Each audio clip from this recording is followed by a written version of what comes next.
promised to deliver on the issue of respect, so something that Keir just spelled out, and they promised progress when it comes to Europe.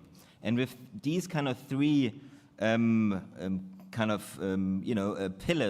of the campaign, they managed to convince voters, and they also managed to build kind of a broad coalition in the electorate. So the SPD at the time of the election in 2021 was quite strong in reaching out to working class voters, to voters in the structurally weak, or you may say kind of the left behind regions, and also with older voters, whereas the Green parties and the Liberals were quite strong with younger voters, with people who have kind of a stronger interest in progressing on climate issues, and for the FDP, the Liberals, with people who are more kind of business open, business minded, and want to drive an innovation agenda in Germany. Now, 2 years into this, pretty much at half term, Germany obviously finds itself, as most countries in Europe, in an entirely different situation, because the 2 first years were dominated by building kind of a response, a political response to what has happened in Ukraine. So Germany has basically been facing 3 problems most recently. The first one was it had outsourced its energy dependence to Russia. It has outsourced its economic growth to China, and it has outsourced its security and defense policy to the US. So now the government is kind of grappling with all the kind of 3 big challenges which affect not just the economy, but also obviously social protection and welfare in this country, and trying to build an agenda and tackling the kind of consequences of inflation, rising energy prices, which affect not just industries, but also kind of the population as a whole.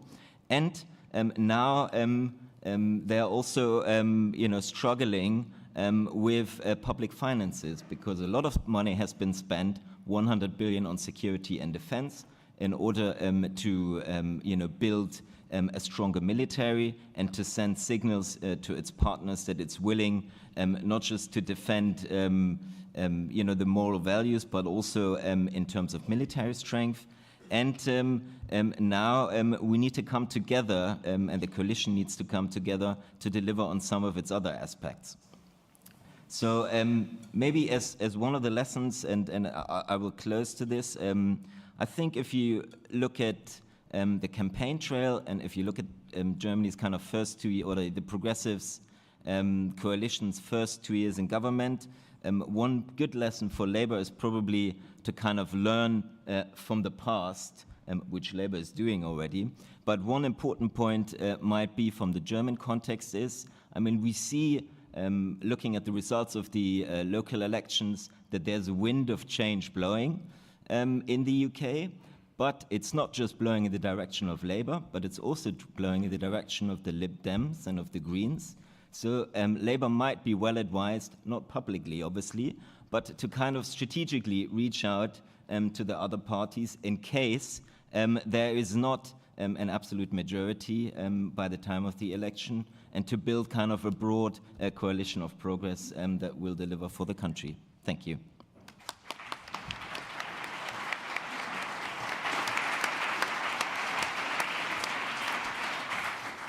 I'm sure we're going to get a lot of questions about what was said at the end around Lib Dems and the Greens. But I'm really honoured that we have Paul Erickson with us. He's virtually joining us. He is the permanent national secretary of the Australian Labor Party. He's been in the role since August 2019. And in his role, he's responsible for Labour's national campaigns in Australia. In 2022, last year, Paul was campaign director on Labour's successful federal election campaign, becoming the only 4th national secretary to lead a winning campaign from opposition. So over to you, Paul. Thank you very much for that introduction, Paimana. It's a great pleasure to be joining you at the conference today from all the way over here in Canberra. We're about 9 hours ahead of you in London, and hopefully not too far ahead of you in terms of enjoying life here under a Labor government. Thank you to Nathan and the team at Progressive Britain for the invitation to participate remotely, and it's great to be on the panel with friends and colleagues like Will and Claire and Florian, and really looking forward to the discussion over the next hour.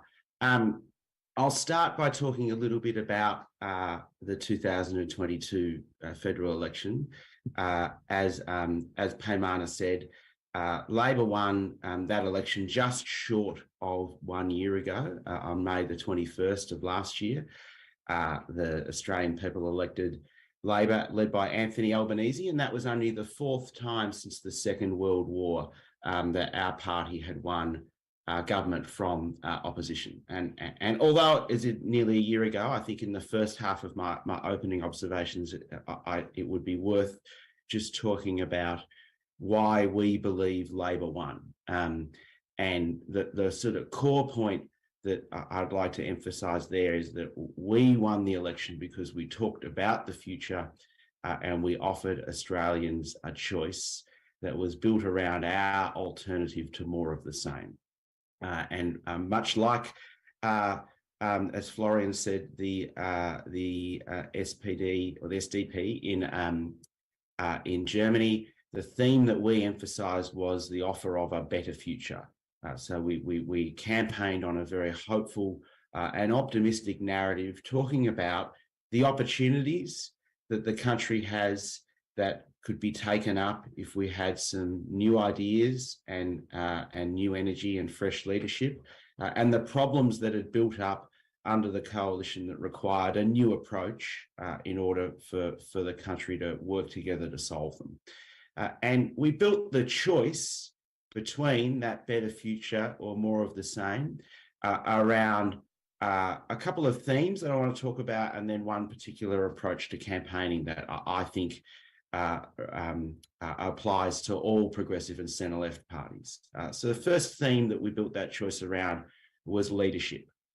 So after a decade of neglect under the coalition, we offered Australians the chance to elect a Prime Minister who would show up, would take responsibility, and would work with people to solve problems. And we made that approach to leadership central to our campaign. And we were fortunate in that under our former Prime Minister, Scott Morrison, we were in a very opportunity-rich environment in terms of drawing a contrast between that approach and how Mr. Morrison went about things. And we were able to build a contrast between a coalition that was stuck in the past, too slow to act and refused to take responsibility for the challenges facing Australia, and Anthony Albanese's style of leadership, which is to be a leader who will bring the country together, someone who can demonstrate from his experience and through his judgment that he truly is a safe pair of hands, and someone who tells it straight. And it's that model of building consensus rather than picking fights, which I think represents the way forward for progressives, particularly in the current moment after COVID. And I'll talk in a moment about how we've seen that play out in Australia in the first 12 months of government. The second theme that we built that offer of a better future around was an agenda for change that addressed the challenges facing working people in their own communities and their own lives. I really second both Will and Claire's comments about the need to make that agenda just absolutely tangible, built around kitchen table economics, and talk about the challenges that people face in their own lives in simple, clear terms, not in abstractions. And over the course of our campaign, voters gained a really clear sense of what the priorities of an Australian Labor government would be, which were to get wages growing, invest more in Medicare and healthcare to make it easier for people to see a doctor, to work with business to bring back manufacturing so that Australia can be a country that makes things again, and to invest in renewable energy, both to reduce emissions and face up to the challenge of climate change, but also to unlock the huge economic opportunities and jobs opportunities that can come from Australia becoming a renewable energy exporting superpower. The third element of our campaign that I think is worth highlighting is less of a question of sort of message and emphasis and more about strategy. And that is that we really took the lesson from some of our recent defeats that we needed to focus more on defining our opponents. And I think that progressive parties and campaigns should never shy away from defining our opponents on our terms. And our campaign, in a sense, sought to establish conditions where, for anyone who was still on the fence late in the campaign and hadn't made up their mind, the spectre of 3 more years of failed Conservative government under Scott Morrison was the biggest threat facing them and the country, particularly on the economy, where our Liberal National Coalition under Mr Morrison offered no plan to get wages moving, had no plan to tackle the cost of living crisis, and no vision for the long term or for the future of our economy. We're now 12 months on from the election, and we're well into the reality of governing. So just a couple of observations about what I think has been interesting about the last 12 months and some of the lessons that we've learned. I mentioned earlier that I think we really are in a moment where the style of leadership that people are looking for is one that builds consensus and works with people to solve problems rather than creating conflict and picking fights and try to draw dividing lines and divide up the community. And one of the pieces of consistent feedback that we get from the Australian community about the first 12 months of the government is just how refreshing it is to feel like the adults are back in charge, and like the quality that our national leadership is bringing to government and to the national conversation is one of just trying to quietly work with people and solve problems rather than pick fights. And I think that points to a longer term challenge facing progressive parties everywhere, which is the need for us to rebuild trust in institutions and rebuild faith in politics itself. Progressive politics is motivated by our vision to make real change on behalf of the people that we represent, and we can't achieve that if there isn't underlying in the conversation about the choices facing our countries a belief in the legitimacy of and the power of government to make changes. And so that is part of a longer term agenda that we're really focused on, and that is very important to Anthony Albanese as our Prime Minister, which is just to try to restore faith and rebuild trust in politics. Secondly, as Claire said, this week our Treasurer Jim Chalmers handed down a federal budget, the second budget that the government's had the opportunity to produce after bringing down our first budget in October, which we brought forward after we were elected. And I think 2 things stood out about this week's budget. The first was it was a genuine Labor budget. We're investing in Medicare. The centrepiece of the budget that was announced on Tuesday night by Jim was a huge investment in Medicare, designed to fix the problems that we've inherited with primary healthcare access becoming harder and harder for communities around the country, and deliver on the promise to make it easier to see the doctor. The second big ticket item in the federal budget was really substantial cost of living relief to help working Australians and help see them through the cost of living crisis that Australia is currently facing, and rebuild our safety net without fueling inflation. That gets me to the second thing that stood out about the budget, which is it was a very responsible budget in uncertain times. And over the course of our first 12 months in government, and over those 2 budgets, 87% of improvements to government revenue from higher than expected commodity prices and low unemployment have been allocated by this government towards the budget bottom line rather than being spent.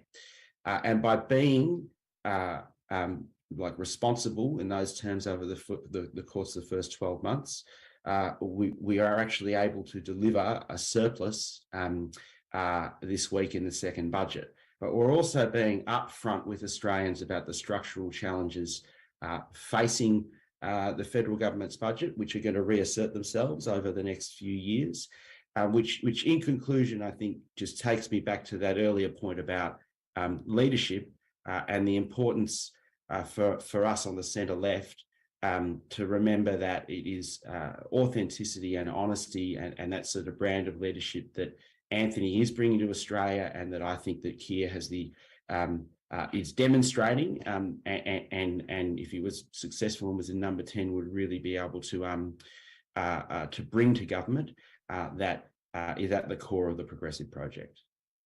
I'll leave it there.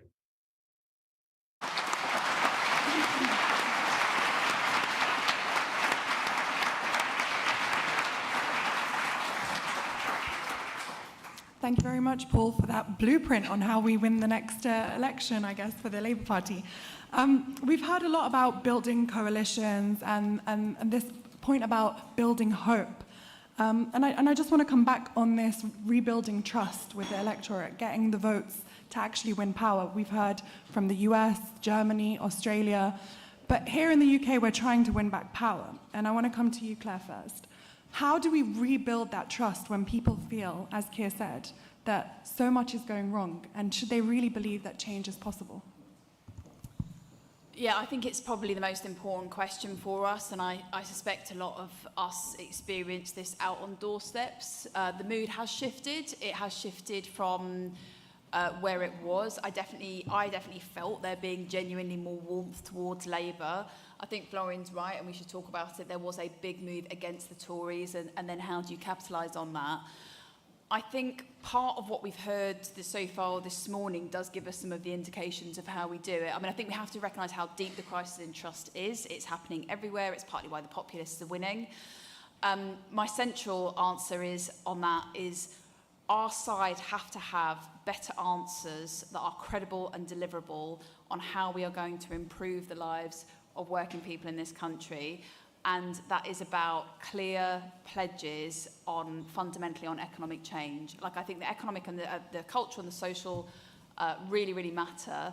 But ultimately, unless we can do that hard work of answering how this complex economy, we are going to improve wages, lower costs, and give people better security and opportunity, unless we can answer that central dilemma, I think, of social democrats, then I don't think we will win people's trust back.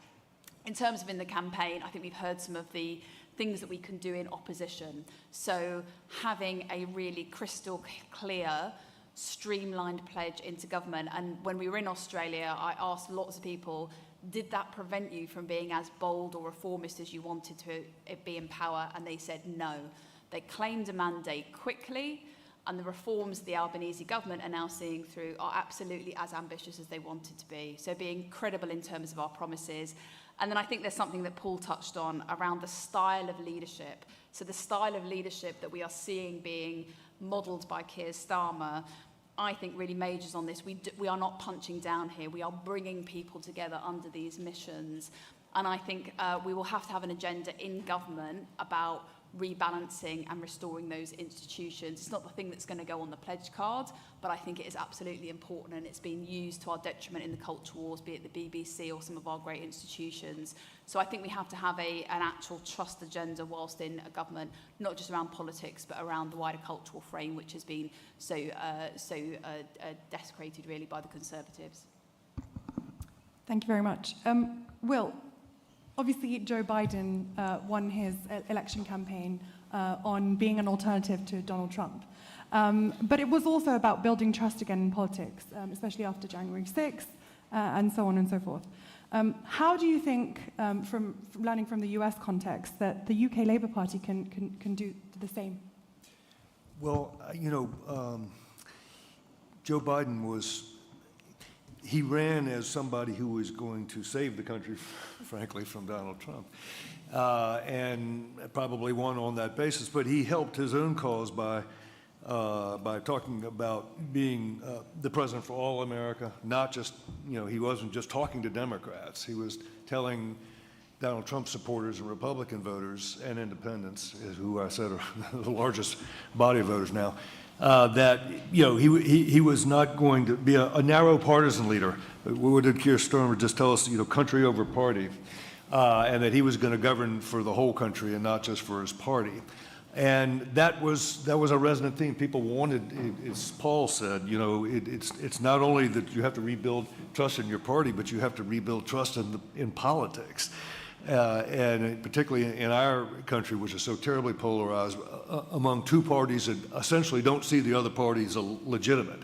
There's a legitimacy crisis. So the middle ground in American politics has been scorched beyond recognition. So, you know, great leaders do have to be bigger than their parties in a sense, and they've got to stand for enduring national values and principles, as well as the good, you know, principles that inform their party's agendas. And so I think, as I kind of alluded to it in my opening remarks, that the president maybe drifted away from that toward a more partisan message in 2021, outsourced a lot of his budget policy to our good friends on the left of the party, and the result of that was a bigger spending package than the voters were led to believe was coming down the pike, and I would argue maybe a loss of focus and discipline of the kind that we've just heard from Paul and Claire and others that is really important here.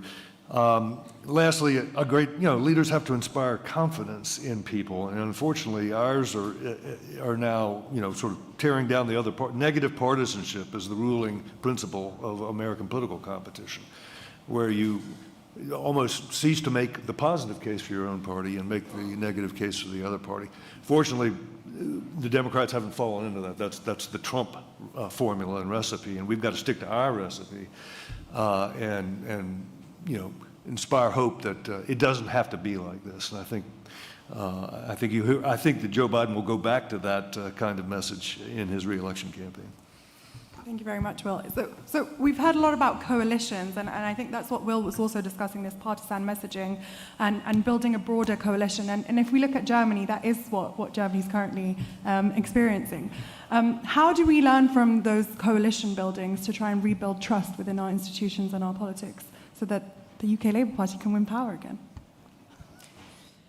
Yeah, I think when we talk about this kind of crucial issue of trust, I think we've already, you know, mentioned that there's kind of some short-term, you know, kind of measures that we can take, you know, especially when you talk about political leadership, you know, Scholz coming in, Biden coming into the office, and people have the feeling like, you know, do I trust this guy to steer the ship in these hard times and through these rough kind of tides at the moment or not?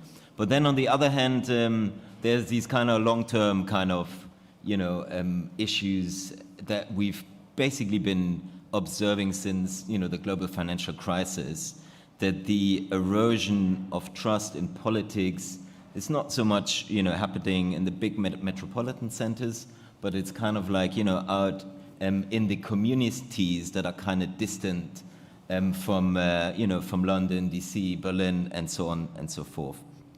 And building coalitions to kind of tackle these kind of long-term trust issues, I think what we've seen in Germany now is that firstly, people who are kind of not part or living in, you know, kind of, you know, the left behind regions or structurally weak regions, as we say them, they have the feeling that they are not benefiting, you know, from all the fancy stuff maybe that we're talking about the energy transition and about kind of, you know, innovation and new tech. So to build kind of coalitions, it's really important that we reach out to these people and not just talk about it, but we find kind of tangible, you know, policies and ways of making politics of how to build these coalitions that are currently kind of dividing our societies. And there are two ways of how we can do that. The first one is obviously to kind of credibly commit to investments and finances and not just rhetorically talk about them, as the Tories maybe have done here with their levelling up agenda, but to actually commit a solid kind of, you know, financial structure and framework that will, you know, help, you know, not just the metropolitan areas, but also other areas in this country. And the second one is probably even more important. We have to kind of find ways of how to do politics differently and build coalitions in the communities to engage people and to have a conversation with them about the future of their regions and of the places where they live. This is crucial for progressives, because this is how we can actually, reconnect to what we talked about, building prosperity and prospects for the working class. But it's also crucial for our countries and for balancing the big regional inequalities that have been building up since the globalization has kicked in and the global financial crisis. Thank you very much, Florian. Paul, we've heard a lot about leadership style, partisan messaging, and reaching out to the left behind. And you spoke a lot about this rebuilding trust as a long-term challenge. But I guess Australia's Labour Party actually did that because you won power back.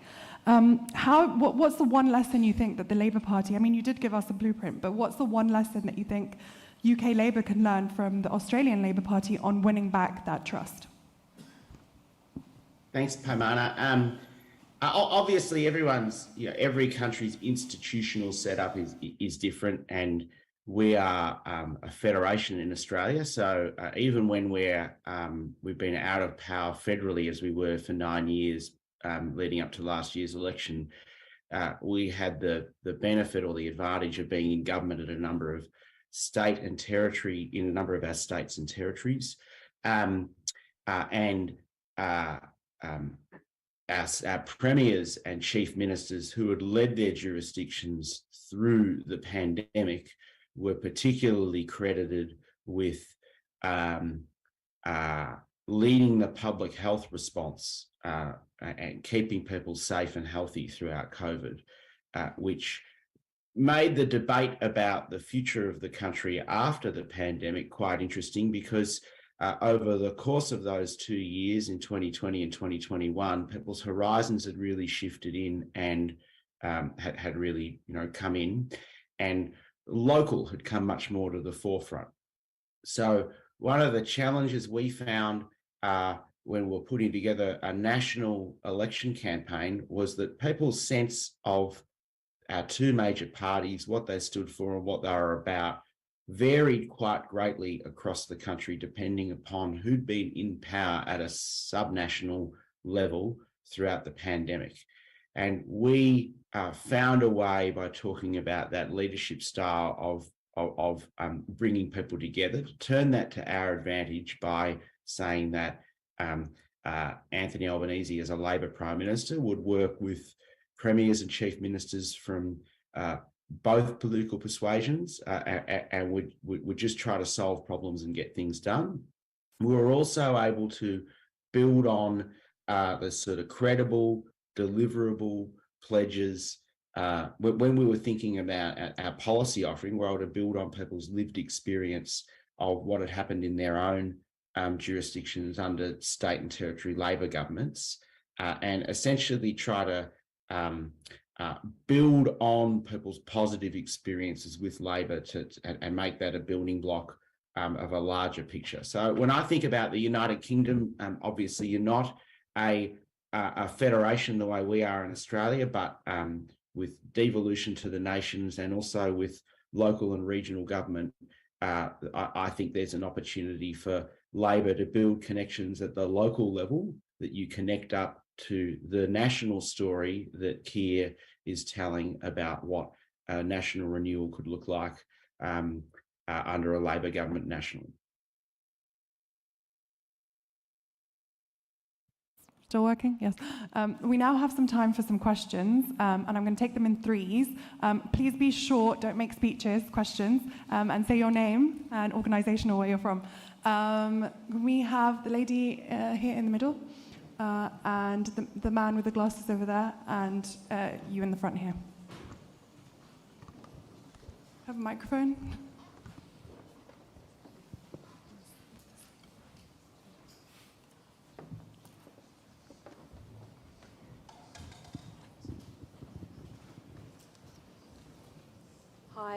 Hi, hello, thank you. Hi, my name is Amina Ali. I'm the Deputy Leader of the Labour Group in Tower Hamlets. Claire, I read your book and it was a breath of fresh air because for the first time it was a book that actually addressed modern working class Britain and looked at the fact that working class people are diverse and it's not just the original theory of a white working class community. Now, my question, therefore, now is looking at Labour's offer for the middle-class diverse communities, because we don't talk enough about the black and the ethnic minority middle-class community in Britain, which also exists. The Tories are kind of doing quite a lot of work with that community, and the majority of them are well-educated communities who no longer associate with the working-class diverse communities, but also have uniqueness within the middle class, if that makes any sense. So I'm not hearing at all Labour's offer on this. And it'd be interesting, Will, if you could talk about America, which has a massive American middle class from the diverse communities, and what lessons Labour in the UK can learn from what the Democrats have been doing there. Thank you very much, Amina. The gentleman there with the glasses? Yeah. Thank you. Sorry, we've all got glasses, bit confusing. Thanks. My name's Dennis McShane. I'm going on Monday to France for 3 days to study why the French left is in such a lamentable state. Little focus groups, meeting François Hollande downwards. And I think we need more micro studies of how other countries are working or not working, rather than sort of vague generalizations. In particular, to just pinch the best policies, and I'm sure every one of our friends, Paul and Will, of course, could give us one policy that works. For example, go up to Tottenham Court Road Station. I'll take the Elizabeth line over to Paddington this afternoon to appear on GB News and attack Sunak. Boo, boo. But in France, there are 8 Elizabeth lines. Go to Germany, look at their Pflegeversicherung insurance system for old age care. Been around now for 20 years. It really works and it solves the problem. Go to Switzerland, where every child who's not going to university gets an apprenticeship. So just steal good ideas from around the world and worry a little bit less about the fact. What's my question, Ken? All right, my old press officer at Community News saying, what's the question? Can Labour do that? Steal specific ideas that work from other countries, and at some stage between now and the next 20 years, mention the E word, the elephant word, Europe. And unfortunately, because of time, this is going to be the last question. Sorry, the person in the middle here, right in the front. White T-shirt. Oh, shirt, sorry.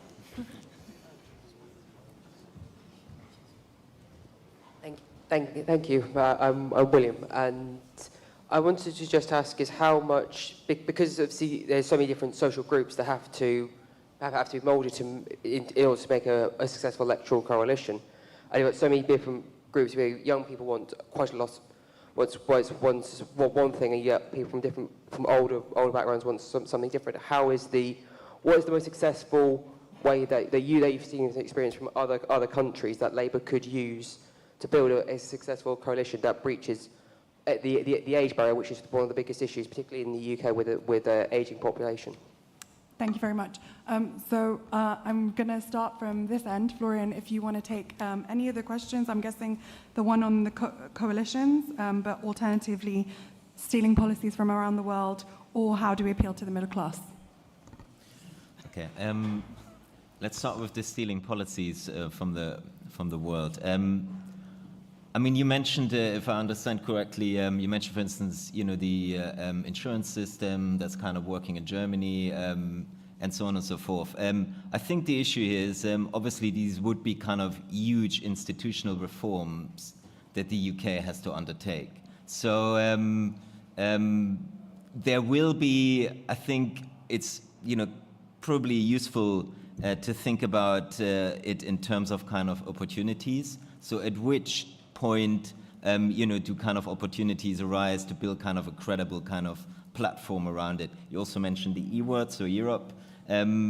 So for instance, Europe will be steering towards, when there will be a solution for the war in Ukraine maybe on the table, Europe will have to ask itself, who are we? What are our morals and our norms, and who's part of the club, basically. So there might be, an opportunity here for the UK also to bring this agenda and bring Europe back on the kind of domestic political agenda and strengthen ties with Europe and talk about maybe some institutions in the future, not about rejoining, but, what is possible, what can be done. So, how can we steal them, and how can these big things, or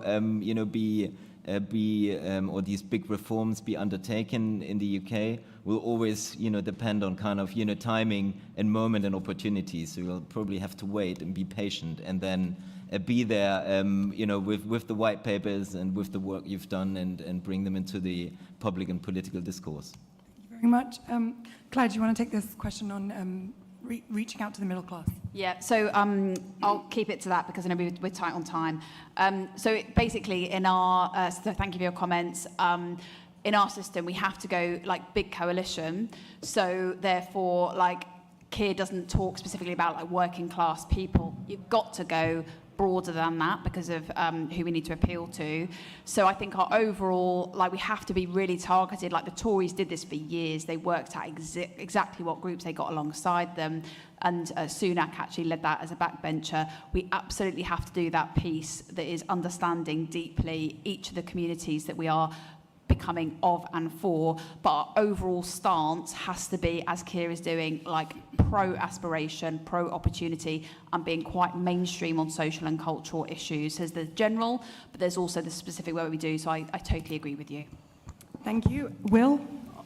Well, just on that question, I agree with Claire, and we have something in America, the diploma divide, that's very important. It really helps explain the way our politics are configured and the shape and composition of the two parties. And we're grappling with, we're doing very well with college voters. We're not doing well with non-college voters, and that particularly Black, Hispanic, and Asian non-college voters. And they just, they have different views than college-educated whites. And so we're trying to understand those differences. There's an ideological difference of about 20 points. They're more moderate, frankly, more socially conservative. If I may, just to this gentleman's question about learning from others, that's what we're doing. And so when I was down in Australia, Paul, spent some time talking to folks about the apprenticeship program there, because the biggest idea, the best idea that we are working on at PPI to help us connect with our working class voters where we're not, where we have a real challenge, is creating a system of skilling for them that is as robust and as reliable and as affordable, as college. We have a wonderful college system in the U.S., but most people don't use it. 60% of young people don't get college degrees, and we have a crappy system of job training. It's just a patchwork of bad programs. So no wonder working people aren't hearing us, because they don't think we care about their kids and their aspirations and their upward mobility. So getting up, with an apprenticeship to the same levels that Britain and Australia and Germany have is one of our top goals. So we're out there trying to learn how you all have done it. Thank you very much, Will. Paul, if you could also, amongst answering some of these questions, also give us one word that the UK Labour Party can take away to win the next election. No pressure. Well, I'll answer Dennis's question, I think, and I've got two ideas for you, Dennis. The first, we took a policy to the election called the National Reconstruction Fund. I know you've got Maria Mazzucato presenting today. In fact, I think possibly in the next session. The National Reconstruction Fund is a finance vehicle that the Commonwealth Government has set up that will make loans and equity investments and offer guarantees to businesses connected with 7 priority areas, priority missions that we've identified, which included, which are where we want to build our new industrial and manufacturing base. So renewables and low emission technologies, medical science, transport, and a few of the other challenges facing the country. I think it's a model that has worked in Australia through our Clean Energy Finance Corporation that the last Labor government set up under Minister Greg Combay in 2011. which is one of the few pieces of climate and energy policy infrastructure that survived the Abbott, Turnbull, Morrison government and has been very successful in driving investment in renewables in Australia. And we're now looking at that model across other parts of the economy, very much informed by Maria's thinking about what mission-centred government can look like. And we sold that in the campaign in very simple terms as working with business to bring back manufacturing so that Australia can make things again. So we didn't go out and talk in that sort of wonky policy terms on the doorstep. We talked about it in terms that people understood, that just like used common sense, down to earth language to describe and sell the policy. One word to think about what Labor needs to do to win the election. Well, I'm fond of LBJ's admonition that if you do everything, you will win. So my one word is to try. And that's a great word to end on. I just want to thank Will, Claire, Florian and Paul for their time and for giving us their expertise and understanding. Please join me in thanking them.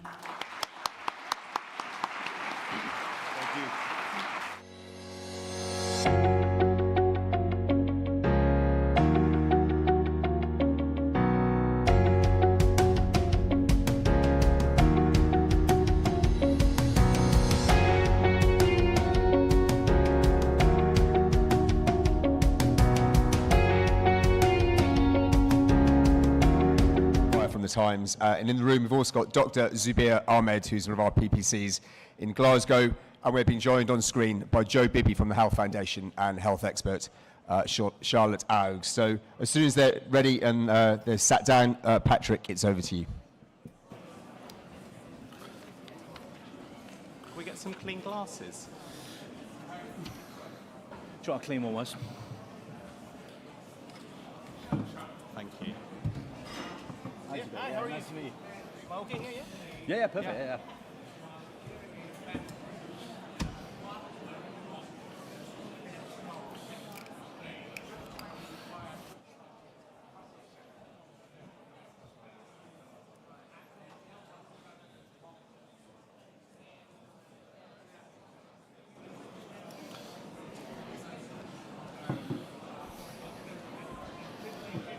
Where's the rest of our panel? I know. Are they...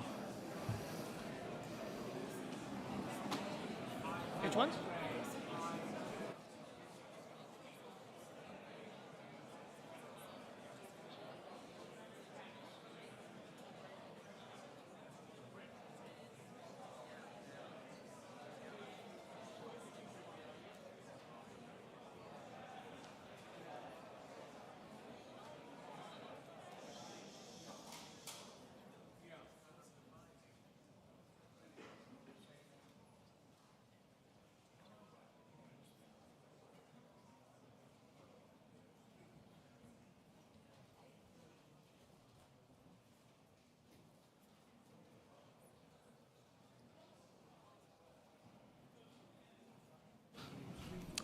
Well, good morning. Thanks very much for joining us for our next session.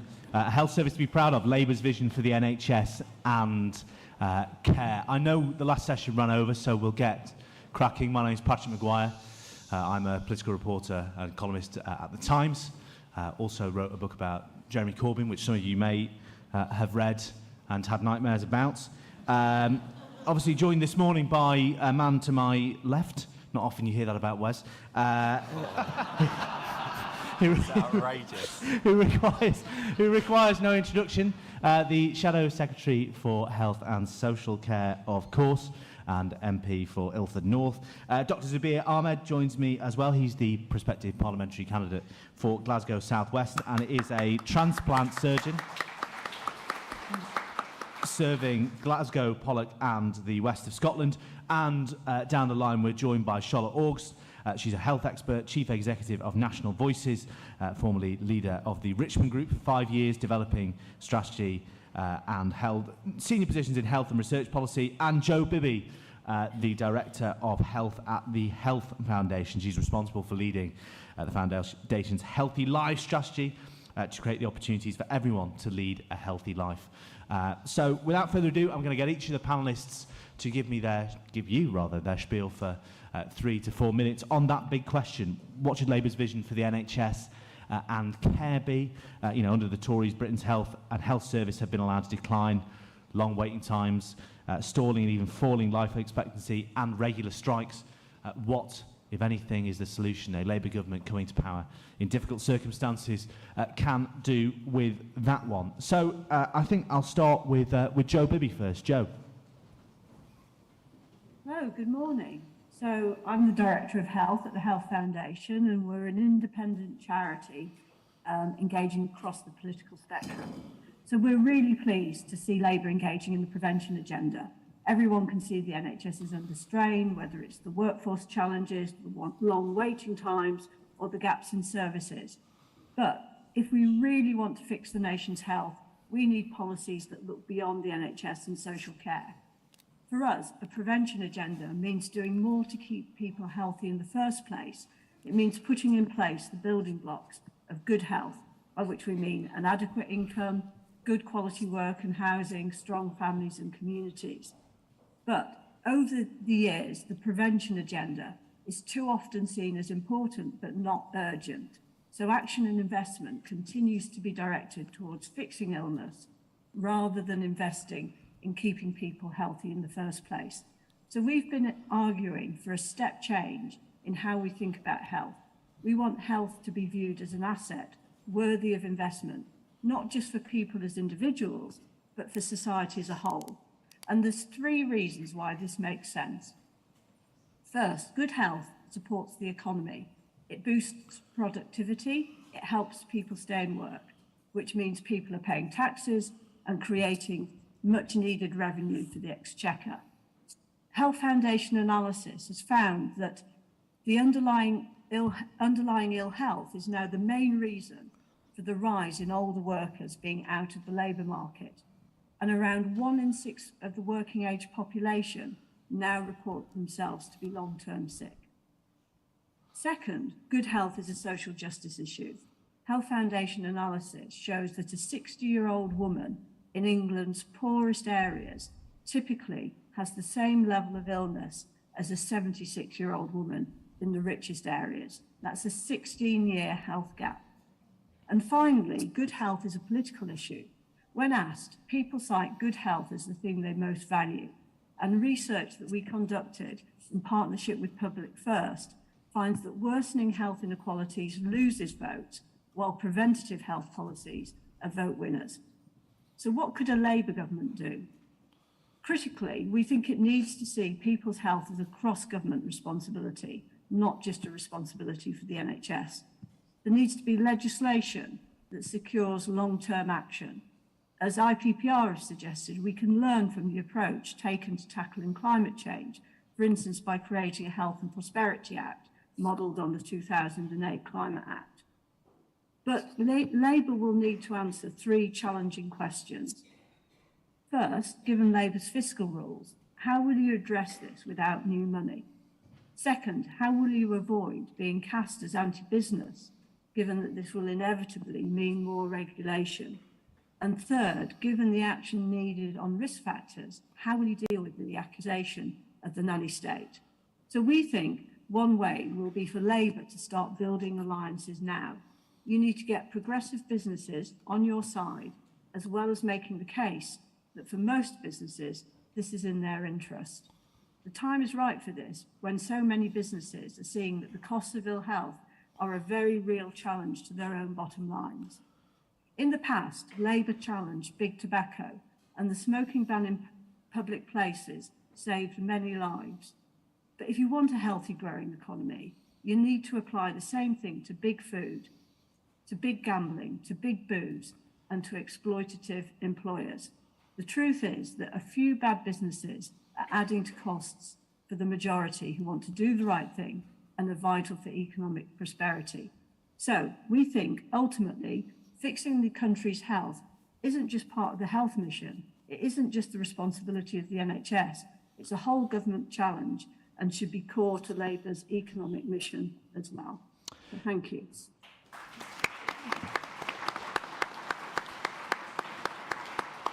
Thank you. Thank you very much to Joe Bibby. Zubair Ahmed, obviously you have a unique perspective as a working doctor as well as an active Labour candidate. What do you think? So thank you very much for asking me to be here, and I can thank my local party for giving me permission to come on a Saturday, and I've promised them a good door-knocking session tomorrow to make up for it, and as I always like to check with Wes just to make sure he knows I'm working hard, just in case he thinks I'm just here doing the exciting parts of the job. So the concept of the NHS, I think, is still a beacon to the world, but the current NHS is no longer the best health service in the world, and that's really difficult for me to say as someone who's been in the health service for over 20 years. And we all know not only money is going to fix this problem, there's going to have to be some structural change. And when we propose that concept, we come up against a couple of recurring accusations. One of them is that we're trying to turn the health service into a fee-for-service service for patients. Well, I've got news. It's already a fee-for-service for patients when a patient can't get simple surgery on the health service and has to dip into their life savings and clear out their life savings to have that operation in the private sector. Then they accuse the concept of change as one that might lead to asset stripping of components of the health service. Well, it's already being asset stripped because our biggest asset are our staff. And we're hemorrhaging staff at a rate that I've never seen before. And these are experienced members of staff that are not there to guide and to coach and to mentor juniors. And we are losing a generation of institutional memory that we haven't even begun to calculate what the effects of that are going to be, because those staff are really the DNA of the health service. And that's why, of course, we all agree in this room there's an urgency to elect a Labour government, but also as progressives and as people that are intimately involved with the Labour Party, there's also an urgency to start putting meat in the bones of a policy offering, which I'm glad already has been happening under the guidance of Wes, as to what the NHS is going to look like under a Labour government and over the next 75 years. To my mind, I'm obviously hospital-based, and as already has been described, the health service is much more than hospital. It's hospital in some ways is only a microcosm of health and the health service.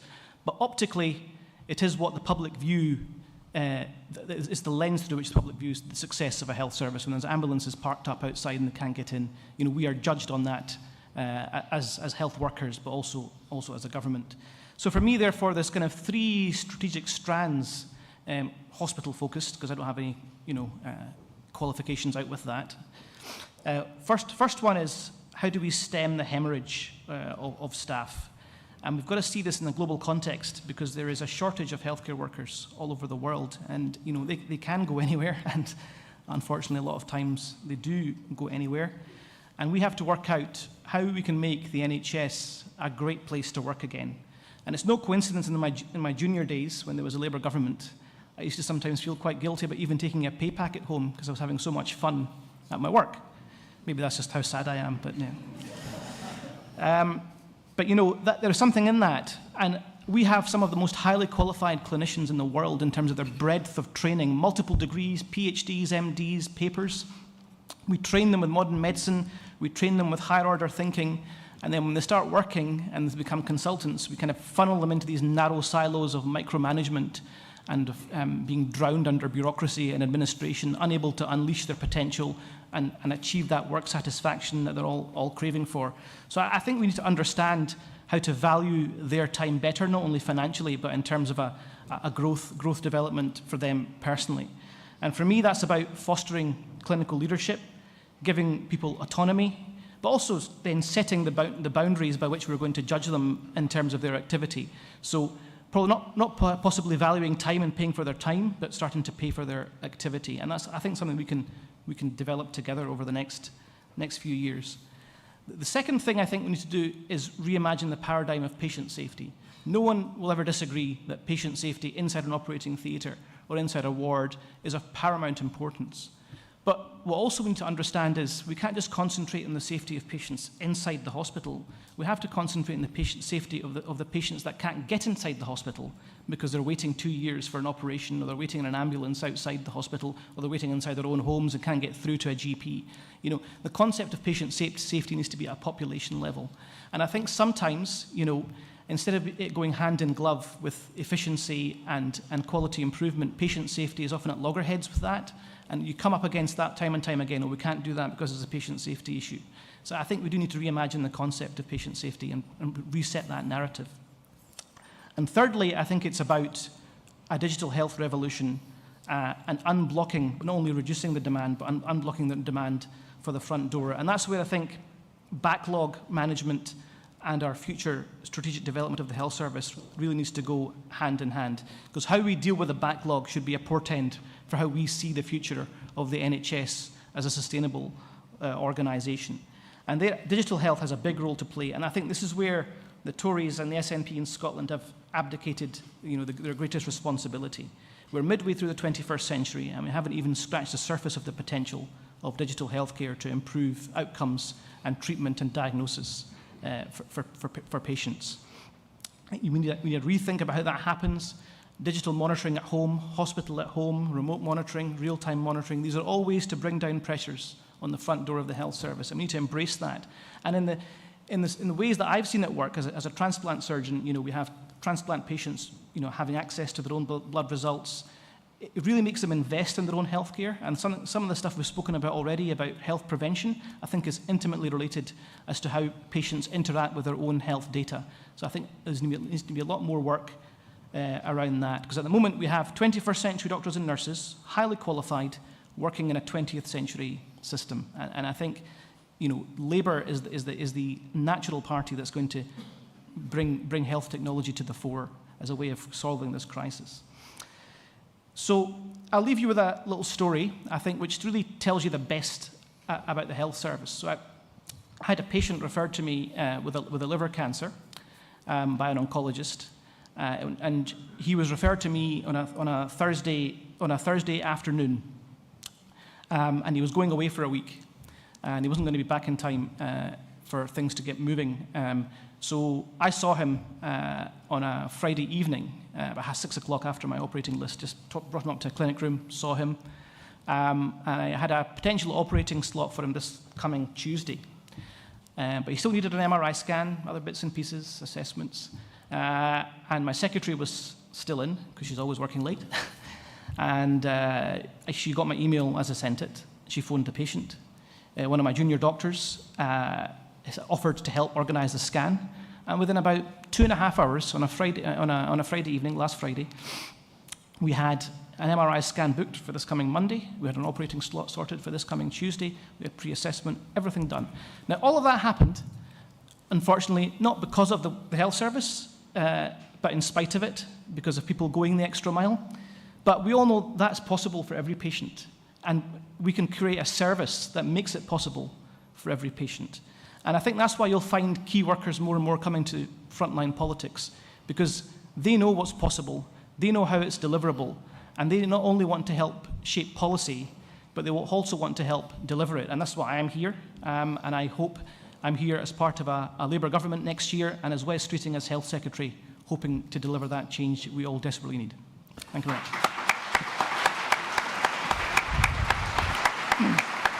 Thank you. Thank you very much, Zubair. Wes, I think you've just found one of your new ministers, I think, Wes. Now, I'm worried he's going to take my job. Oh, God. well, there you go. I think it was a very accomplished audition, I'm sure. Charlotte Augst. That's great. Just, can you hear me? Loud and clear. Okay, cool. Nice to be here today with you. As you said, I used to lead National Voices, which is a coalition of health and care charities until recently. And so I'm going to talk a little bit about the community and people perspective, really. The essay question you asked us to address was, what would a health service look like to be proud of? And I think one thing that's very striking when you talk to people about the NHS, and obviously I've done that loads, is that they're very proud of the values the NHS expresses. And I think it is a very clear expression, the creation of the NHS, of the fact that we all have the same dignity and that we're all equal and that we all deserve good care should we fall ill, no matter where we're from and what we do for a living and so on. So it's a very clearly enshrined set of values around our equal dignity, which people are really, really invested in. And I think we should take heart from that, because it sometimes seems politics right now is so tribal, is so nasty, that we can forget that people actually share these values very largely beyond party politics. They want to believe that the health system is there for them, no matter their income, no matter what they do for a living, no matter whether they brought the illness on themselves, and they really value that. But I think what you also hear, and what you obviously hear increasingly now, is that as a service we expect to deliver for us, it's not often doing the right thing for people. And people get very anxious about that. And I think that's something we need to all collectively really worry about, which is that there's a huge amount of anxiety now, both by people who are not currently ill and who just think of the NHS as a safety net that they need to be able to fall back on should they or their loved ones find themselves struggling with ill health or with an accident or whatever. And also people who have reason to use the health service and the care service in an ongoing way. So people who have passed the threshold towards chronic ill health also feel very anxious about the state of the health service. I had reason the last few days to hang out with some junior doctors and medical students, and it was really striking how all of them said they're not foreseeing to take a full-time career in the NHS. They think the NHS is too broken and as a system to tie their own lives as an employer to this. They were saying maybe a day a week, maybe 2 days a week, they would work in the NHS. They want to pursue portfolio careers. I don't know whether people planning for health and care have fully clocked that. The other thing I found really striking was what they said. They feel like they can't rely on the system themselves if they need health services, and that some of them were taking out private health insurance, which is something very rare for young people to do. And they were saying it's like the cost of a gym membership. If you're young and you're healthy, it's not actually very expensive to get private health insurance. And they think it's actually better for them to buy themselves the safety net of private health insurance rather than buy themselves a gym membership, which I think is just really scary when you think these are junior doctors, these are medical students who in the past we assumed were going to be proud of the service and want to spend their life giving their working time to this service. And I think what we have to worry about as people who care about the values I started talking about, the value of shared and equal dignity of all, is that it then feeds a sort of narrative that these are kind of good ideals, but in reality, you can't really make it work. And I think those are arguments that largely support the political right. You know, these are fancy ideas that we should all have good healthcare when we fall ill, whether we were rich or not. But really, when you look at it, it's all a bit shit, isn't it? And, you know, actually, we need a more hard-nosed approach to designing healthcare services. I think this is a very, very worrying narrative that we mustn't let settle. So what do people want? What would it look like for people to think that they have not just a system that enshrines good values, but a system that's actually designed well to deliver the services they need? And I think an important statistic to bear in mind here is that about 80% of people use about 20% of health services, and about 20% of people use about 80% of health services. So people have different interests when they think about the health service. Those of us who are normally well and just want the NHS as a safety net, we mostly worry about access.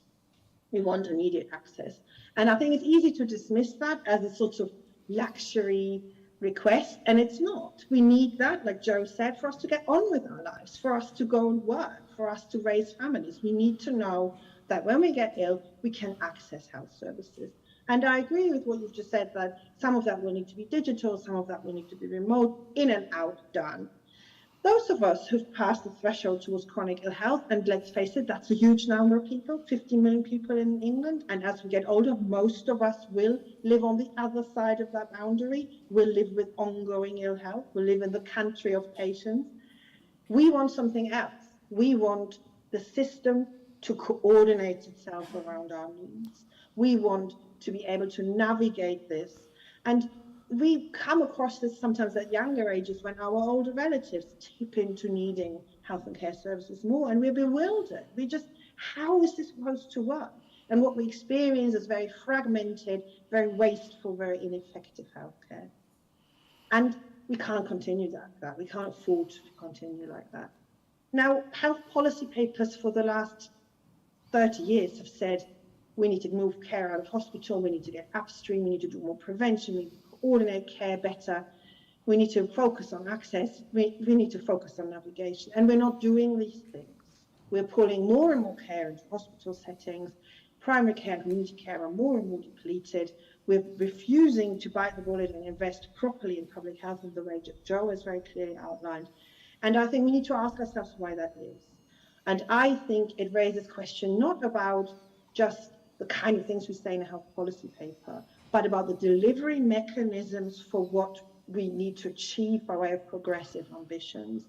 And I'm very heartened when I hear Keir and others in the party talk about the need to wrestle back control from Westminster, the need to take decisions closer to people, and the need to democratize services. To do that in places and to really go all the way down the devolution angle. And I think nowhere is this more needed than in health. And I am really worried that the health system will be in such a state by the time Labour get in, that there will be a temptation for Wes and his team to say this is in such a mess, we've got to wrestle back control, we've got to bring it back close to the ministerial table and run the health service from Westminster. And I just want to kind of guard against that and say this ain't going to work. Everything we've learned by now is that if we want the kind of preventative, health-creating, community-based, responsive health service we all want, we need to create that in communities, in places, in partnership, and these can only be created locally. Well, thank you very much, Charlotte. You threw that to Wes there, so I want to bring Wes in and make some time for some questions as well. Plenty for you to think about, Wes, in those three very detailed contributions from our expert panel. What is the answer? Well, I'm just crossing out the bit that said centralised control under my direct authority after Charlotte's speech. And it's great to be here and great to be joined by such a fantastic panel. And Sabir's right, it's absolutely outrageous that he's here today rather than knocking on doors in his constituency. And the only way in which we can undo this damage is for all of us to book train tickets to Glasgow and go and campaign for him. So having done that already once, and I'll be back, I urge all of you to do the same. Look, we are, in a few matter of weeks, we're going to be celebrating the 75th anniversary of the founding of the National Health Service, and what a state it is in, because it is in objectively the worst crisis in its history. And 75 years ago, the founders of the National Health Service, that pioneering, reforming Labour government, arrived on a central founding principle, a unique founding promise that everyone, wherever they live, whatever they earn, should get healthcare that is free at the point of use. And the last Labour government built on that promise by instilling a second one, that the NHS would always be there for us when we needed it. And after 13 years of Conservative governments, and despite a golden inheritance of the shortest waiting times and the highest patient satisfaction in history, that first promise of an NHS that's free at the point of use is under threat, and that second promise of an NHS that is there for us when we need it is already broken. The last Labour government didn't tolerate long waits for care, and the next Labour government won't either. And it is, I think, a monument to Conservative failure that they have become the norm, and that the NHS now faces both an unprecedented immediate crisis, but also an existential long-term challenge. The immediate crisis is very obvious. It's month-long waits to see a GP, ambulances that can't get to people in time to save their lives, in some cases heart attack and stroke victims waiting an hour when we know every second counts. 24 hours in A&E, not just a reality TV programme, but the lived reality for too many patients. And more than 7 million people on NHS waiting lists itself, an unprecedented number. And the Conservatives want to pin this on COVID-19. It is a core part of their script. Oh, but the pandemic, didn't you know there was a pandemic on? Well, of course, the COVID-19 put the NHS under strain and continues to do so. But we went into the pandemic with NHS waiting lists already at record levels. We went into the pandemic with a workforce crisis in health and social care. And we went into the pandemic with an NHS that was unprepared and dangerously disarmed for the crisis that it faced and the crisis that confronts the country today. And it's because of this immediate crisis that the health system now faces an existential long-term challenge. As Zabir alluded to, it's becoming a two-tier system with an NHS, creaking NHS care there for those who can't afford to pay and timely care offered to those who can afford to pay to go private. And as we've heard, many people on the right have always believed that the NHS's founding promise was never sustainable or desirable. They didn't believe in an NHS that was free at the point of use when it was founded, and they will use the state of the current crisis to say it's not the government that's the problem, it's the model. It's the NHS itself. It's not sustainable in the 21st century, and they will play into a deep cynicism and despair amongst the voters that things can't get better, they only get worse, as Keir talked about in his opening remarks. But whenever the right have held that view, they've been at odds with the public. The danger is that we reach a tipping point where people decide the NHS can only be there for people who are hard up, and that reluctantly, begrudgingly, we just have to accept that people will have to pay if they've got the means to do so. And we've also got a challenge where some people on the left believe that problems within the NHS can only be solved by more spending alone. And some are afraid to confront the failings in the health service for fear that people might mistake reformers for efforts to undermine the founding principle of the NHS. And goodness me, if I had £1 for every tweet I get from the left on a daily basis telling me we want to privatise the NHS, I could personally fund the NHS. Sadly, that's not going to be the answer. And look, I've been very clear about where I stand as someone who went through kidney cancer just 2 years ago, and where the only thing I never had to worry about was a bill. We will have a paid-for NHS in this country over my dead body, and we will have a privatised NHS in this country over my dead body.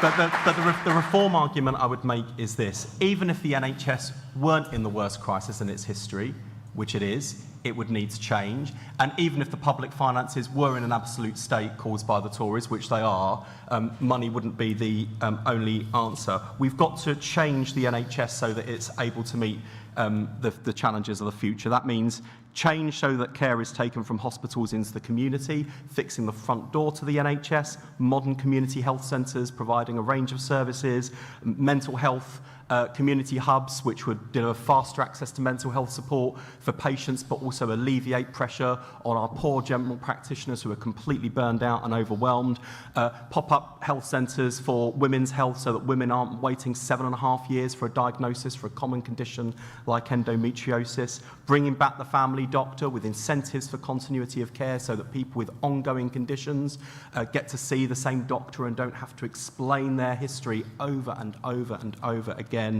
and an NHS that's as much about the neighbourhood as the national, and a neighbourhood health service underpinned by district nurses and health visitors, a core part of our workforce plan, so that in the community and in the comfort of people's homes they can receive the support not just when they need it but where they need it too. We also need to change so that we have the workforce we need with the equipment to deliver the biggest expansion of NHS staff in history. That's what we've promised, funded by the non-dom tax status. Rishi Sunak knows all about how that works.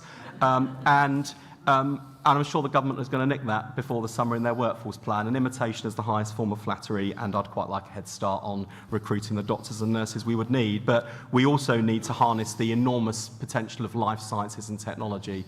As we've heard, we are sitting on top of an exciting revolution where AI interpretation of chest x-rays can save 15% of radiologists' workload and also huge costs in delivering faster diagnosis for patients, speeding up care. Genomic medicine means that not only can we diagnose faster and get better outcomes in treatment, we will be able to predict and prevent disease before it even takes place. This is a revolutionary game changer, and it's being discovered, the breakthroughs are happening here in Britain, but we need a government to back those discoveries and see more of them and make sure it's adopted and rolled out more effectively across the NHS. And finally, change so that we focus on prevention. Because Keir has been very clear with me, I'm not going to be the Secretary of State for the NHS or even the Secretary of State simply for the Department of Health and the NHS and the social care system. It will be my job to be the Secretary of State for Health, who takes the issues of secure jobs, fair pay, adequate housing, safe streets, clean air, accessible transport, affordable, timely access to and facilities for exercise, nutritious food, all of the underpinnings of good public health so that people, wherever they live and whatever their background, can lead healthy, good lives, actively participating. And there is no route to building that fair and just society, that healthier society, that does not involve pursuing Labour's historic mission to eradicate poverty in our country. It is possible in this, despite the Tories' best efforts, one of the richest economies and societies in the world, to narrow the gap in poverty and life chances between rich and poor. And it is an absolute disgrace that under the Conservatives the gap has widened. But it will be our job, our collective mission, to be going after the poverty, the inequality and injustices that breed ill health. Make no mistake about how ambitious that agenda is, how long it will take to deliver. That's why the 10-year missions are absolutely the right focus, and be under no illusion about how radical that change will be if we get permission to bring it about. And that is why what we saw last Thursday and what we saw on display this morning is a remarkable turnaround from our worst defeat since 1935. And imagine how we will feel, particularly the people in this room who were here in this room in the hard times.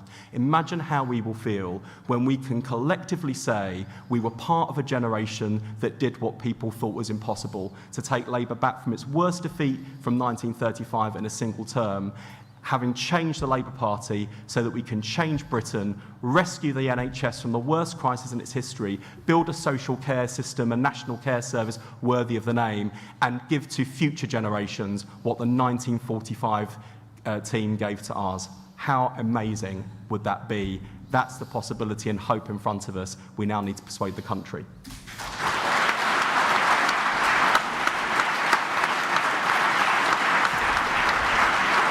Well, thank you very much indeed, Wes. I think they might like you. We're going to take some questions now. We do have a hard stop of 12:35. So can I just make an early plea and a firm plea for questions, not speeches? If you do speak for longer than 30 seconds, I will append a question mark forcibly to whatever you've just said and put it to the panel. So I'm going to try and take as many as we can. Do keep your hands up so the crack team with the roving mics can find you. Can we take them in threes? This gentleman here, this lady here, and the lady at the back as well. Thank you. Really inspirational, actually, hearing from all the speakers, especially Wes there. My name is Leonie Cooper. I'm one of the London Assembly members. People mentioned preventative and monitoring, self-prevention, self-monitoring. But I wondered if you could, and the impact on hospitals that improvements there will have.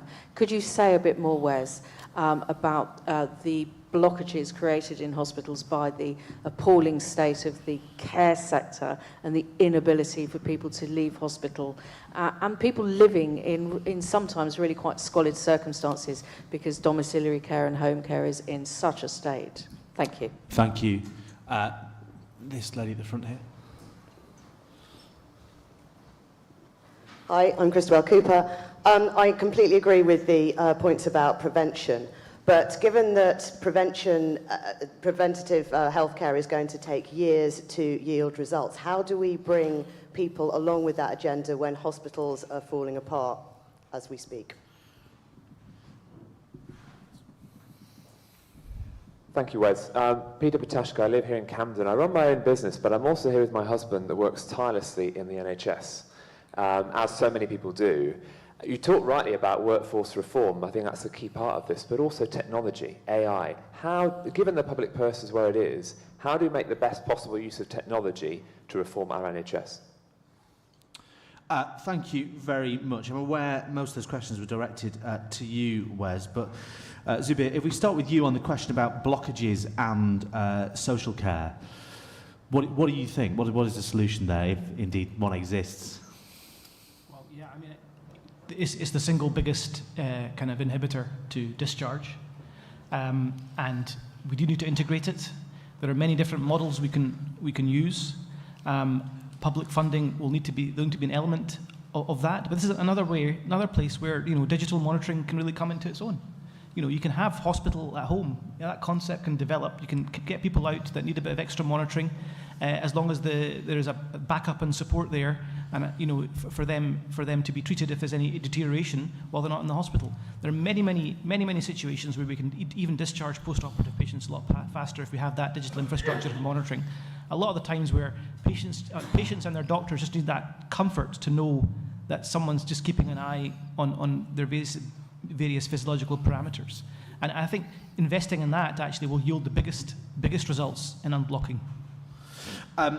Christabel and Peter, Wes, I think you can take both their questions in turn because it's about prevention but also the use of tech and AI. Are you thinking across the piece on that tech and AI are part of the prevention agenda? But yeah, very much so, and there's a sort of total alignment between my thinking on health and social care and Johnny Reynolds' thinking about Labour's industrial strategy and emphasis on life sciences, and Rachel's thinking about how we buy, make and sell more in Britain, and make sure that so much of those breakthroughs and advances and manufacturing takes place here.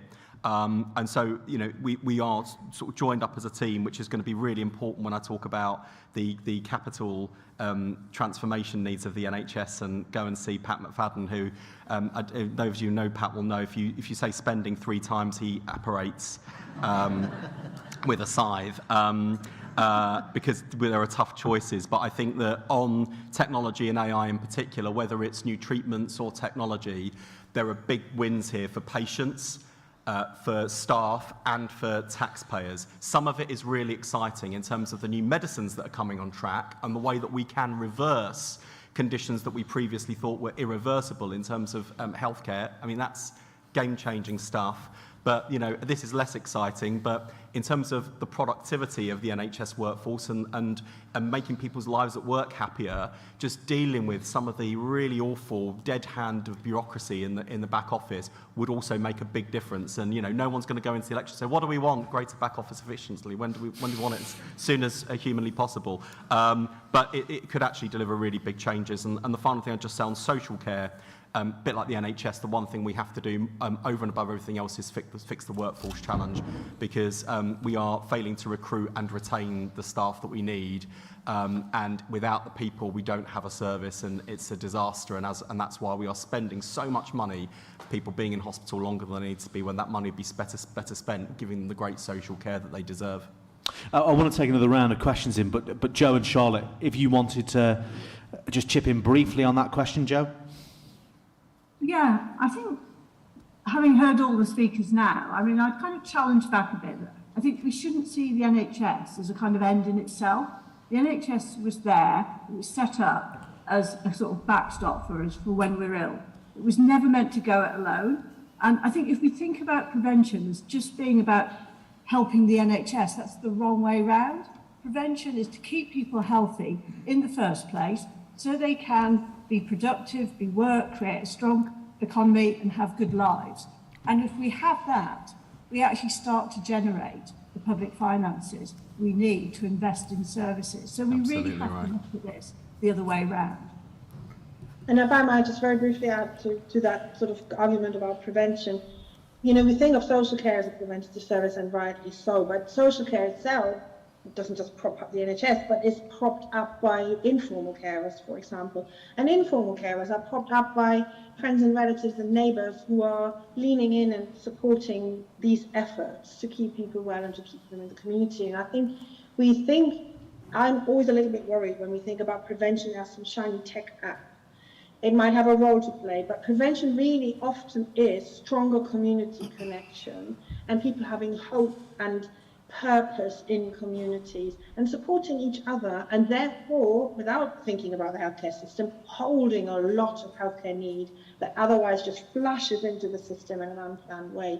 And we just need to bite the bullet and say we need to invest in communities so that they can be healthy, so that they use health services in a more plannable way. Wes, what would you say to those 2 points? Yeah, I completely agree. And just on, on this thing about the NHS, I mean, this is why I said look, it's a service, not a shrine. It's really important that, we're honest about its failures and also clear about its purpose. During the pandemic, I thought one of the mistakes that was made in the messaging, and I understand why the choice was made, but this sort of, stay at home, protect the NHS. No, the NHS is there to protect us, not the other way around. We needed to stay at home to protect each other, and most people in this country followed the rules. That's not what it was about, actually. And I think the people who work in the NHS know that, but it's why also sometimes I do come across producer interests, vested interests, who almost by accident lose sight of the fundamental focus, which is about the patient and what's right in terms of the public interest. And that's how we've got to design services around the patient's interests, not around producers' interests. Right. I'll take one more question, and this is an invidious task, picking one person. Whoever you're nearest to with the mic, Dylan. Oh, that's such a cop-out. A cop-out. Lucky me.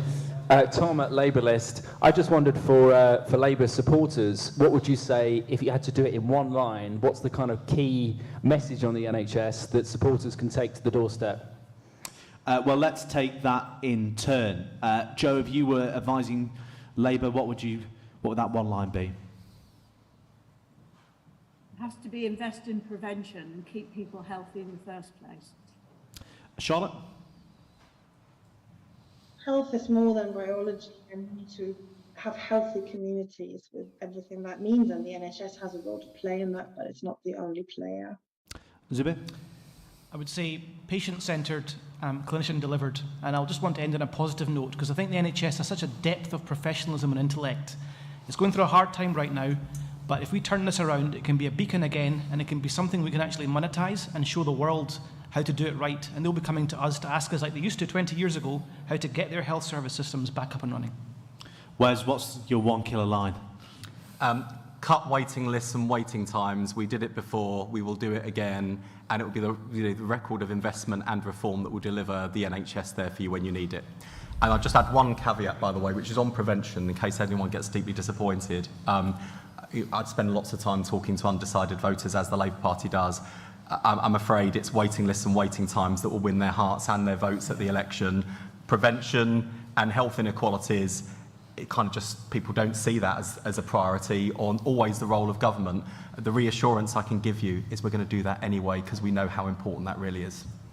Well, thank you, Wes, and thank you to the rest of the panel.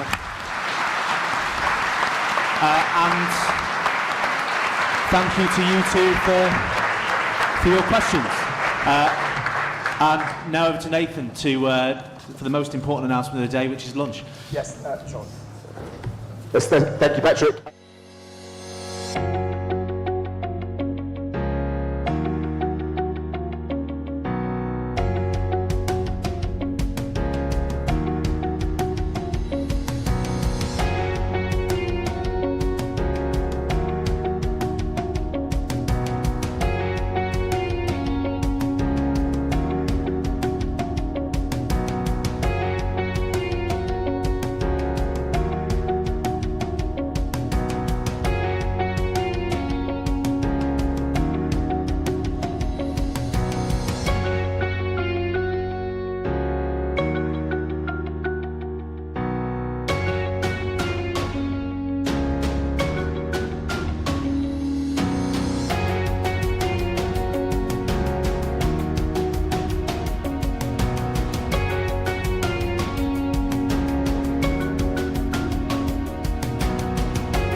Hi everyone, I think we're going to start, oh, the lights are gone. We're going to start right now.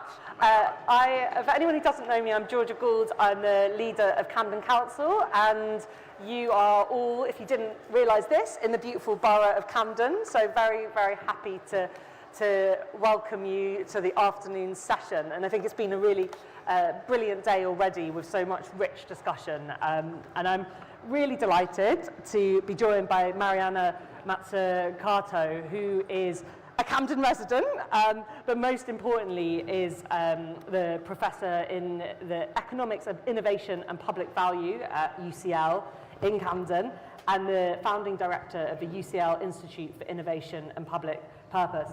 And I think I could literally fill the whole 45 minutes with going through Mariana's awards and books and various roles. I was just saying to her, I don't know how she does it. But I think it's safe to say she has really challenged and changed economic orthodoxies and changed the economic debate. So it's taken much more seriously the role that the state can play in creating value, in innovation, in entrepreneurialism.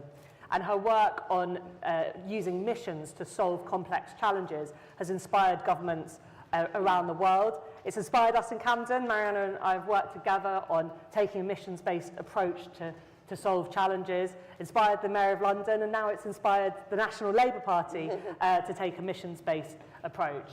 And I think what's really important about Mariana's work is she's not just an academic producing books, but she is somebody who grapples with real-world problems and works with governments from Barbados to Sweden to really implement them. And to work with Mariana is to find that she's just kind of met with the Pope or the UN General Secretary, but also that she'll sit down with our procurement team in Camden and do a workshop in how these ideas will really change things in practice on a local level and a national level. So we're really excited about the way that her ideas are already changing things, and I hope that the Labour government will be the first truly missions-based government to kind of pioneer this approach. And I don't think there's anybody better to help us think through how to do that than Mariana. And I think you're just going to start by reflecting a little bit about the approach and what we can learn from a missions-based approach. Yeah. Oh, good. I forgot we had microphones. I was waiting for you to hand me something. So it's great to be here. Thank you for coming on a Saturday to listen to our joint rant. We've been working together, and it's been truly inspirational. You mentioned Barbados, another absolutely inspirational leader who's the Prime Minister of Barbados, Mia Mottley.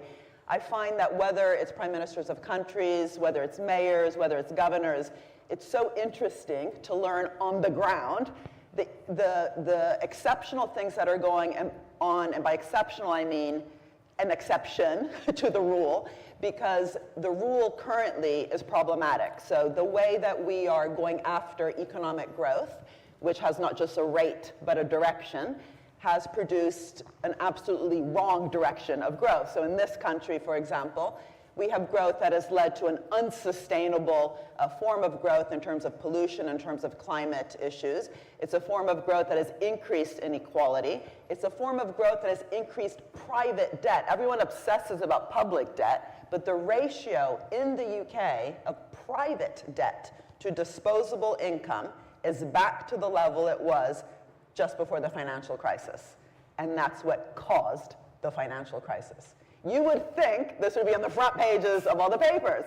You would think the Labour Party would be talking about it. I promise I won't criticize you guys. Unfortunately, it's in the background. People aren't talking about it. And why is that? If you just create money, if you just create debt, if you just create help to buy schemes so people buy homes, right, without their real wages going up in the last 30 years, it's not surprising that debt to disposable income goes up. So the work that we've been doing together, and again, it's been absolutely inspirational to work with Georgia Gould, who I hope will be Prime Minister one day, is all about how do we actually redirect growth. This is not about no growth. I was joking before that no growth is for les bobos, la bourgeoisie bohème. Sorry, bit of French this morning. This is about radically transforming how we grow. It's also radical transformation of the narrative and the stories we tell of where growth comes from, who the value creators are, who the wealth creators are. How can it be that Goldman Sachs, the head of Goldman Sachs, right after the financial crisis, had the nerve to say Goldman Sachs workers are the most productive in the world. And he wasn't saying it to make people laugh. This was like after receiving a $10 billion bailout from the US government right after the financial crisis. He was right. How we measure productivity, okay, is actually a tautology. If you get paid a lot, you are more productive, because we have actually been confusing price with value and how we even measure growth. So how we measure growth has to change, how we redirect growth has to change, and the point of missions, the mission-oriented approach, is to say, what if we completely flipped it? That instead of talking about growth for growth's sake, we actually tried to tackle the most difficult problems of our time and got government to change how it thinks about its own role, not just fixing market failures, which is an economic speak, tries to sound smart, but actively shaping and co-creating the economy. We change how the private sector works, not just maximizing shareholder value and engaging in these massive share buyback schemes that we've seen in the last 10 years, where over $7 trillion have been used by the top companies in the world just to buy back their shares, to boost stock prices, stock options, and executive pay, and change how they work together, also along civil society organizations, actually solve really, really difficult challenges, whether it's the digital divide, whether it's carbon neutral cities, whether it's specific challenges in cities, think of the knife crime problem in London, and actually truly put these problems at the center, not at the periphery, of how public and private work together. For example, even how we design an industrial strategy. And on the industrial strategy, think of the old kind of industrial strategy, including Labour's and the Tories. This has been equally problematic, where we just have a list of sectors that we say, oh, they're important for growth. Finance, aerospace, automotive, life sciences, the creative industry. And then we start giving money to them. We have a life sciences strategy. What if you say, forget the sectors. Of course those sectors are important, and many other sectors are important too, but we actually have a challenge-oriented strategy and turn those challenges into missions and moonshots where all those sectors and more have to work together to solve the problem. So that's how we got to the moon. 51 years ago, the moon landing was actually through a specifically organized program where many different sectors had to work together to solve a problem that was really hard, getting to the moon and back in a short amount of time. To do that, it required innovation, investment in areas as different as aerospace, nutrition, materials, electronics. There was 1,000 homework problems that had to be solved along the way. Government directed it. Government came up with the mission, and the new missions of the future have to be co-created, but let's just pause a bit. Government directed it, but then designed its instruments, from procurement to grants and loans, to foster bottom-up innovation to solve the problems. So we ended up with camera phones, foil blankets, baby formula, software were solutions to problems, okay? NASA was so confident about its role, unlike today's public sector, which talks about being business friendly and then gets, am I allowed to say, screwed along the way? So socializing risk, privatizing rewards. They were so confident of their role that they put into the contracts with the private sector no excess profits.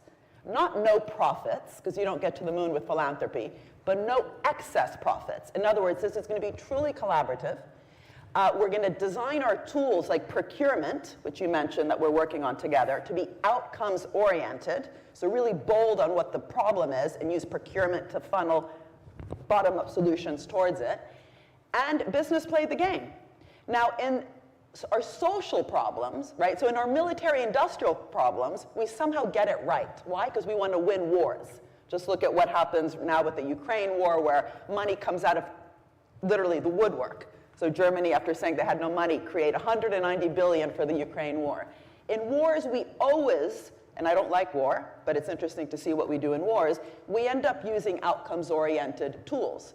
In wars, the military never actually just says, oh, let's just give money to the pharmaceutical companies and then let them set whatever price or organize intellectual property rights in whatever way. Why? Because soldiers get sick on the battlefield. So if the military is helping and working with the pharmaceutical companies to come up with drugs for the battlefield, they make sure that they have access to those drugs for the soldiers. They make sure that the intellectual property rights are designed in such a way that are not extractive. So what's interesting is that when it's social problems, right, whether it's health, education, public transport, we just somehow get into this really lazy mode that we think we can just talk about things like public-private partnerships or PFI schemes, put some public money in, put some private money in, and then hope for the best, literally like pray, as opposed to having an outcomes orientation. So the mission-oriented framing, which I think Labor's starting to think about, but I think what we should talk about now is how to actually do it for real, is all about saying, what are the really difficult challenges out there? Turn them into moonshots that require lots of different sectors to work together. Get government confident enough to actually be in the room and to strike the right deal, a symbiotic deal, not a parasitic predator-prey deal with the private sector, and work together in an all-of-government approach, not a sectoral approach, whether it's in industry or in government, right? Because well-being is not just for health. Climate is not just for the Department of Energy. Have an all-of-government approach, a confident approach, using outcomes-oriented tools like procurement, grants, loans that funnel in bottom-up solutions from the private sector and public institutions, but that's outcomes-oriented. And to do that, though, you need a new social contract.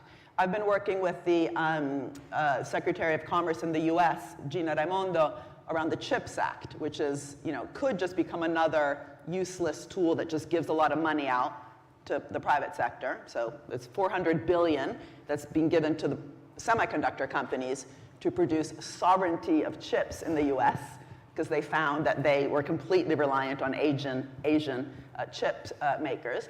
But this time around, unlike with the digital revolution where there was a lot of problems that we're seeing today with the big tech community, they're putting conditionality, okay, into the contracts. For example, the companies benefiting from the CHIPS Act cannot just use the money to buy back their shares or give them out as dividend payouts. The workers working in the semiconductor companies need to be earning their living wage. We need to be using those profits that are generated collectively to improve working conditions. They're putting in different clauses around energy efficiency. We're trying to force that in a bit more in terms of green procurement, for example. But so that can be done. It's not that hard. And what's striking in the UK is it just often is not done. And even in the past, at least, I'm really hoping that the new wave of labor leaders get this right. Even the Labour Party got it wrong. This idea of being business friendly ended up creating these partnerships, which we know led to very problematic ecosystems, right? The word ecosystem is not necessarily a good thing. It's just saying there's an ecosystem. Is it symbiotic? Is it mutualistic? Is it parasitic?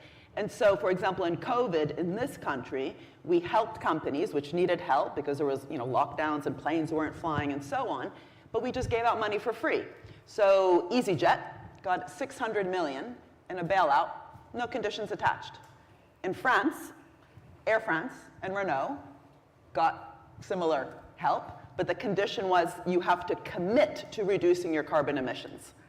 In other countries, they said companies that are using tax havens are not allowed just to get government handouts, right? You need to commit to changing those very problematic, dysfunctional, parasitic practices. So this is what I think the real challenge is today. How can labor, A, get just as ambitious about wealth creation as wealth redistribution, create value in a way that's ex ante, in a pre-distributive way, the right way in terms of the relationships, both in terms of capital-labor relationships and public-private relationships, and to do that, to use both those outcomes-oriented tools, like outcomes-oriented industrial strategy and procurement, but to really, and this is because I think it's the pain point, change the public-private relationship so that it actually is about, and conditionality sounds like a stick, but still, a contract, a real deal where we don't earn excess profits like Centrica last year, earning excess profits on the back of a huge cost of living crisis and using, again, half of it to buy back their own shares, but to really forge that deal which is truly about building forwards better in terms of how we do capitalism. And I don't hear enough, I think, of this in the current discussions, and I just think it'd be really interesting also to hear from your experience in terms of what it looks like to work with business in a symbiotic way, and what are the metrics that we can have, so it's not just storytelling, a case here, a case there, but that we can hold ourselves accountable. Thank you. Well, thank you for that.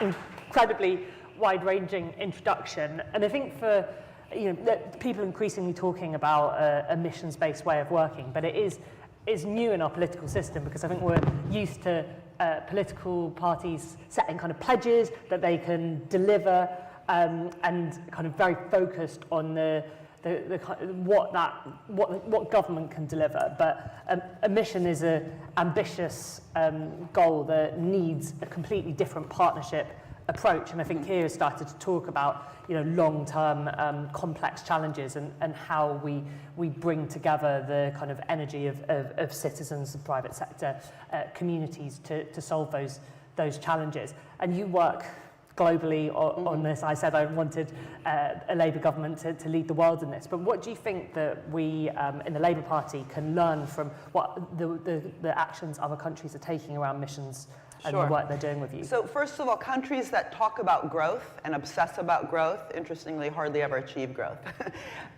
So same thing with productivity. We know there's a productivity challenge in this country. We definitely can attest to that in Britain at the moment. Well, there is a growth challenge in Britain, exactly. But if you obsess about it, you don't get it.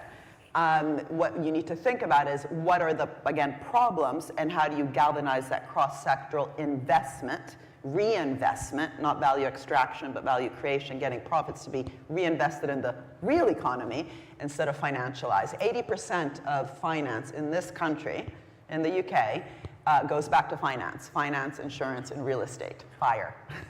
Okay, the country's on fire, not just in terms of global climate issues, but also literally in terms of financialization.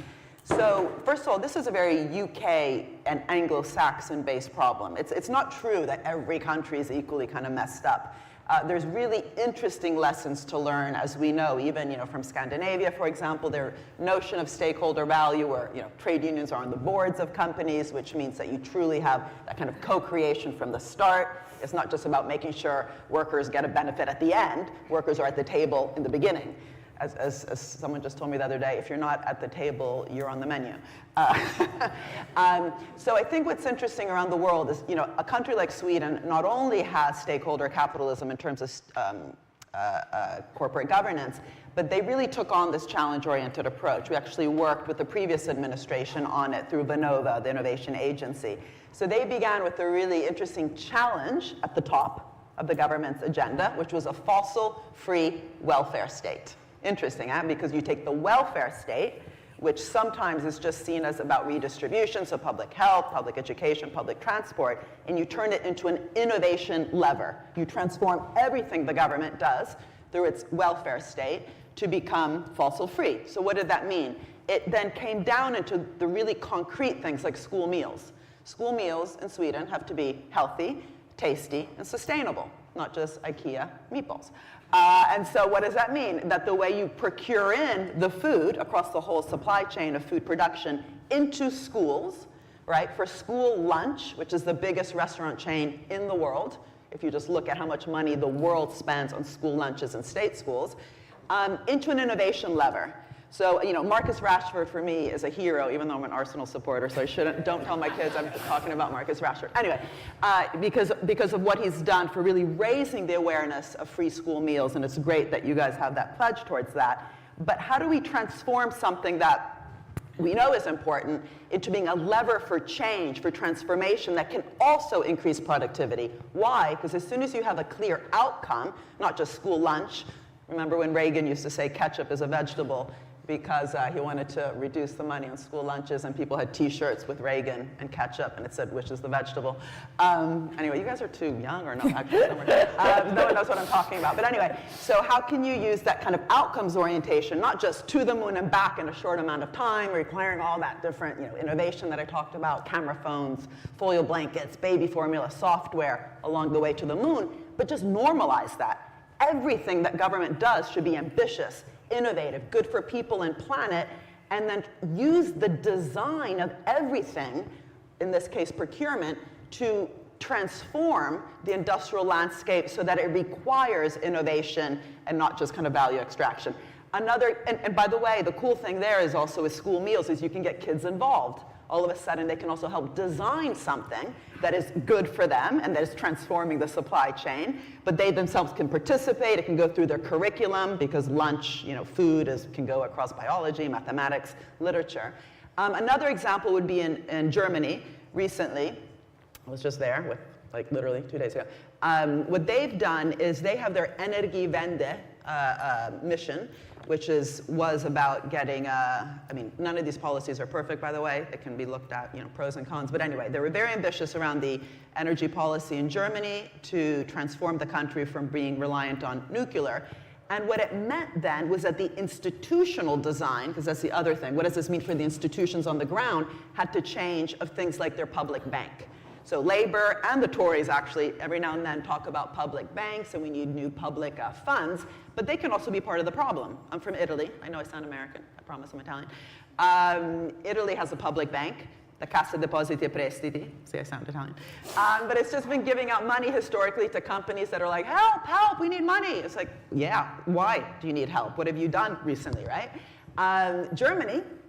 Germany, because it became ambitious around its energy strategy, changed how the loans were being given to sectors like steel, which globally, including here, is saying help, help. And they said, all right, we'll help you, but guess what? It depends. You need to become part of the solution, not part of the problem. What is the steel sector going to do in terms of lowering its material content of production, so it's less carbon heavy, in order to merit a government loan? So the government didn't tell it what to do, because that would be top-down, micromanaging, it would kill innovation. But the direction and the standard, the condition was there, so the sector had to innovate, had to invest, had to retrain its workers, right? Today they have the greenest steel in the world because they had to, not because they went to Davos to blah, blah, blah. They had to lower the material content of production, which they did through repurpose, reuse, recycle technology through the whole supply chain. And so this is the transformation, right? And again, whether it's loans, whether it's procurement, and the other thing is how do we make sure that the growth that then is produced by green steel, they have the greenest steel in the world today, alongside Sweden, the growth, so the profits that are generated are also socialized. What do I mean by socialized? Not socialism, even though we could talk about socialism, but this is the big question too. It's not about, oh, labor, we're not about nationalization, and we're not about privatization, we're somewhere in the middle. What exactly do you mean? How do you govern a process so that you're socializing both risks and rewards? So, there's a lot of mistakes made on this front. Obama, sorry, I keep talking. At some point, you'll interrupt me, right? I think everyone's listening as well. Okay, sorry. I promise I'll shut up in a minute. I don't even know what time it is. So what was really interesting, when we did austerity here, which was so bad, right? So many of the ills we have today are because we underfinanced, we introduced austerity, we cut the budgets of all the things that are critical for our social fabric. This was after the financial crisis, which, as I said, was caused by private debt, and we blamed public debt, and then just engaged in this completely idiotic austerity wave, and also idiotic from the growth perspective, not just because it harmed people and planet. In America, there's this untold story. They didn't do that. Obama had a serious stimulus program. It could have been bigger. It was $800 billion after the financial crisis because they realized that to get back on their feet, austerity was not the way to go. And they decided to direct that stimulus program in a green direction. So far, so good. They didn't do austerity, and they decided to have it be green. And the next great thing is because it was ambitious, they were able to attract top people into government. You don't have to pay people $1 million to go into government like they do in Singapore. It makes it quite attractive to work in government, but that's very difficult for many countries. They were able to attract Nobel Prize winning people in terms of the quality because they were very mission oriented. So Steve Chu, the Nobel Prize winning physicist, agreed to be Obama's head of their director of energy, of the energy agency, the director of the DOE, not because they said, oh, come in and help us do a market failure or design some sort of tax incentive or be business friendly with the Elon Musks of the world and to de-risk and enable and all that kind of boring word we use in government when we talk at the private sector. But it was like, help us steer this $800 billion stimulus program in a green direction. He's like, I'm there, left Stanford, went to direct the DOE, the Department of Energy. Next thing, they set up ARPA-E. Great, that's what everyone here is talking about too little too late through the ADIA program, right? Because DARPA in the US was a key agency in the Department of Defense, innovation agency, which got us the internet and a lot of the things in our iPhones today. They said, okay, we need an equivalent, ambitious organization that gets us green innovation. Great, set up ARPA-E, ARPA for energy. Attract a top guy to run it, Arun Majumdar, who later runs Google's energy program. Next, we're going to have a guaranteed loan program to the top renewable companies, right? So far, so good. It's sounding great. Like, yeah, awesome. Keep going. So then they do guaranteed loans to companies like Tesla. Interesting. $465 million to the Tesla S car. This is early days. Right now, Tesla earns a lot of money, so it might not seem like a lot. This is the high-risk, early stage of Tesla's success. Same amount of money goes to some solar companies like Solyndra, which go bankrupt. Right? This is where the mistake starts to come. A, no narrative. So when Solyndra goes bust, government's like, we're going to be in trouble now, right? People are going to start blaming us. So it became a huge thing about the Solyndra loss as a typical example of government picking winners, not knowing what it's doing. Government should stop doing that. It should just set the rules of the game and stop kind of helping to direct the economy. Very little narrative came out of the Obama administration at that point to say, yeah, whatever, failed on Solyndra, but guess what? We succeeded on Tesla. Give us a break. We're an investor first resort. We're doing hard things. Europe's there, just doing austerity. We're helping to steer economy. Second big mistake, how they structured that portfolio. It made no sense. Even though they had all these Goldman Sachs guys in government, which is a problem, those guys did not help, and it was mainly the government to structure this properly. They said to Tesla, to Elon Musk, if you don't pay back the loan, we want 3 million shares in your company. So why would you want 3 million shares in a company that doesn't pay back its loan? It makes no sense, right? What they should have said is, here's a loan to Tesla, to Solyndra, to all these high-risk companies. Why are they high risk? Because it was the early stage of that kind of renewable wave in terms of electric cars and so on. Had they said, in an investor first resort, market shaping, not market fixing kind of mindset, if you pay back the loan, we get 3 million shares in your company. The price per share went from 9 to 90, right? And that difference multiplied by 3 million would have more than paid back the Solyndra loss, which everyone still talks about today as a massive government failure, and the next round of investment. So details matter. Confidence matters. The fact that NASA, as I said, was confident when it worked with business because it said no excess profits. This was an example of lack of confidence, lack of structure, lack of attention to the detail that, yes, you need to help direct an economy, stimulate bottom-up innovation in the private sector, but also don't just cover the downside, right? Get a share of the upside. And there's different ways to do that. It's not just equity stakes. I mean, this was their idea, by the way. It's not me telling them that they should have 3 million shares. They wanted 3 million shares. They just structured it wrong, like here where we bail out the bad companies and they go into the public debt as opposed to getting a share of the good that government helps create. So this also, like the conditionality piece I talked about before, is something that any progressive Britain party should be thinking about. How do we socialize both risks and rewards? Sometimes it can be through things like these equity stakes.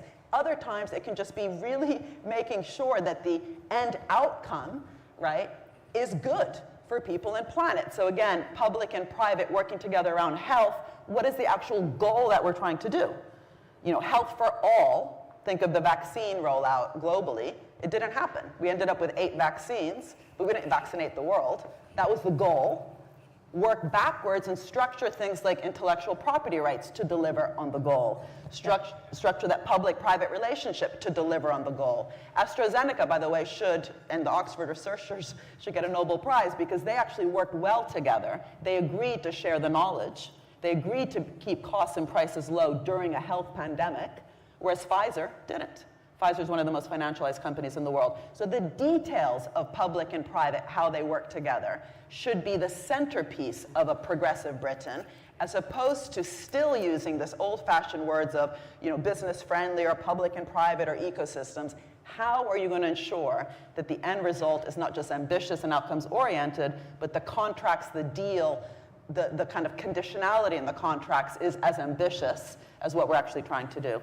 And just super lastly, growth is not a mission. Growth is the result of if you do this properly. Why? Because it requires investment, innovation, investment in workers. That school meal example I gave, if done properly, creates growth, right? With a direction. Whereas one of the things that worries me in the labor list of missions right now is that we're almost looking at the outcomes as the mission itself. And I've never seen that work. Well, thank you so much for giving us that. Oh, you go.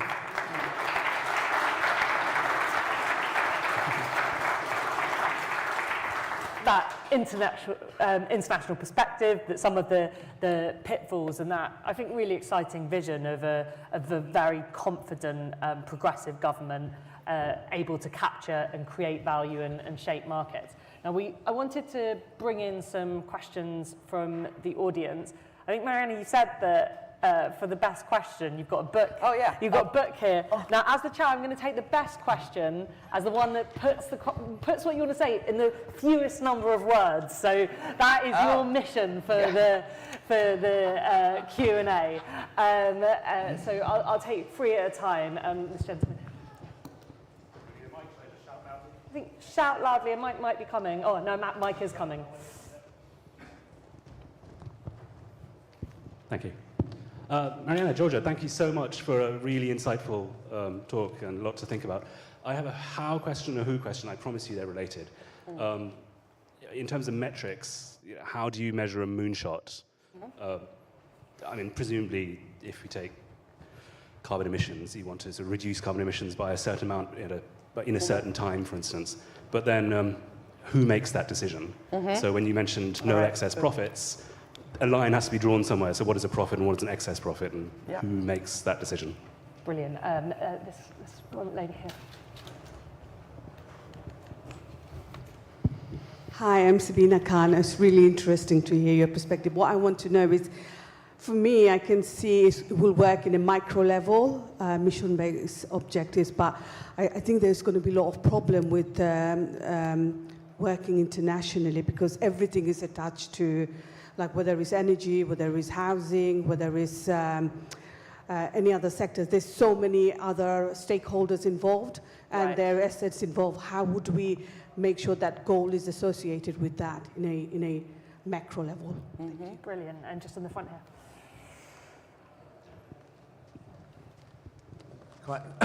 Rod Dowling, quite a short question. Tony Blair was very confident when he had his mission to reform the NHS IT. It completely failed because they didn't have the competence, at procurement and controlling the project.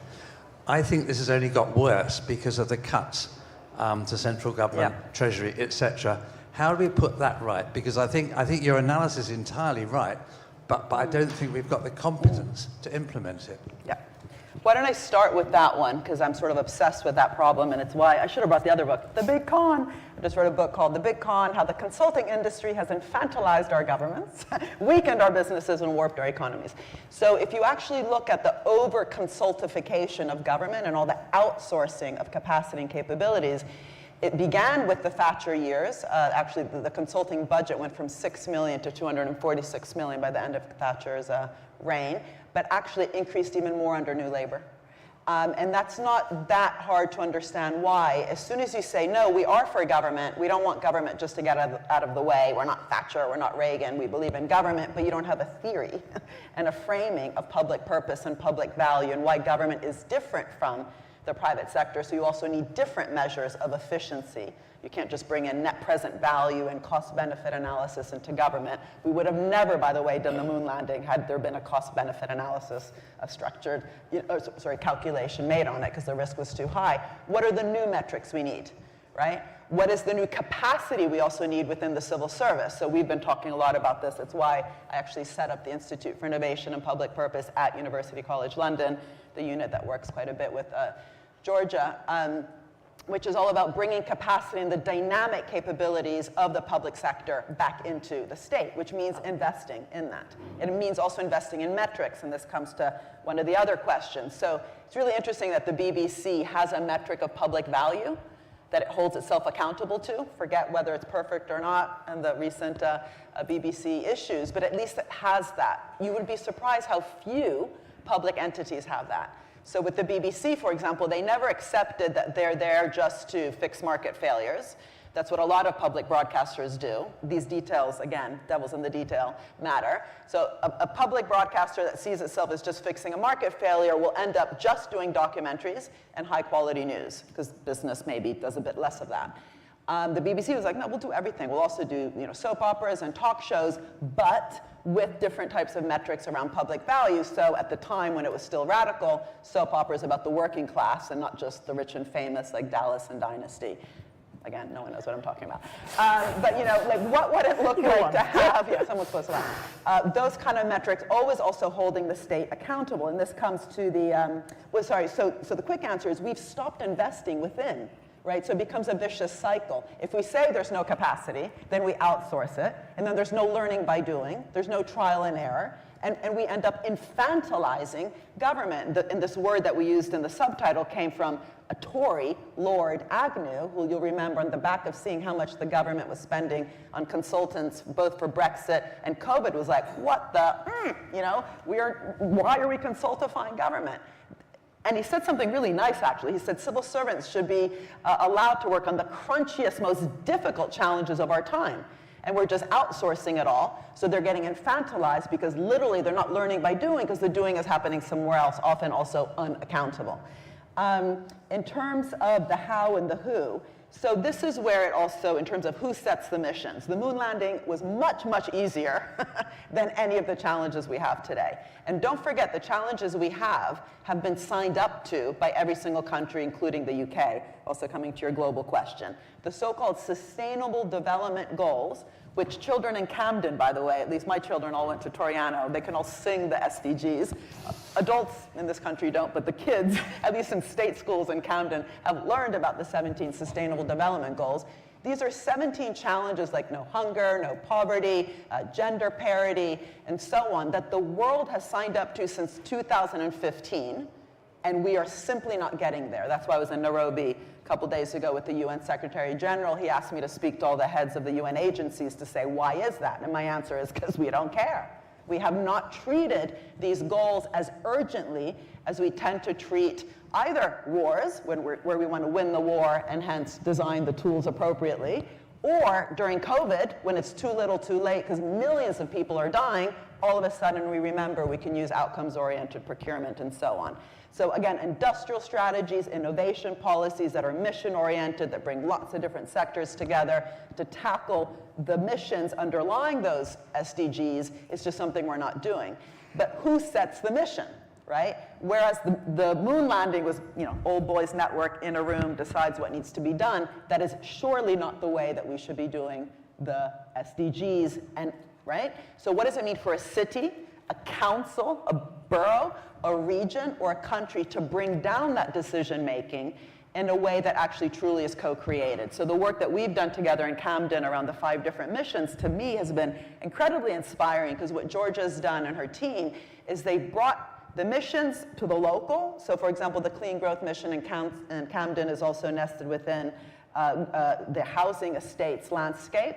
But instead of it just being done at people, they brought people to the table, for example, resident associations, citizen assemblies, to talk about green growth and sustainability, and also to do through the think and do, but also to transform institutions like food banks, which unfortunately have risen, as we all know, because of what's happening in this country in terms of inequality, only worsened with COVID, but it was already happening, into food cooperatives, right? So bringing agency, you're not doing good at or to people, but with, and bringing that dignity and self-worth and self-value through the institutional design. And that's why the whole cooperative movement is so important, but also green food cooperative, right?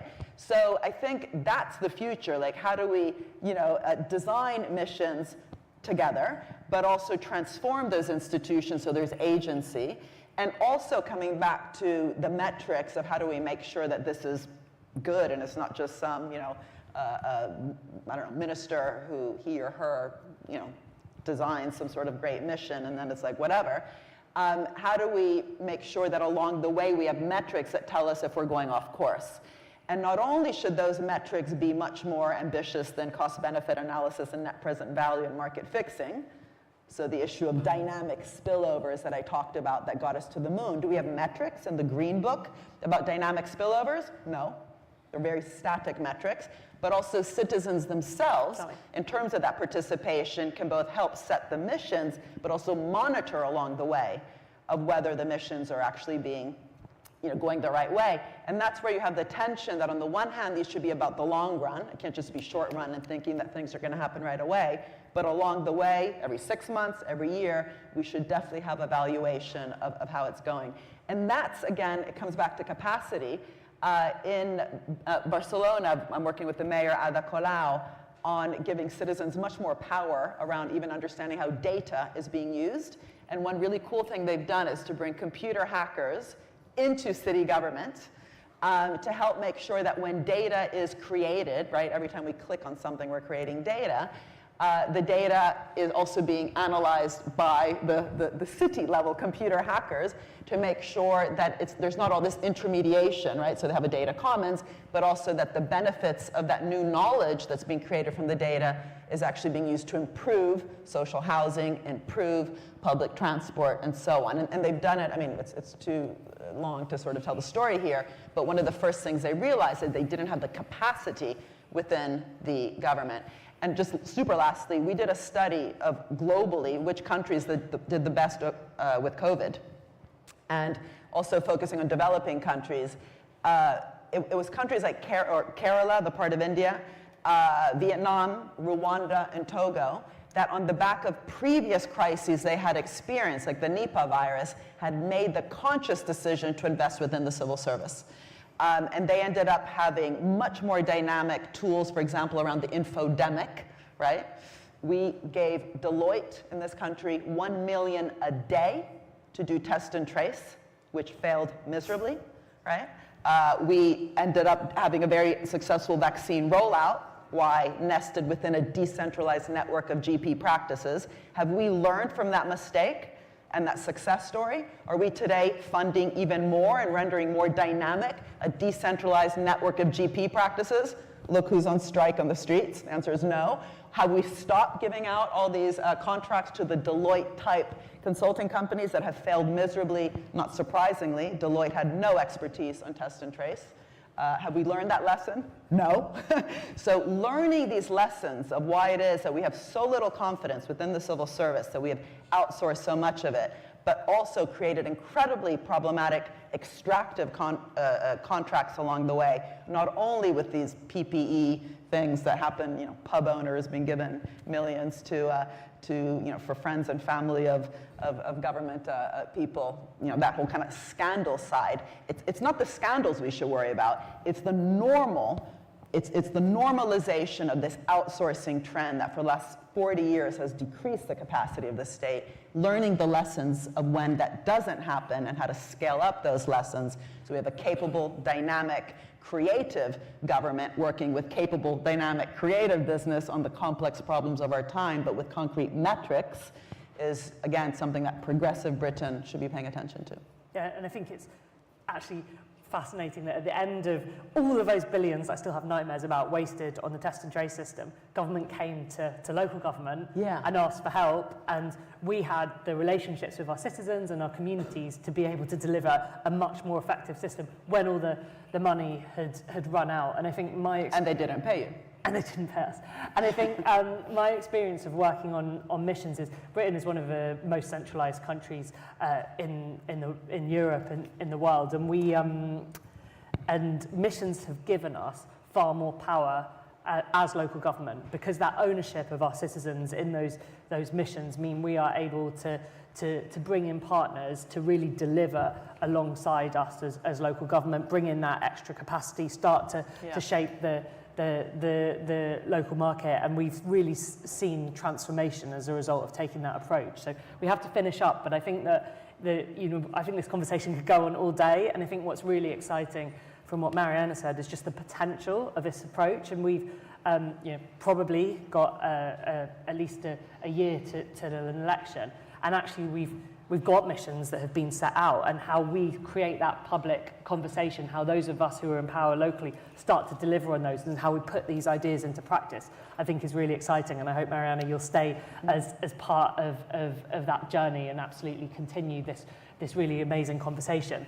And we've got, I'm just going to borrow this because we're followed now by two amazing sessions. We're splitting up. One is staying in here, which is Growth as a Progressive Project, led by Darren Jones. And then in the Congress suite, we've got Ambition for Each Other, Labour's Approach to Employment Support, led by Ali McGovern. So just before we go out, I just hopefully everyone can join me in saying a massive thank you to Mariana for her time. Maybe a young person, if there's a high school student in the room, I could give it to them. Okay. Yeah. Ask if anyone from the state school.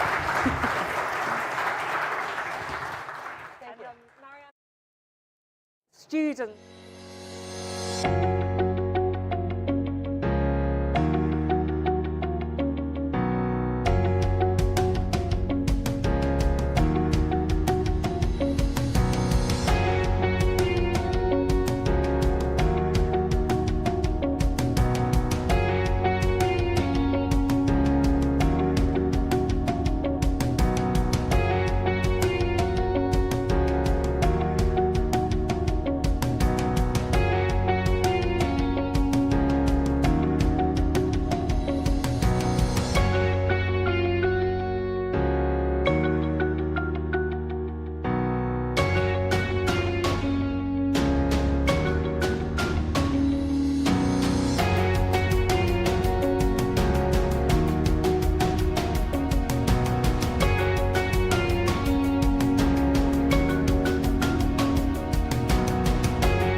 Good afternoon, everybody. We're ready to start, so please do gather yourselves, take your seats and get ready for this panel on economic growth.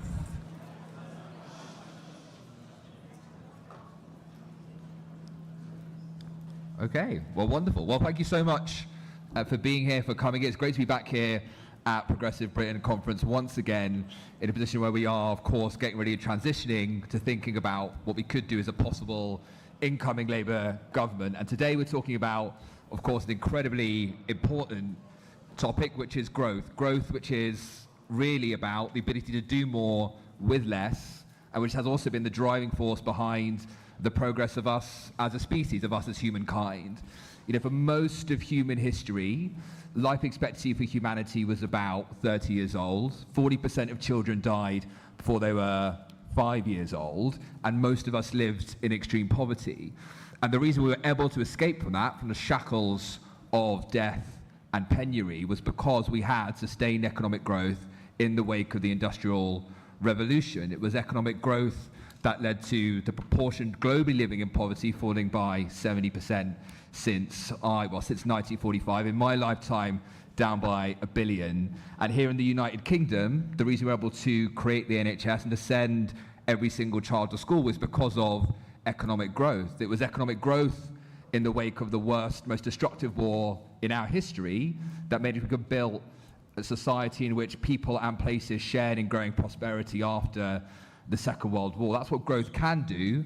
But of course, in this country, we haven't known growth for a very long time. In my entire adult life, we haven't really known economic growth. We've had a no-growth decade where our wages are £9,000 lower than they should be. That lack of growth also means that we have to pay proportionally more for the same number of hospitals and schools. And that lack of growth also leads to life expectancy falling in the most deprived areas even before COVID began. And we as a party, we need to fix that. Right? We as a party need to make sure that actually we do have economic growth shared between prosperity, shared between people and places, so everybody becomes better off. After this decade in which we've seen the foundations of that systematically hacked away by this Conservative government, at the same time preventing the greatest threat to our future prosperity and to growth in the form of climate change. There is no economy without the environment. A burning planet is really bad for business, and also, of course, persuade voters that we are the people to trust to do both of those things. And today, we've got a brilliant panel who are going to tell us we're going to do exactly that. So no pressure, big happy smiles. Of course, we have Darren Jones, who's zooming in from Bristol. I'm sure Darren doesn't need any introduction to anyone in this room. The chair of the Business and Trade Select Committee, one of the best select committee chairs I've ever seen in my life. So good, in fact, that I hear AOC refers to herself as the American Darren Jones. Hi. Polly Biddington, as we all know, spent decades fighting against climate change, and now, of course, the PPC for Thanet, and Christabel Cooper, whose research we all read about how it is we are going to win the next election. So thank you very much for that.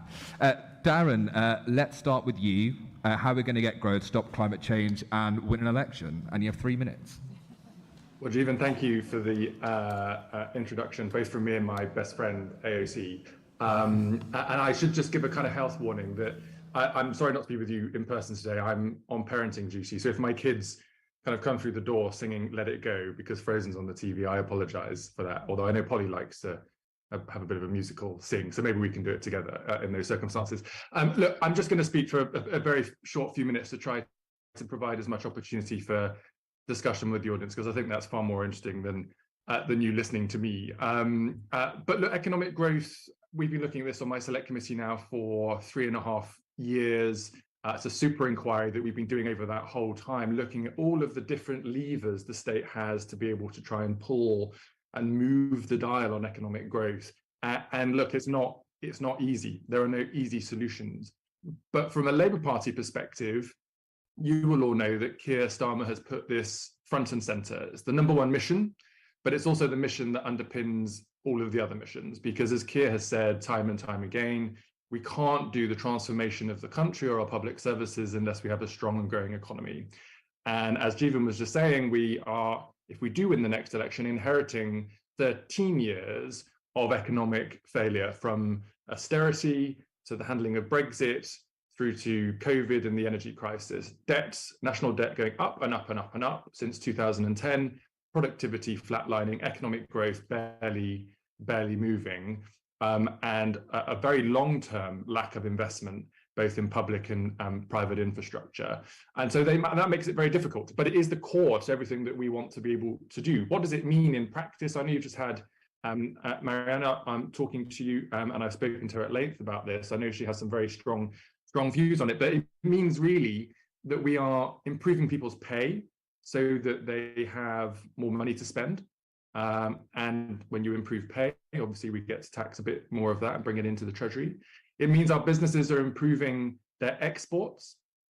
Exports have fallen through the floor in the last few years, partly because of a really poor quality Brexit deal, but also because the government thinks that they could just announce a trade deal and then let everybody else get on with it without actually actively involving themselves with business and helping exports to happen. The trade deficit went from 2 billion to 23 billion at the start of this year.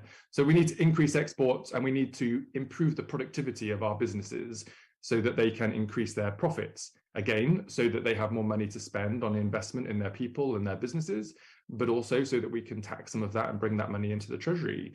This is pretty basic stuff, but as Keir has also said today, we also need to see a radical transformation of our public services. One, because we dramatically have to improve access, quality and outcomes, but two, because ideally we need to reduce the cost of them.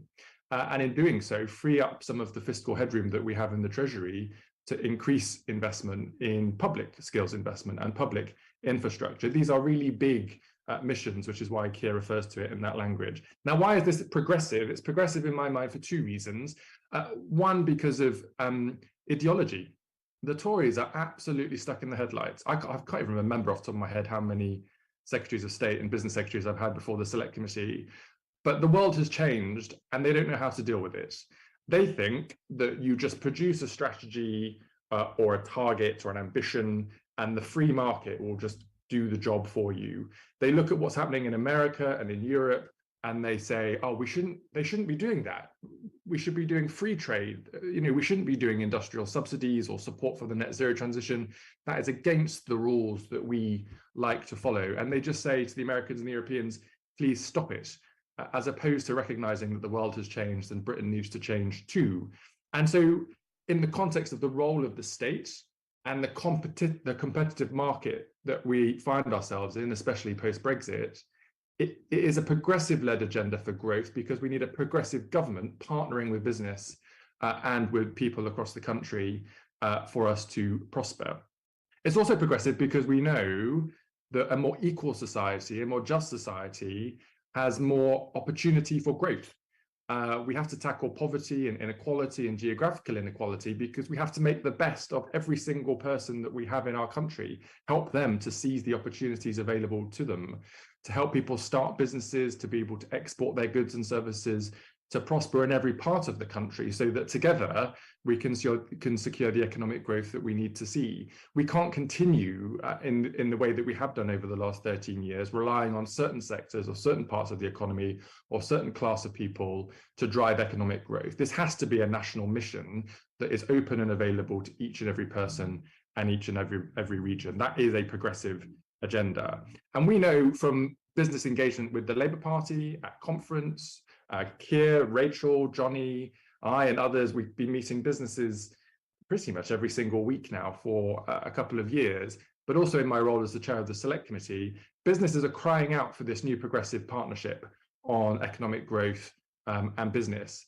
They are quite frankly fed up to the back teeth with the Conservatives. The Conservatives have clearly run out of road. They've run out of ideas. They've crashed the economy, and they don't want to be honest with themselves about what they've done. They should be ashamed of themselves. They say they're the party of business, the party of a strong economy, and they've done and delivered the complete opposite. It is political vandalism. It's a car crash, and people want a new start. And they're looking at the Labour Party, seeing economic competence, seeing the partnership we want to have with business, talking about industrial policy, talking about public investment in our infrastructure and the net zero agenda, talking about how we can improve trade, and they see that we are the party with the ideas, with the energy, with the hope and the optimism for the future of our country, and they want to partner with us. And so now it's just our job to make sure that we win the next general election and persuade the British people across all of those constituencies where we must win, that we are ready and that we are ready to get on with it. I know that all of you agree with that. And it's great to have these discussions and we should keep having them, but we then all should make sure we get out to our key seats, support our brilliant parliamentary candidates, some of whom you can see on the panel today, travel across the country as best you can, and put in as many miles as you can over the coming year to make sure that every single vote that we can get, we get into that ballot box so that we can get on and change the country. Thanks so much.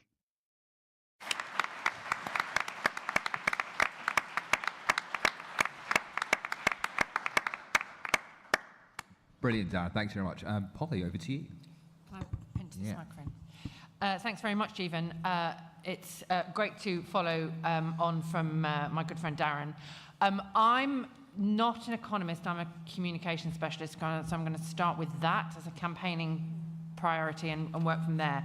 Fundamentally, growth is something that I think everybody in here will sort of, Jovan has done a really good explanation about why growth matters at the outset. And that's important for everybody here to remember, because if we have it as a given, we forget that not everybody actually thinks that growth is a good idea. Now, there are two reasons why they don't think it's a good idea. One is that it's happened and they don't feel the benefit. Or two, they have felt the benefit and they think that's quite enough, thank you very much, and can we stop?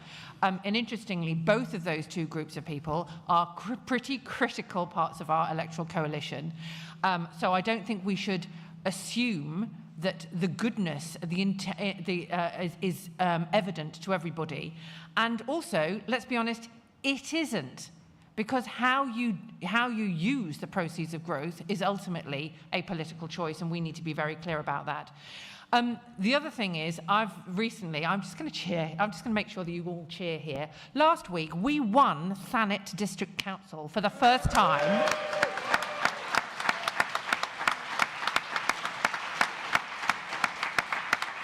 For the first time since 1999. Now, I was very pleased to party like it was 1999, although everybody else thought I was being a bit old school about it. The fact of the matter is, that happened because we're reassured people. I stood on the doorstep and basically pledged that we were going to be able to keep the streets cleaner than the Tories had done, and we knew where our money was coming from to do the things that needed to be done. Now, there are some really big delivery challenges on that. Pledging that we are going to, for example, increase the number of GPs doesn't necessarily mean the GPs are going to come to Thanet. And that is part of the thing that really comes to the challenges about what that growth needs to look like. So we need to be very clear about where the money is coming from. People aren't stupid. They know there isn't very much money. So we can be sort of fiscally responsible, and that's a key part of our messaging on how growth will work. Now, we've done some of this as a response to a political challenge, but there is also a policy and delivery challenge here. If we have the highest growth as a target, which in the G7, that's fine. But what difference will it make? And that's the bread and butter question that we need to be able to answer, both for those who said, oh yeah, you've always talking about growth, but we don't get any of it around here, or to the others saying, yes, well, we seem to have quite enough, thank you very much. Well, you might have behind your Farrow and Ball door, not everywhere else. So let's have a work on that. Obviously, that's not my doorstep. That's not my doorstep challenge. I'm much nicer than that. But so therefore, we need to make the case for growth. The growing of the economy hasn't benefited everybody, so we need to talk about what the outcome is going to be and how we're going to spend that, and also how we're going to invest in order to be able to transform our economy in the ways that we need to. That's about retaining value in communities. I know, for example, if we think about the Take Back Control Bill, of which I am very, very enthusiastic for lots and lots of very good political and policy reasons, and this is why I think we need to be able to grow this slightly. Take Back Control Bill has been framed as a solution to a political problem, in that we were against people having any control, and actually we're very much for people having control, and it's all about power. Well, unless that is a vehicle for transforming the economic prospects of places that have been neglected and feel powerless, we're really missing a trick. I think there's an enormous amount of possibility in the framing of that Take Back Control Bill to design things which tackle wider economic problems.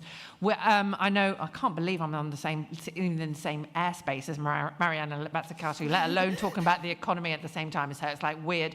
But she and Georgia in the previous session were talking about the fact that we've got one of the most centralised states in Europe. We've also got one of the most centralised economies. London sucks everything in. The 1945 government made some strategic decisions to deploy white-collar jobs in the public sector in other parts of the country in order to be able to create some kind of anchor for the economic growth in those places. We still send our driving licence applications to Swansea for a reason. Up until very recently, the benefits office was basically out in Long Benton outside of Newcastle for a reason. Or we might have been quite dismissive about some of the things the Tories have done in terms of putting some Treasury civil servants up in Darlington. Believe me, it can have some pretty distorting effects on the economy. I've spoken to our parliamentary candidate there, so don't assume that all of these things work straightforwardly. But we also need to understand that Take Back Control Bill, I know Keir has said, well, we'll work with the devolved powers that we've currently got. Those are concentrated around cities. There is nothing in the current devolutionary settlement that benefits somewhere like Thanet. I bet most of you couldn't even find Thanet on a map. If I told you it's Margate, Broadstairs and Ramsgate, then you'd get a bit better idea. It's closer to France than it is to London. It takes as long to get there on a high-speed rail as it does to Leicester. But it's much cheaper, weirdly. So the distortions, even if it's cheaper, it's out of the reach of most of those people who live there with a 10% unemployment rate. The East Kent Further Education College is training people up for jobs that are not available locally. So when people say it's all about skills, remind them it's actually about economic choices, about where you're going to develop the growth that we need. So I would say that skills in itself is not enough. Now, this wouldn't surprise you as somebody who's a massive campaigner for local power to say that the centralising tendencies of the state needs to be resisted at all costs by a future Labour government, because we need to have confidence in local power, establishing the opportunities for people to be able to make those decisions, not just in terms of delivering what Whitehall says, but designing it in a way that will work for those communities. Decisions need to distribute economic opportunities through an active state, and we need to be thinking about this in one big economic constraint, which I think sometimes with the idea and the framing that we've got currently about growth can sometimes be forgotten. We have to live within planetary limits. Now, I know some people will talk about that as basically being a degrowth agenda, but we need to be able to find ways of using the resources that we've got as wisely as possible in order to be able to increase the prosperity of the greatest number of people. That means when we tackle things like climate change, we do it in a way that is equitable, differentiating ourselves from any of our political opponents, either those who think that only a market will work or those who think only degrowth will work. So a net zero local powers bill is one of the things that I think would absolutely transform the prospects of us being able to deliver that economic development in a balanced way, because if we're going to do climate change, if we're going to tackle climate change well, we can't do it from the centre. Whitehall is useless at it, and we need to accept it and recognise that if we're going to devolve power, we also need to be devolving economic opportunity too.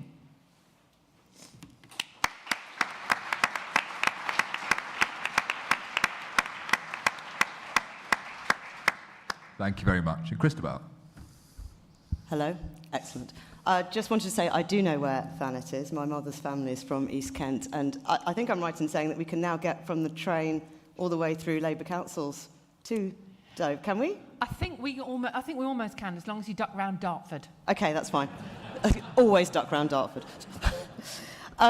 So I was speaking to an academic last week who described our current no-growth economy as being in a trilemma of fiscal badness. So lack of growth basically means that you either have to raise taxes, raise borrowing, or let public services deteriorate. And for Labour, this trilemma is particularly acute, given that we come under attack for raising taxes, we come under attack for increasing borrowing, and yet the public expect us to reverse the decline in public services. So being able to redistribute the proceeds of economic growth is realistically the only sustainable way that we're going to achieve this.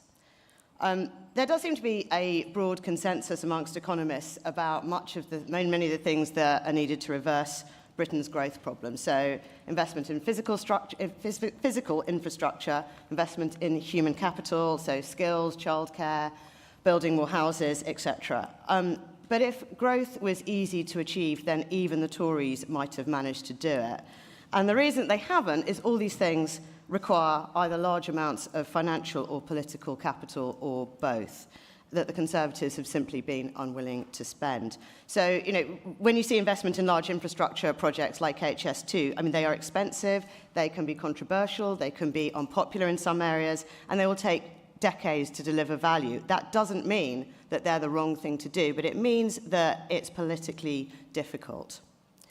Now, Liz Truss was wrong about many things, but she was right about the importance of economic growth. Very sadly for her, the anti-growth coalition that she implacably set herself against turned out to be a description of the core Tory voter. And so, in some ways, actually, Labour government will find it easier to promote growth, certainly to implement policy around housing, given our electoral coalition is younger and less opposed to house building. And as a progressive party, we are instinctively more willing to intervene in the kind of way that Mariana just was talking about it with an industrial strategy. On the other hand, we are burdened by having to fight the underlying perception that we are bad with money. Labour is currently polling ahead of the Tories on management of the economy for the first time in 15 years. And it's been a really hard slog to get to this position, and we absolutely don't need to not lose that lead before the next election. Little plug here for the voter segmentation that we did at Labour Together very recently in our excellent Red Shift report. One of our key voter groups, a Stevenage woman, is about as middle of the road as you can get. If there's a middle option in a survey, she goes straight for it. She doesn't pay very much attention to politics. And so if the thing that cuts through at an election is that Labour has got out its big red credit card and taken it to the shop of really nice stuff that's actually quite expensive and slapped it down on the counter, we are in a lot of trouble. But at the same time, Labour needs to give these voters a reason to vote for us, rather than default to either backing the incumbent government or simply to staying at home. It's worth noting that according to Ipsos, 28% say that they and their family would be better off under Labour, 16% say the Tories, but 51% say it would make no difference. So if Labour is going to go for growth in a big way, it is inevitably going to mean some level of borrowing to invest. And we need to make a watertight case for it. The good news is that although voters tend to instinctively dislike the idea of government borrowing, there is evidence that explaining trade-offs or talking about borrowing in terms of things like mortgages or businesses borrowing to invest in capital can lead to people changing their minds. And we're together, Labour Together, are currently looking at how the public understands those trade-offs between borrowing and investment. Research that we've already done shows that talking about economic concepts like growth in the abstract has absolutely no resonance. And I'm sure people recall an anecdote from the EU referendum where a public meeting in Newcastle, the panel were talking about the impact of Brexit on GDP, and someone from the audience shouted out, "That's your bloody GDP, not ours." Yeah, so I mean, literally, as Polly was saying, when we talk about growth, we really need to make sure it just doesn't come across as something that just translates into bigger profits for faceless corporates or to enrich rich people who live somewhere else in the country, but means that we can talk about improvements in public services that impact people's everyday lives. When we talk about green investment, we need to explain how that links to reduction in people's energy bills. When we talk about creating jobs, we need to be clear about what kind of jobs they are, where they will be, and how they will be created. Labour has basically got the diagnosis right about the economy, but finding a way of making transformational long-term changes to the UK economy while holding onto our reputation for economic competence isn't going to be easy. It's going to take skill, we've got to be sure-footed about it, but I think we can do it. Thank you.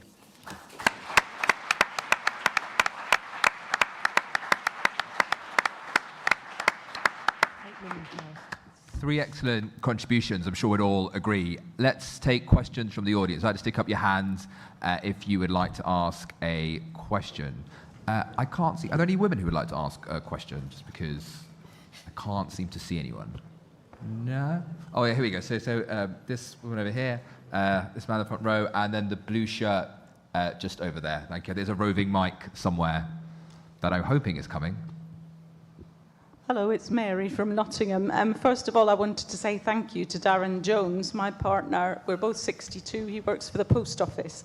You have drawn a lot of attention in a good way to politicians who will actually take on the heads of, well, in that case, the Post Office, and ask them difficult questions. We're talking about growth, and obviously in that case, there's a lot of money seems to have gone to people at the top in the Post Office. Meantime, jobs remain under threat. So my question really is twofold. How do you get the Labour Party's view of growth across to people, the working people that Keir Starmer mentions so often, and how do you reassure people that that instance that, as far as the post office workers are concerned, where I come from, has been very popular, of you holding that man to account, that's something that MPs in Parliament can generally do, so they've got confidence in why they should exercise their vote. Thank you. Brilliant. One up at the front over here, if possible. I think one from the man over here and one from the woman behind. Thank you. I'm Martin Hulst from Poole. Hello, Martin. In the old days, we were the workshop of the world. Then we became a nation of shopkeepers, and the shops are all closing.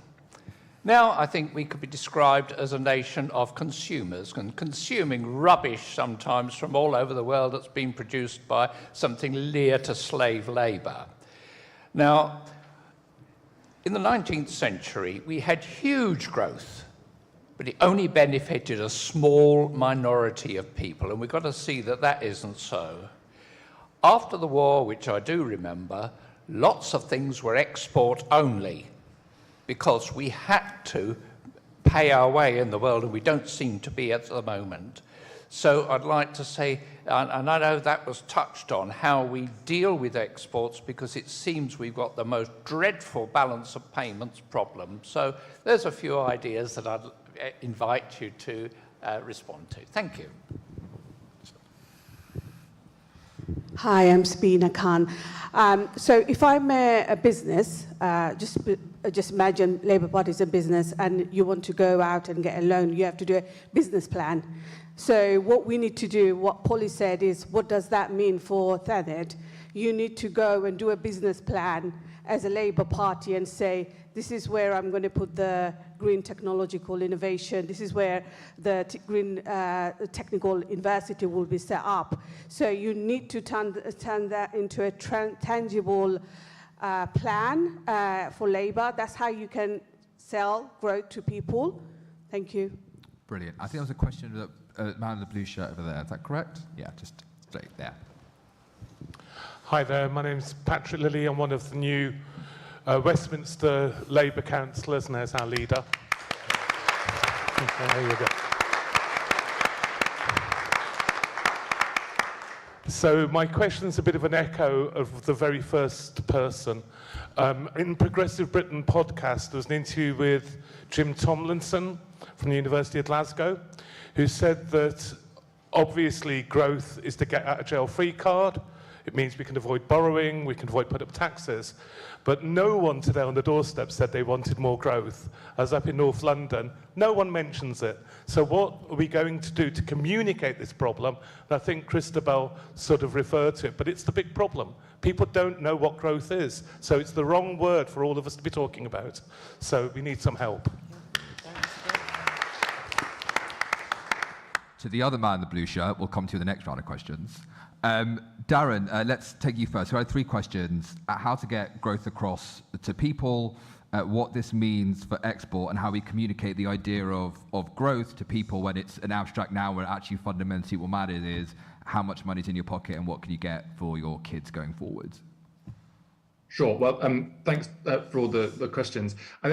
In my opening remarks, I talked about pay, profits, and investment, which is essentially the type of language I use when I'm talking about economic growth. Of course, when you're on the doorstep or at the pub or whatever, unless you're in a niche crowd, maybe we are a niche crowd, I don't know, you don't necessarily talk about GDP growth.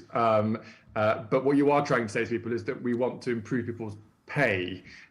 We want businesses to be successful. We want to be in a position where we can invest in people and the country. And people, I think, have a very clear feeling or understanding that we're not in that place now after years of Tory economic mismanagement. They know their pay hasn't been growing in line with their costs.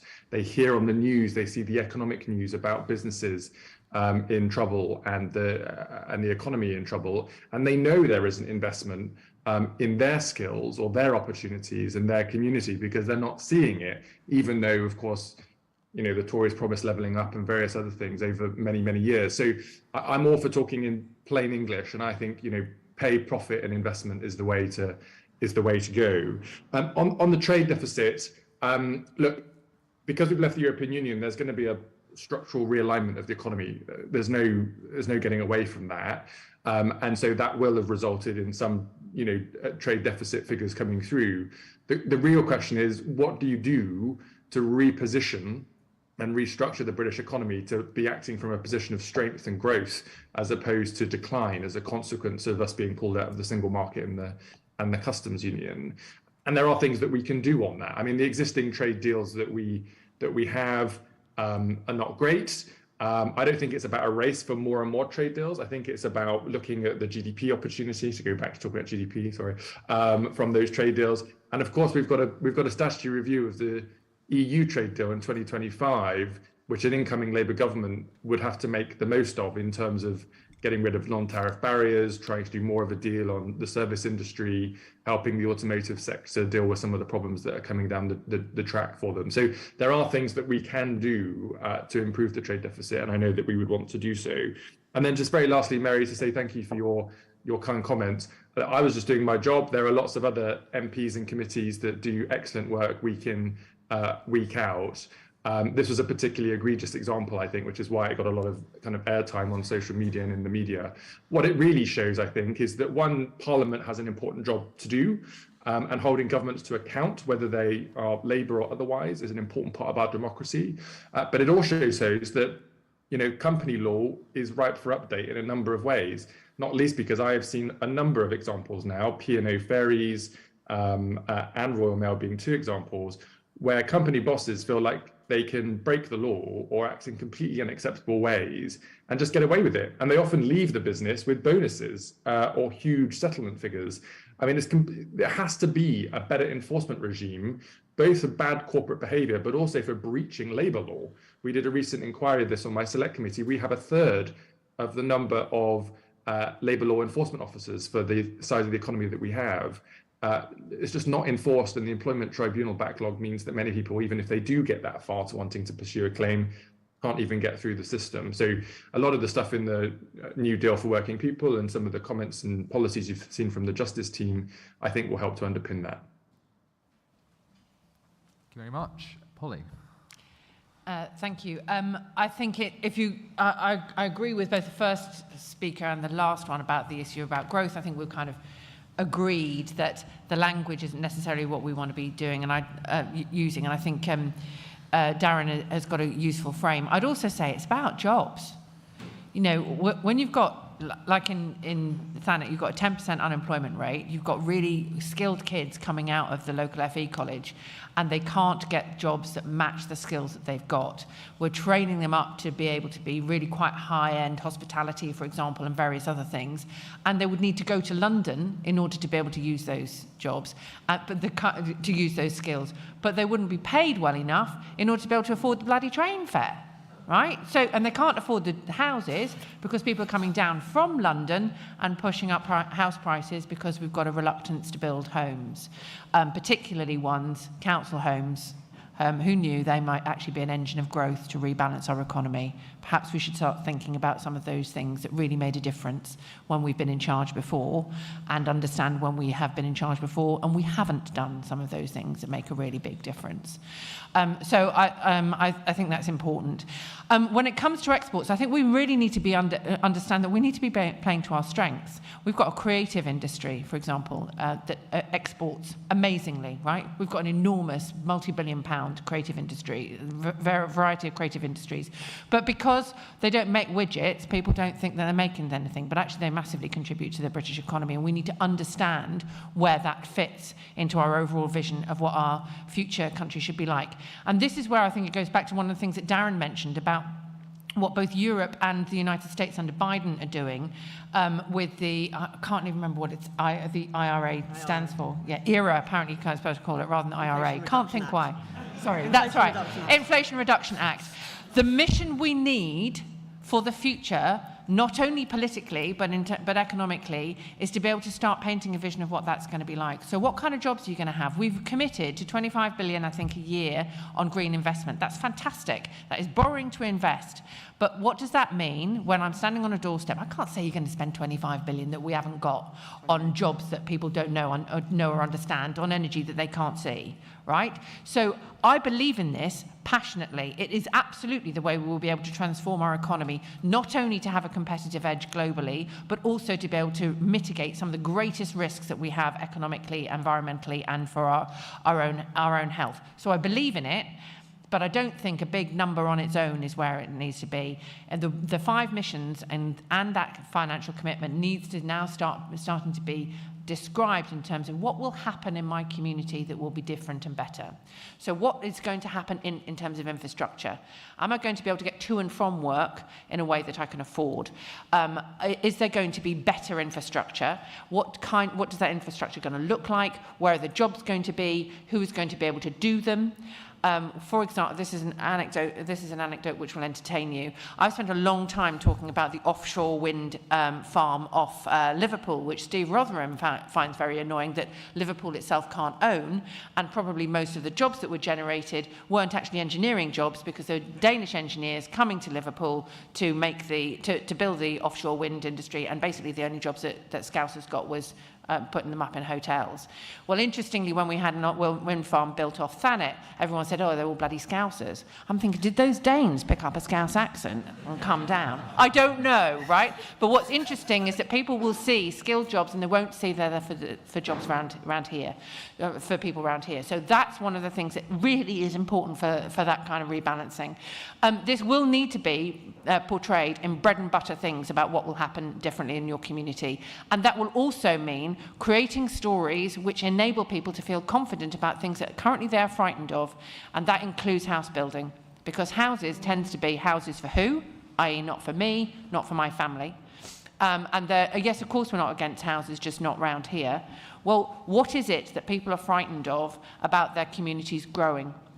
And we will need to be able to have a really strong case for that, because without it, we will still be having extractive economies and overheated places like London, which end up with other places just completely overlooked forever.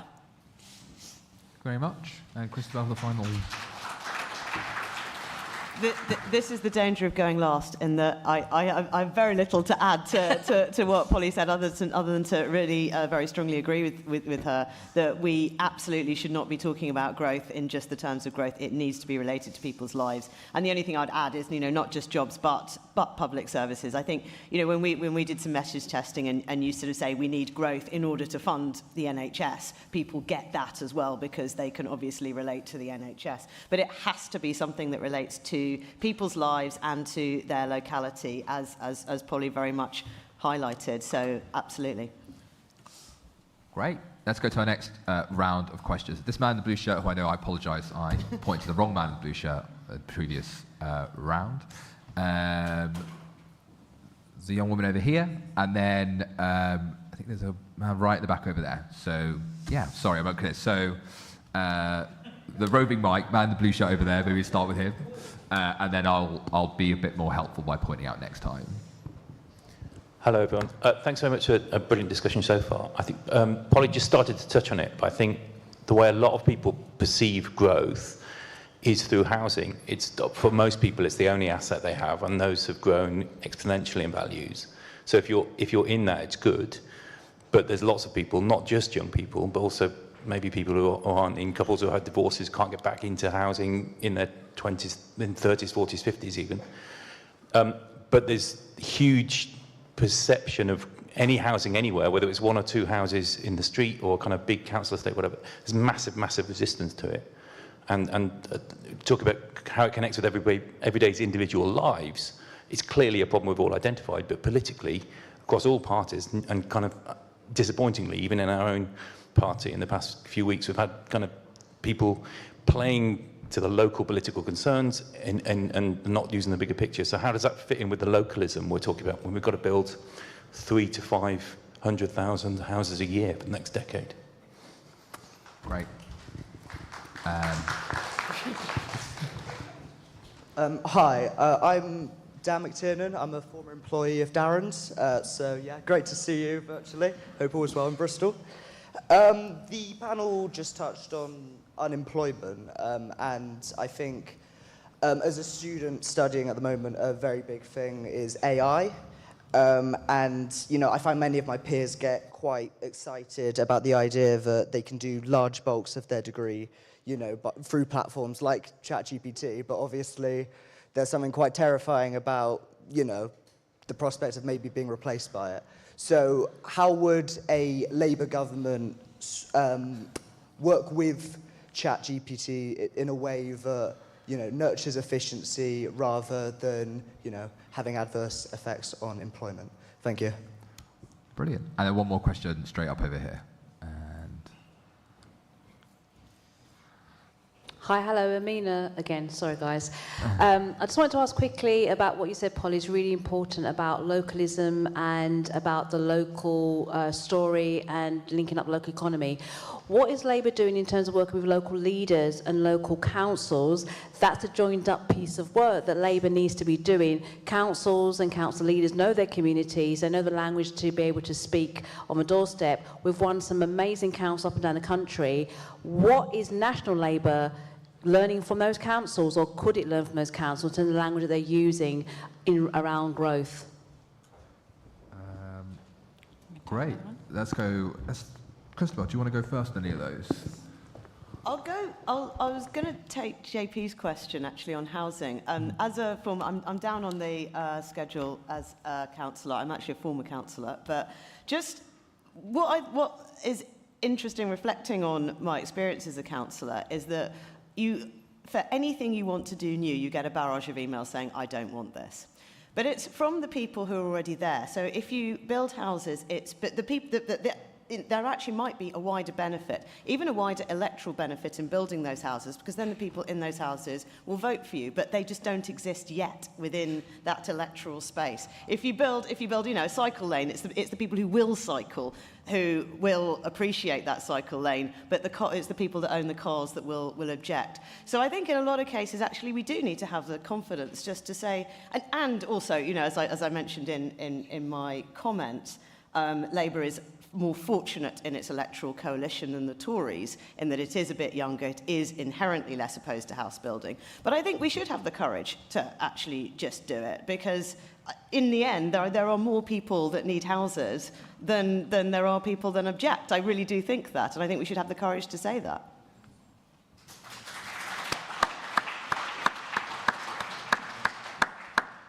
Polly, do you want to go second? Yeah, basically, I just agree with Christabel about houses. Just build houses that are truly, genuinely affordable for local people. It's what we did in 1945. It transformed the prospects of generations of people who now are saying, oh, no, not around here. And it's like, remember how your family felt when they could go through a door and knew that they would be able to afford to keep that roof over their head, and that they could walk to school and walk or easily get to work. Those kind of transformational things made the difference for generations of my family, and I can see that is not possible at the moment for people in Thanet who deserve better and across the country.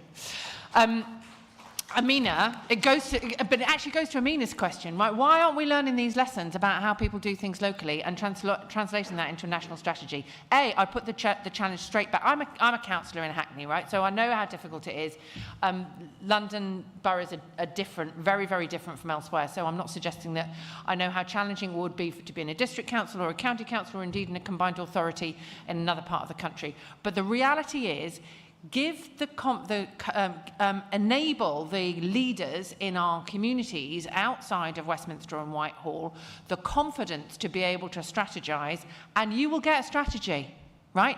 If you leave them just to deliver on the schemes that are designed entirely in Westminster and Whitehall, they'll deliver all right.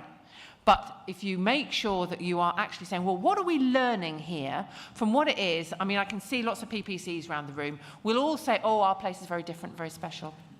But I also know that we've actually got quite a lot in common, because that's what's written on my Labour Party card, that we've got more in common and we achieve more together than we do alone. So shall we think about those things that are commonalities, draw that from our local communities, and make sure that we have a strategy that empowers those people, and that is something where you can say, if it doesn't improve our health, improve our economy, and or improve the environment, has to do 2 out of those 3 things, we don't do it. Now you might say, well, why didn't I think of that? That was Leeds City Council, set up their strategy about 6 years ago, did that. No decision is made that doesn't go, environment and health, yeah, no, that's okay. Economy and, right. It's quite straightforward. Those things are being done by elected Labour leaders across the country, and we ignore that kind of insight at our peril.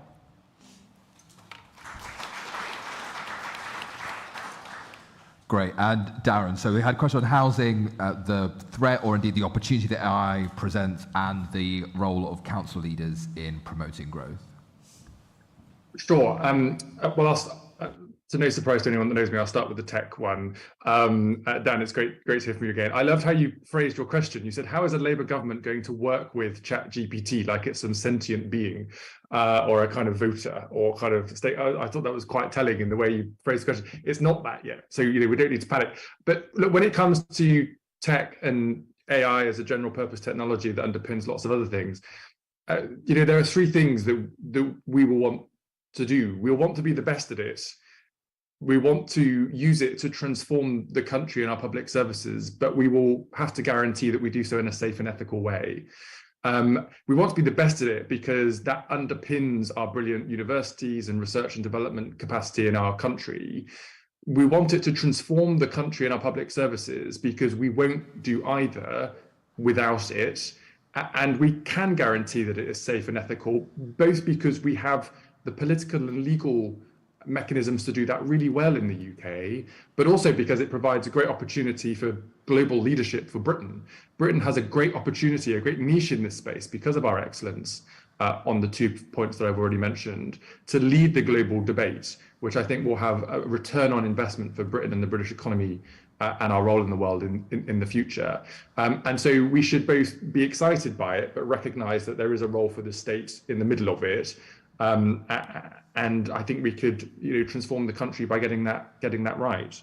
In terms of housing, my only observation, this is going to be a very Bristol-based answer. So constituency hat on. Bristol, I think, is now the 2nd most expensive place in the country to live outside of London. The mayor of Bristol, Marvin Rees, whose term ends next May, has been a brilliant mayor for 2 terms. One of his key priorities was building houses. It was number 1. It was on billboards and kind of buses. And I don't get any complaints at all, really, from constituents because they want to live in them. The emails I get are, how do I live in these new houses? Because the demand is so important, because people's, the housing situation is so bad for so many people in the city. They want to see us delivering these. And there's a really positive way of, I think, selling that to people.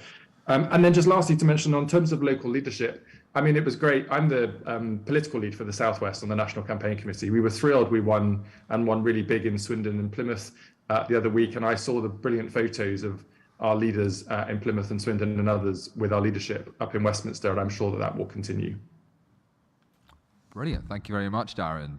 And that is, unfortunately, all that we have time for today. A huge amount of inspirational indeed and insightful comments from everyone on this panel about why we need growth indeed, the ways in which it can make us better, and the way we have to communicate that to be better. The final thing I will say to you all is this. It's great that we come here together to talk about ideas for the next general election and talk about ideas we want to take into government. Before we do any of that, we actually have to get into government. We have to go win to get into government. And to everyone in this room, it's wonderful to see you here, because you also please go campaign in your marginals across the country near you. You've got one Saturday off. And that's true, by the way. This is your one Saturday off. Please do go down wherever you are near. Do come to Thanet. And yes, do also please come to Loughborough. I will buy you however many coffees and pints you want. Massive high five, but let's go knock on some doors and win the next election. Thank you very much.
picture Labour's asylum policy. We've got a fantastic panel with you today.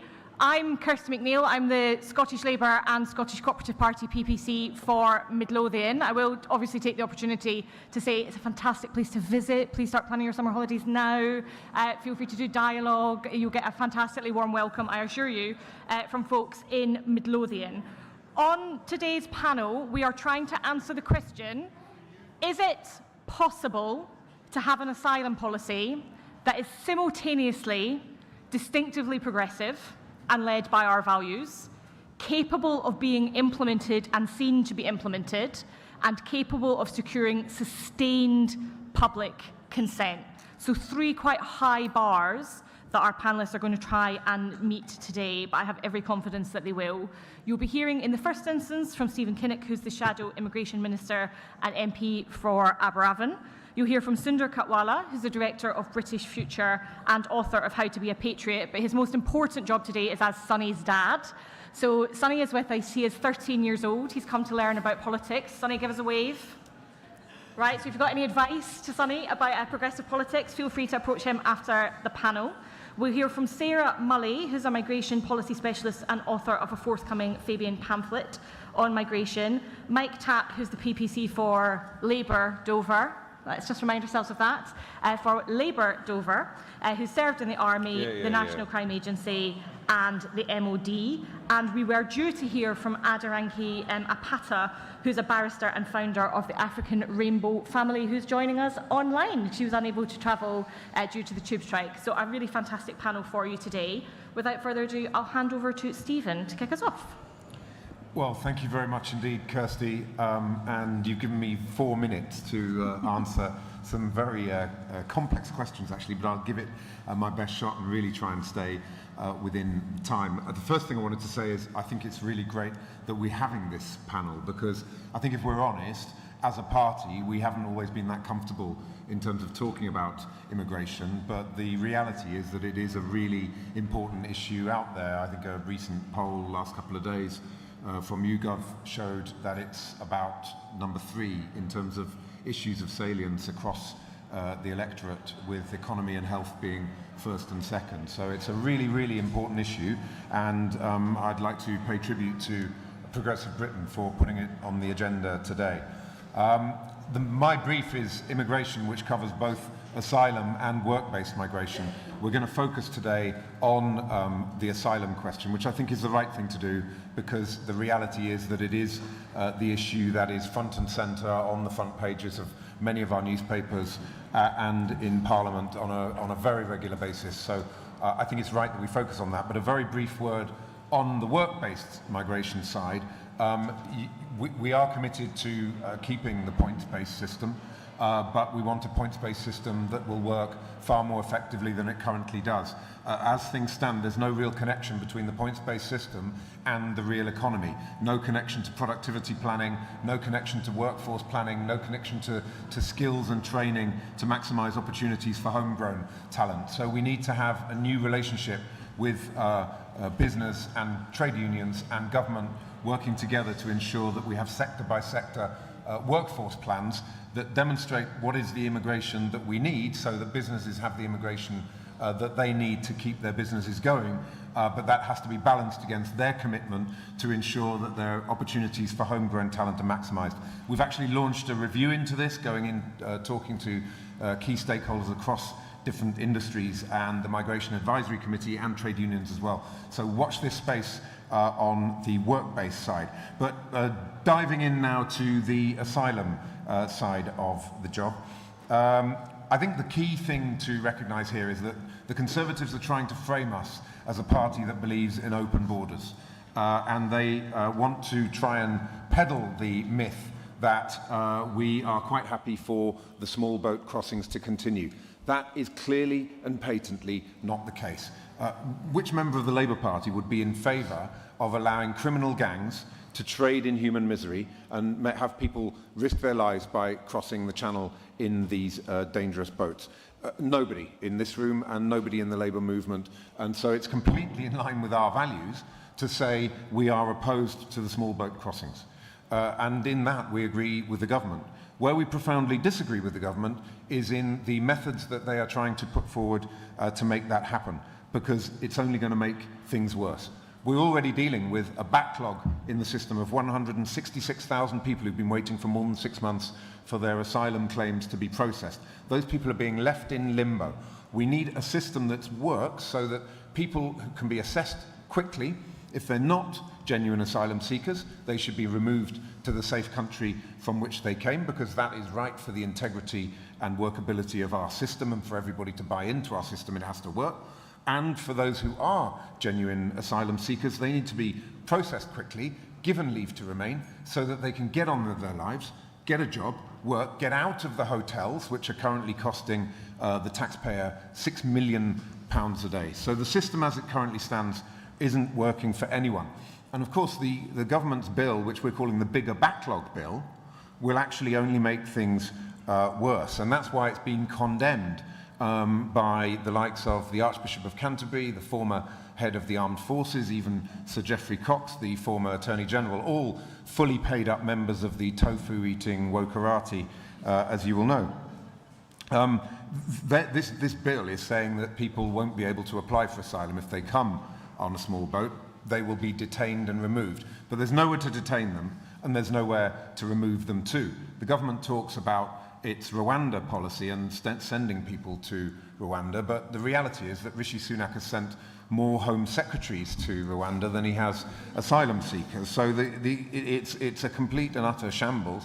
And on top of this, of course, they botched the Brexit negotiations. So when we left the transition period, we also left the Dublin Convention. And by leaving the Dublin Convention, you lost all access to returns agreements, family reunion agreements, which enabled that give and take quid pro quo relationship with the European Union, which is an absolutely vital element of a workable asylum policy. So the first part of our plan is to show that we are absolutely and clearly opposed to the small boat crossings because of the reasons I've given. The second is to expose the incompetence and ineptitude of the Conservative government, and I think we're doing that, but they're doing a pretty good job of doing that to themselves. And thirdly, it is about setting out our own plan. So in the very short period of time that I have left, I wanted to give you a few words on our 5-point plan to tackle this issue. First of all, scrap the unworkable, unethical and unaffordable Rwanda policy and redirect the funding from that into boosting up the National Crime Agency and Border Force and to get much more effective work in terms of cracking down on the people smugglers upstream. So not just dealing with this issue once it's on the beaches of Calais, but actually going after the people smugglers much further upstream. And I know Mike and others can talk about this with a great deal of knowledge as well. Second, we have to agree a returns deal with the European Union, which would be a successor to the Dublin Convention. We live in the real world. We know that you can't negotiate anything with the European Union, or anything in life more generally, in fact, unless you put something on the table. That is about safe and legal routes. So we have to be going with a bold offer to the European Union saying we will have safe and legal routes for people to come to the UK, but in return you have to accept that when people come illegally on a small boat, they will be sent back to mainland Europe, where, by the way, if they want to come to the UK, they can apply. Because the only way to break the model of the people smugglers is to make it absolutely clear that anyone who's prepared to pay €5,000 to somebody to come on one of these boats across the channel, if they know that the moment they arrive in the UK, they'll be sent back to mainland Europe, they will not come. That's because people that we're talking about here have got a very high degree of risk that they're prepared to tolerate. So we have to have a deterrent that actually works. Thirdly, it's about the backlog. We have to upgrade the seniority of the caseworkers and decision makers. In 2013, they were downgraded. Massive exodus from those teams in the Home Office, and that has led to a 46% attrition rate in that Department of the Home Office last year. No wonder they're not processing the cases anymore. No wonder the quality of the processing has gone down, so they're much more vulnerable to legal challenges, and that clogs the system up even more. Fourthly, the resettlement routes, particularly Afghanistan, is not working at all. We've got to get that fixed and working properly. And finally, addressing some of these issues at the root cause of it, which is about getting our FCDO overseas development working much more effectively in terms of conflict resolution, conflict prevention, identifying areas of work where we can really work with countries which are originators of large numbers of asylum seekers. So in conclusion, I'd say that we have to deal with the fact that the Conservatives are doing this mainly as an exercise in misdirection.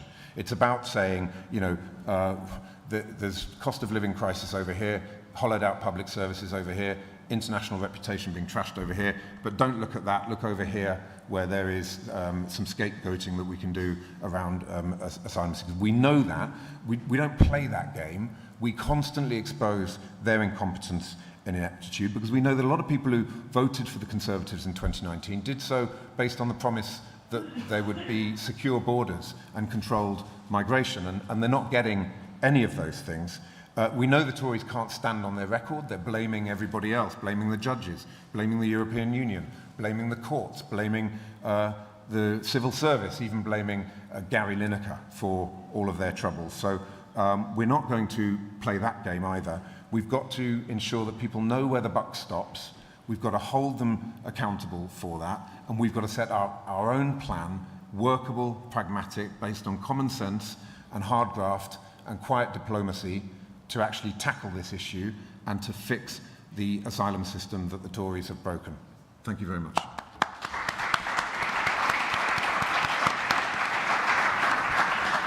Thank you, Stephen. Sundar, over to you.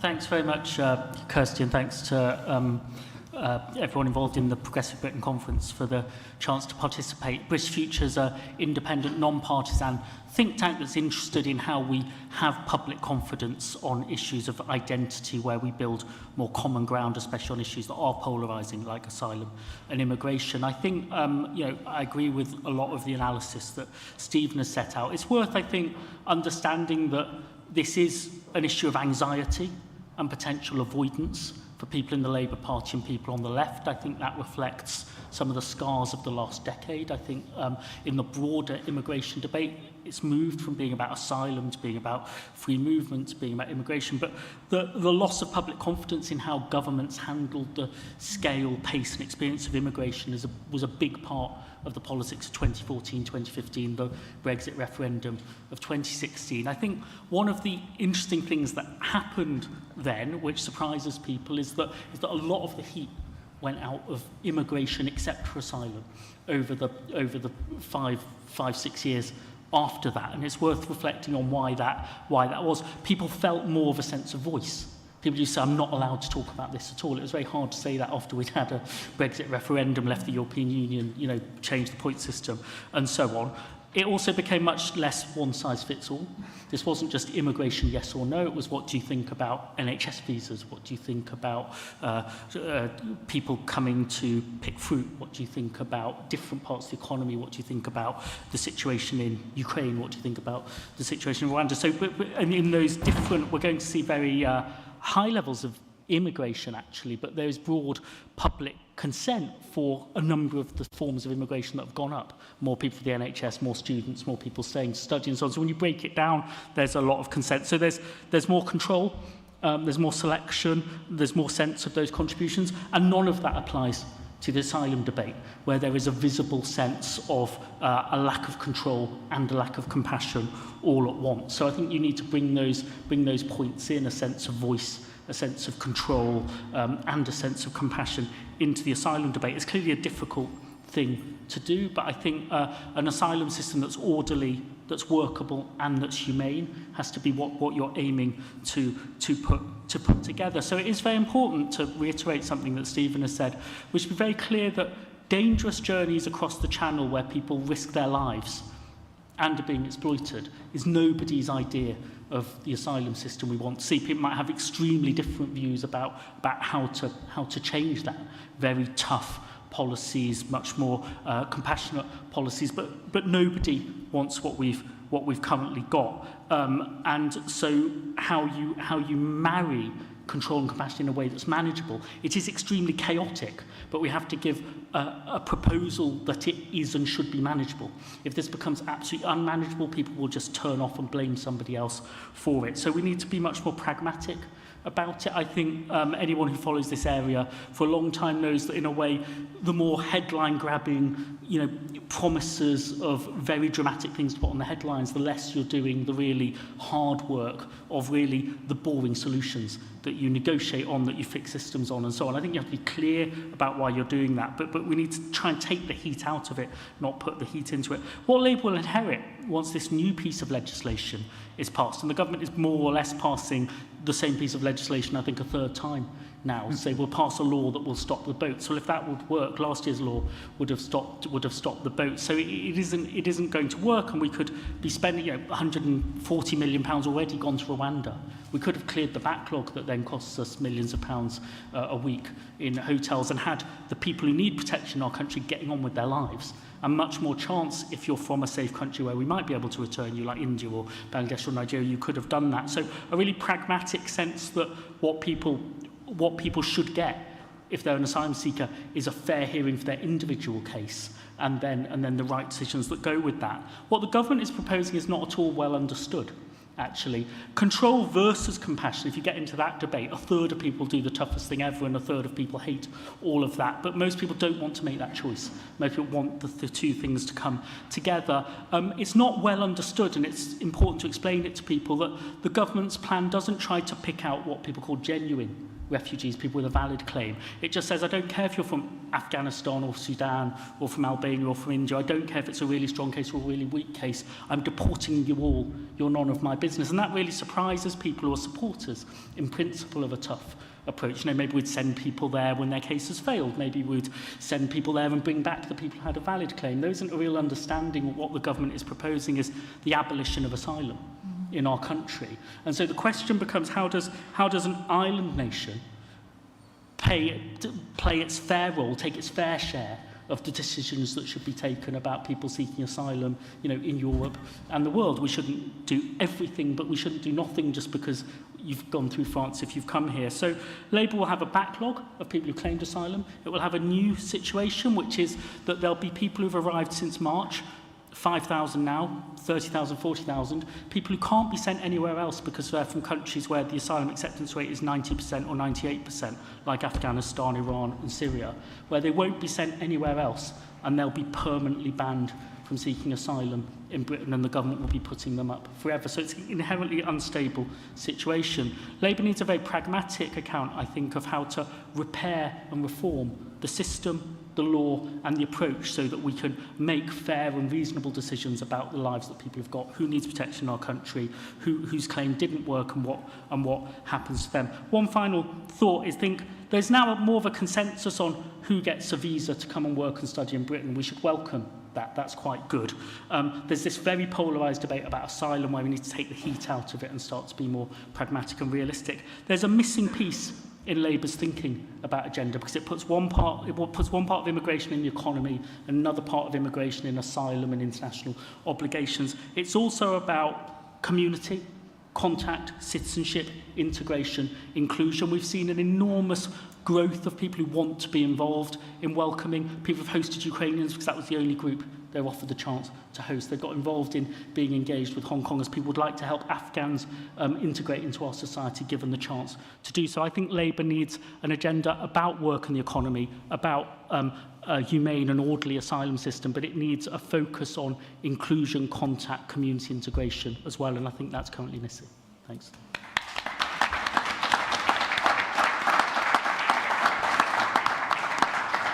Sarah, over to you. Thank you. I agree with a great deal of what's been said, so I will try not to repeat it. I suppose, to start with, I would just like to say that I'm an optimist on those very difficult questions that we were posed as a panel. I think it is absolutely possible to have a migration policy and an asylum policy which is based on distinctively progressive values, which is deliverable, and which is politically and democratically sustainable. I think that's absolutely possible. I think where I would like to focus a little bit is actually on the sort of values and principles part of that, because what we know about migration policy is that there are all kinds of elements of the system which are not in anybody's control, right? So, external events, international conflict, things happen. And we've already heard, we know that the politics of this issue is also really difficult and can get very emotive. And in that context, if you don't have really clear values and principles underpinning what you do, policy gets kind of buffeted around and pushed around by these events and by the politics of it. And I think we've seen over many decades, migration policy in the UK, it becomes internally inconsistent very quickly when you lose sight of those principles and those values. And we've already heard a lot about what those values might be. So we've talked a bit about fairness already, rights under the law. It's very difficult at the moment for the government to talk about a lawful migration system when they're also spending a lot of their time undermining the law upon which it is based. Democratic accountability is also really important. And I think it's worth thinking about why this is an area of policy which goes wrong so badly, so often, under different governments with all kinds of different political contexts. And there are some really deep-rooted systemic problems here, and I think accountability is a big part of this. So the mechanisms which we rely on in other parts of government and public policy to hold systems accountable and to make sure that they are delivering what governments want them to, and that they're delivering what the public want them to, and that they're accountable to Parliament, and that they're accountable to communities.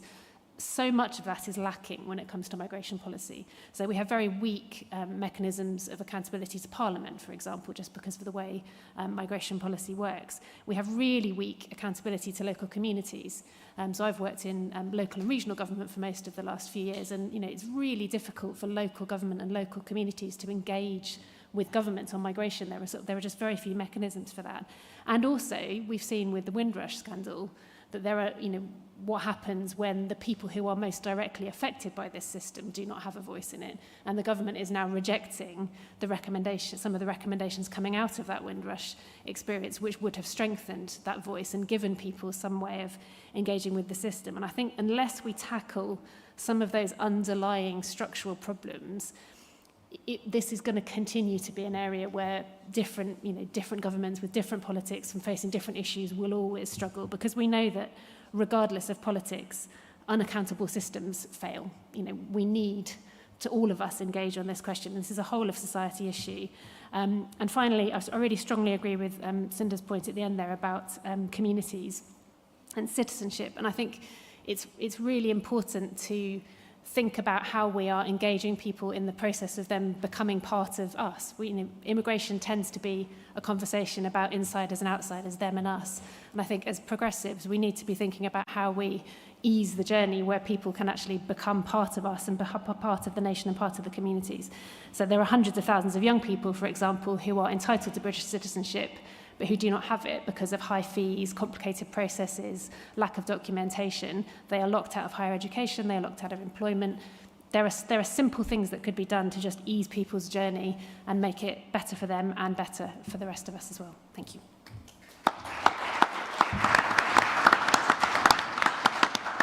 Over to you. Thank you.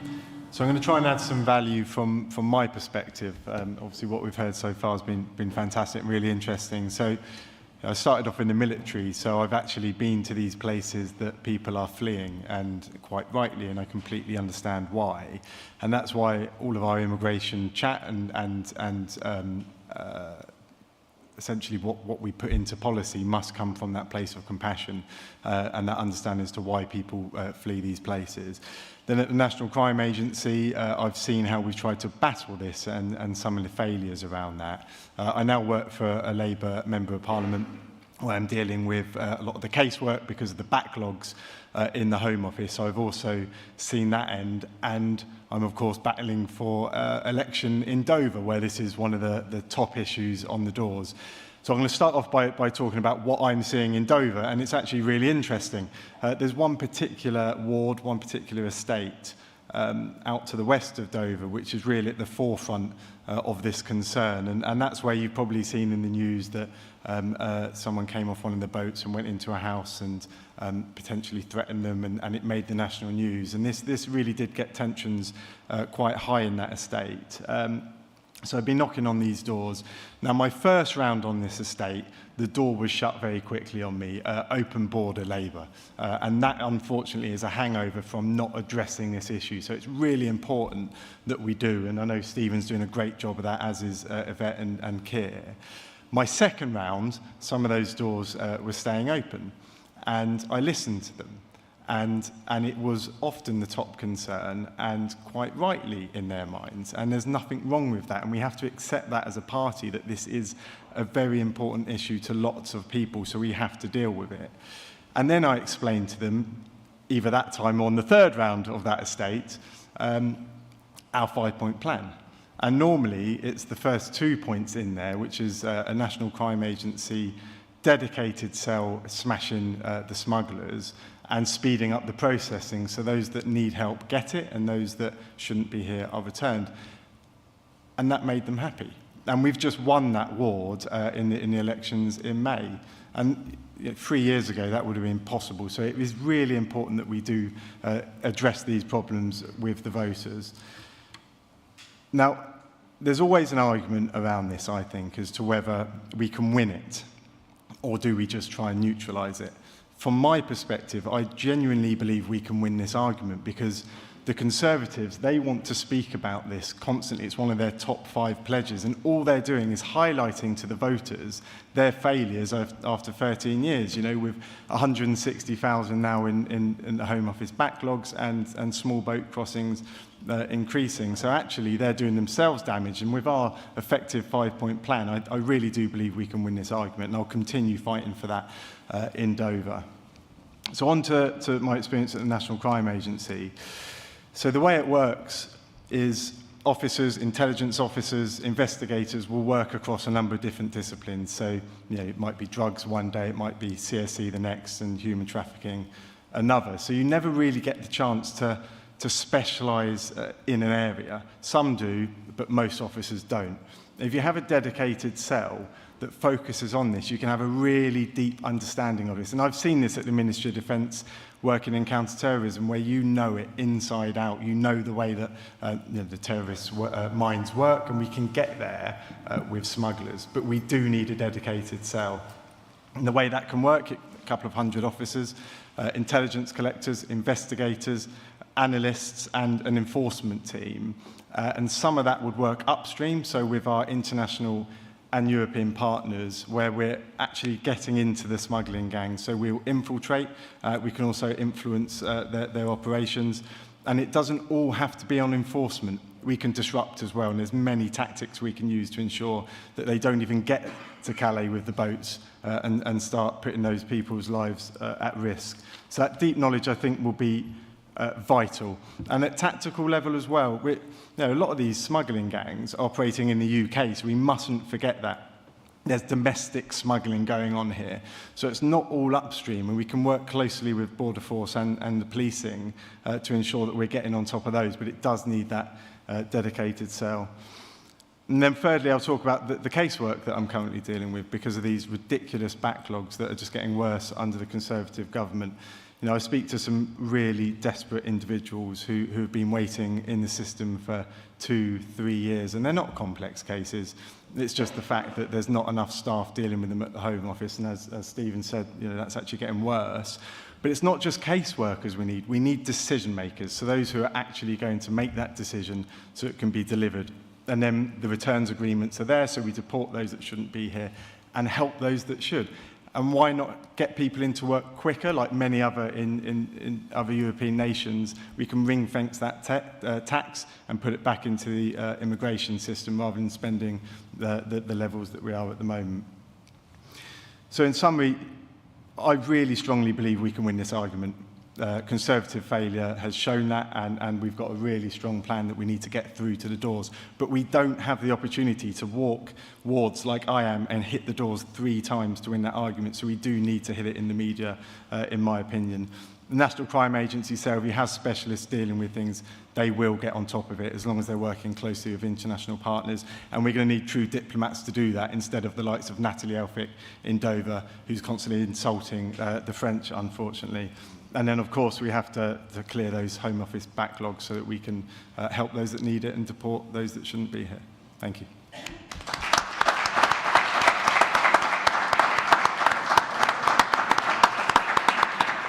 And finally, Adirunka, over to you.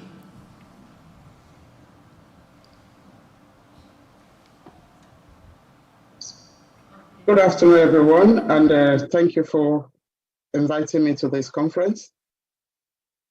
We've all heard from everybody, and I'm sure everybody knows what this bill is all about. It is just an outrageous expansion of the Nationality Border Act that was passed last year. There's no difference between the two. It's just expanding it and making it more toxic for people to come to the UK. I'm not going to bore you about all of the difficulties of this bill, which you all know about. But we know that the right to seek asylum will be abolished in this country if this illegal migration bill was passed. And it is going to ensure that the government would have unlimited power to detain people just as they fit. Not only that, it would also cause the fact that the human right of people will be trampled upon.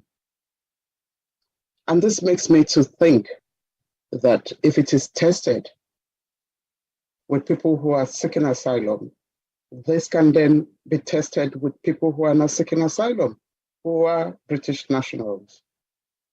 Because if we remember, or even look through the bill, Section 19(1)(b) of the Human Rights Act, it is not compatible with it at all, because the government accepts that this bill would in fact be over 50% compatible.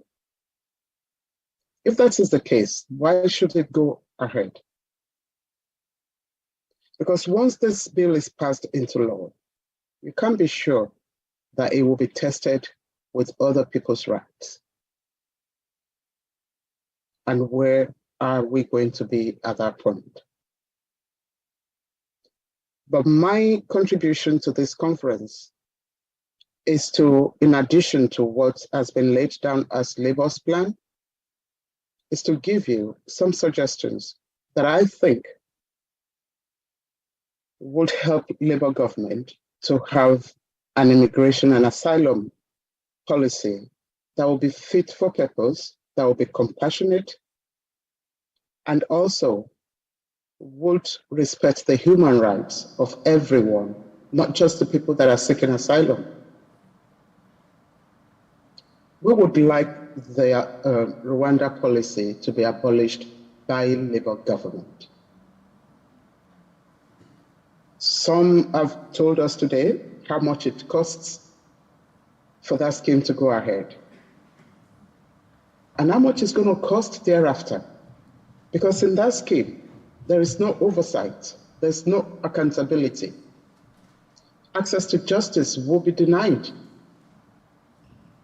No one knows how that would work.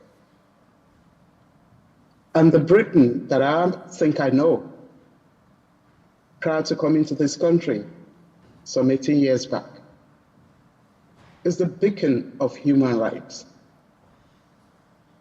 But I'm afraid, with the tension that is going on with asylum and immigration right now in Britain, and if this bill is allowed to go through and become law, that beacon of human rights that I used to see the Britain, I don't think that would be the case anymore. Therefore, we want this Rwanda policy not to see the light of day at all. We don't want it because of so many reasons that you are more aware of than I am. And there should be legal passage. They're talking about wanting to break the smuggling cycle, which is okay. But how do you do that? We know that if there is illegal passage, one that is safe, people would not go to the smugglers. That's the best way to break it. People would not die. We would not be seeing children being swept, dead children being swept to the shore of the sea every time, like we see now. What is going on in Sudan, for instance? I don't know if there's anything in place for Sudanese that are going through war to be able to flee safely to come to the UK. Therefore, this bill, if it is passed, will become one that is racialized. There will be a lot of racism embedded in that bill. Therefore, we want this legal and safe passage to be in front and in center of the Labour Party when they become the government. The backlogs of application for people that are in here is killing. I'm sorry to use that word, but that is the experience of the people that we support as an organization. People are gone into depression. They've been waiting for 2-3 years even to be called for the second interview, which is the substantive one. So which means they don't even know what is going to happen to them. They have no clue. They are in limbo. If somebody's life was stopped for 6 months, 1 year, 2 years, let us all think about it. What does that mean to that person? If we cannot think about this, then it means that we have this layer of some are more equal than the other. Anybody who is not allowed to work, who really wants to work or move on with their life, and is being stopped for 2-3 years, these are times that we cannot take back. So I would want a more compassionate policy from the Labour, the one that is more humane, when Labour comes to power. Because all of these policies that we are talking about, they affect human beings. They are not affecting papers or numbers. Even there's going to be reduction in the pressure of the NHS if you have a more compassionate system, because people would not live in limbo. Their mental health would not deteriorate, that they would have to depend on the NHS at the end of the day. And people would not even have to be claiming benefits, because the time that they are active, when they can contribute to the society, it's been taken away from them. But if they are given that chance to work and have their asylum system decided, and then they have the right to work, that's the time that they can work and contribute. They will not become a burden at the end of the day to the benefit system.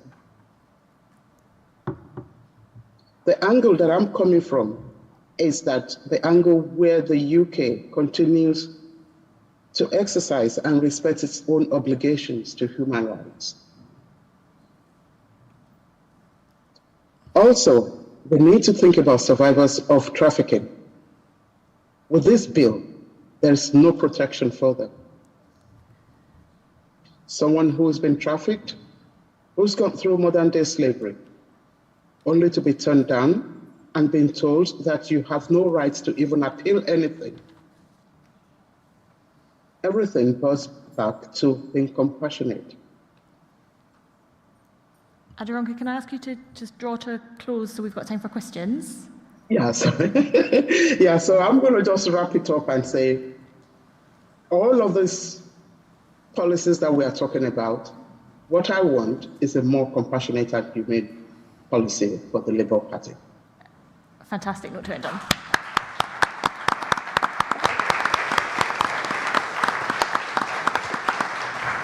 So I'm proposing that, because we've got a big panel, that we do a whole heap of contributions from the floor, so questions, reflections, challenges from the floor, and then I'll come back to panellists for a final 2-minute summation, if that is all right with you all. Okay, contributions from the floor. Okay, colleague here, colleague there, and get colleague in a blue jumper here.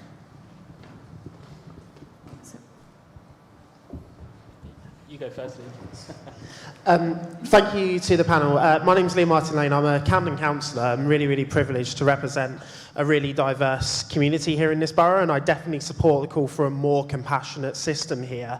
But I also support a system that tries to deal with issues at source, and I think one of the reasons why a system really is not working is because we've got a government that is isolationist, that does not deal with the trigger and push factors that causes people to be refugees right now. There are not just conflict refugees, there are climate refugees, there are political refugees. So can I just encourage, through potentially the idea of the restoration of a standalone Department of International Development to reassert our influence and our values abroad, to be part of actually dealing with issues at source that stops people having to go down this really, really painful route of seeking asylum in the first place.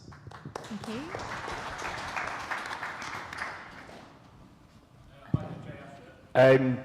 So 50 years ago, last year, my father actually came here as a refugee from Uganda. And at the time, I think the debate probably was very much along the lines of some of the debates that we're having today.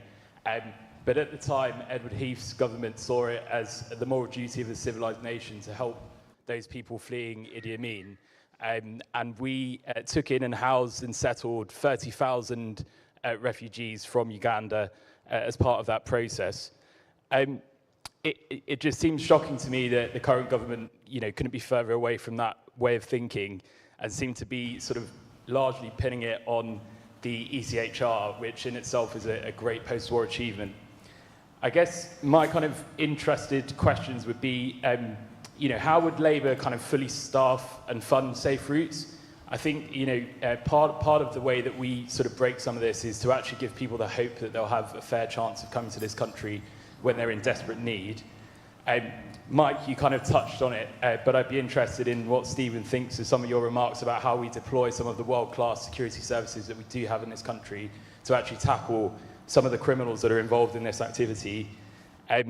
The last thing I would say, well, second from last thing would be, I think part of this debate also needs... Oh, sorry. It's just if everyone can keep it to 30 just about seconds, we'll get housing, I think that's a massive part of this debate, and it's not the fault of people coming here in need that we don't have enough space.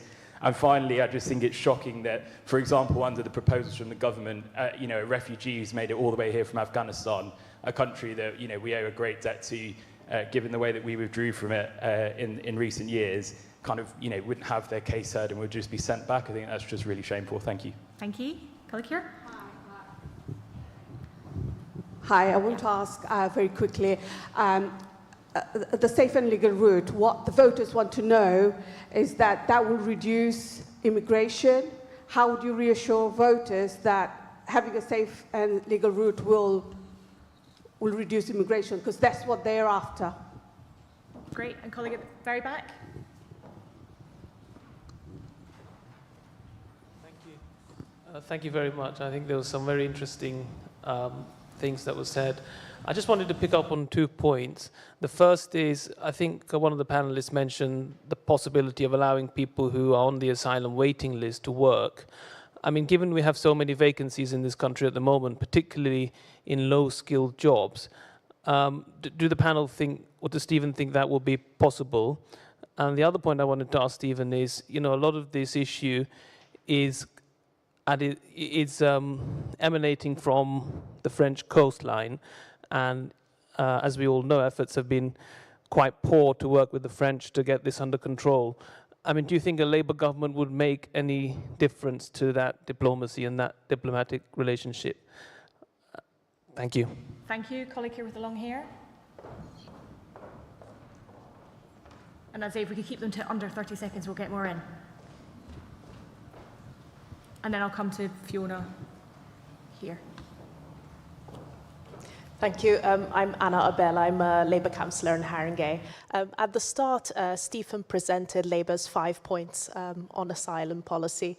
I think there's a 6th point that I would have liked to hear more about today, and that's integration policy, both because it allows asylum seekers and refugees to find community here in the UK, but also it helps to build the public consent that Kirsty mentioned at the start. So I'd like to hear what a Labour government's policy would be to ensure effective integration support in the UK.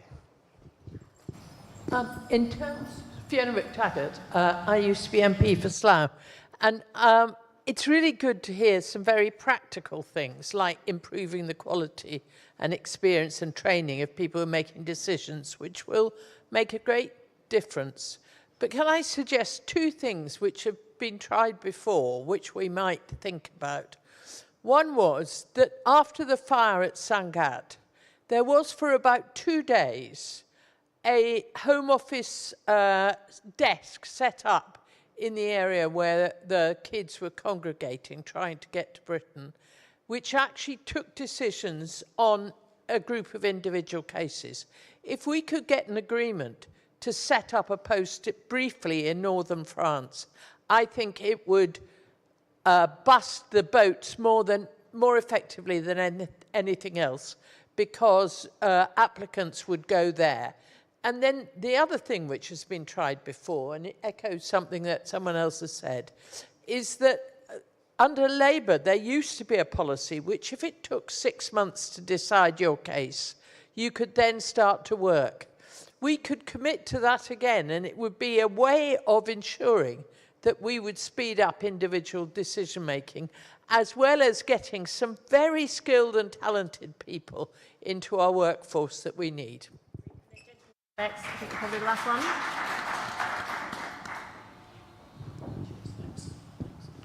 George Byrne. First of all, just say I agree with a lot of what Sally and Sundar and Aderonke said, but my question is really for Stephen. This is a global issue. It's not just about the UK and France. This is a crisis that's playing out in new ways across the world. I'd be interested to hear what you envisage would happen with a Labour government working with governments in other parts of the world, perhaps to reform the Refugee Convention, which dates back to the 1950s, perhaps to work in new ways, lessons learned, and so on. And by the way, Mike, very quickly, I was on the streets in Deal last week, and everybody seems very receptive to the Labour message, so all good. Okay, we've got time for one more if it's a 30-second question. Yep, colleague at the back here. Hi everyone, my name is Chris. So I just want to touch on the point which was mentioned by some of the panelists around the 1% claim processing. So I just want to understand what is causing the slowness of this process, and what will Labour government do to make sure that we can speed up the processing as well. Okay. Thank you. Fantastic. So I'm going to come back to the panel now. You've got 2 minutes each and I will cut you off. Sarah. A couple of quick thoughts on processing. It's already been mentioned, but increasing the status, the seniority and the pay, bluntly, of those roles is really important. It would really help if the government would stop passing legislation that makes decision-making more complicated and more difficult, because every time a new piece of legislation comes through, it makes all the decisions more complicated and harder to determine. And in terms of funding it, you could start by stopping spending money on gimmicks like the Rwanda scheme and putting that money into processing. So I think, there's some quite clear kind of good public service management stuff that could do quite a lot there. I just wanted to pick up the point about the Sangatte experience. I think it's really worth looking back at that, both because there was processing in France, but also because people were offered the opportunity to come to the UK on a range of different routes. So what we do at the moment is we force everybody to come through the asylum route, which is the most complicated and difficult to determine. And actually, I think a lot of the people who are in northern France would qualify under family visa routes, work visa routes. We should be more open and pragmatic about the different ways that people could come, because it's very silly to have somebody who would qualify for a highly skilled worker visa and come and add to our economy being forced through an incredibly complicated, time-consuming and painful asylum process when we could allow them in through some of those other routes. And that was another thing that was really successful from that example. I shall pass on. Great. Stephen? Thank you very much. Some really great questions. I'm going to try and group 3 things together, which is about integration and housing and work. And the fact is that all of those go back to the question of processing. Because if you've got people in limbo, you can't integrate them, they can't work, and you can't find them housing. They're stuck in hotels, they're stuck in inappropriate initial accommodation, which is already packed to the rafters. So I think it does all lead back to this: make the decisions quickly, and then allow people to work once they have leave to remain. By the way, on work, our policy is that people should be allowed to work after 6 months. So if they've been waiting for their claim and they haven't got it, and we need to go back to the actual service standard that there was, which was every decision should be made within 6 months, and that service standard was quietly dropped, and that's been a part of the process. So I'd say that I think the points on housing as well, there's something there around the need to ensure that we've got a fair distribution across the United Kingdom. We see some local authorities across the UK taking far more than others. So there needs to be a proper negotiation between the Home Office and local government, better coordination between Home Office and DLUC to make that happen. Questions around the relationship with France. I think, well, it's absolutely clear that the Conservatives have spent the last few years destroying our relationship with our partners and allies. So there's no doubt at all that Keir Starmer as Prime Minister would be able to establish a far more grown-up and productive relationship. Key to that is getting a returns deal. Key to getting a returns deal is safe and legal routes. Safe and legal routes need to be offered by the UK, not just because it's the right thing to do in terms of reducing the number of people then that would come on small boats, because it destroys the model of the people smugglers if people know that they can actually come on a safe and legal route. Right now that doesn't exist. For somebody trying to flee Iran or Sudan or Eritrea, there is no safe or legal route. So that has to happen, but that has to be connected to getting a returns deal so that those who do come on a small boat know that the moment they land in the UK, they'll be sent back to mainland Europe. We only get that deal with mainland Europe if we have a clear offer in terms of safe and legal routes. And the question about the global issue is absolutely right. That's why this ridiculous thing the Tories keep saying about, well, they've come from a safe country, which is France, they can all just stay in France. That's just absurd. The entire refugee system collapses if you just leave it all on the shoulders of one particular country. So we have to have that recognition with the EU, but of course the returns deal has to be done with the EU, not with France. There's something called the Refugee and Asylum Management System, a regulation on that which is being negotiated right now in the EU, which is the successor to the Dublin Convention. We have to make sure that we can plug into that. We'll only be able to do that once we have a Labour government, and then we can actually get our negotiations and relationship with the European Union back on a much more stable footing. Thank you. Right. Thank you. I'll touch on three of those areas and see if I can add a little. So in terms of defeating this at source, this is where I think we need to start leading as a nation. And, you know, I'm a true patriot, and I mean that, unlike a lot of the Conservatives who wrap themselves in flags and then destroy the country. And we can lead from the front. And a part of that is ensuring that we are bringing others up with us. And it is our commitment to bring the spending up for international development up to 0.7%, I think it is, after it's been sort of reduced by the Conservatives. That's really important, but that has to be a minimum. And this is where we can go back to looking at our green agenda in the United Kingdom and creating a green economy. And once we get that working, we can then export that to other nations and bring them up with us. And it is about leading from the front, and we are obviously going to see the climate crisis adding to the migration issue as the years go on. The second point I'll look at is we talked about deploying security services around the world. We must, and we do have the finest security services in the world, the finest police and the finest military, without any shadow of a doubt. Underfunded, but the training is fantastic. And unfortunately, our isolationist approach that we're seeing under the Conservatives has essentially kept them at home. But I'm not talking aggression here, I'm talking soft power and bringing people up with us. And we have to deploy across the world to counter these cross-border complex issues like migration. And then one more thing on slow processing.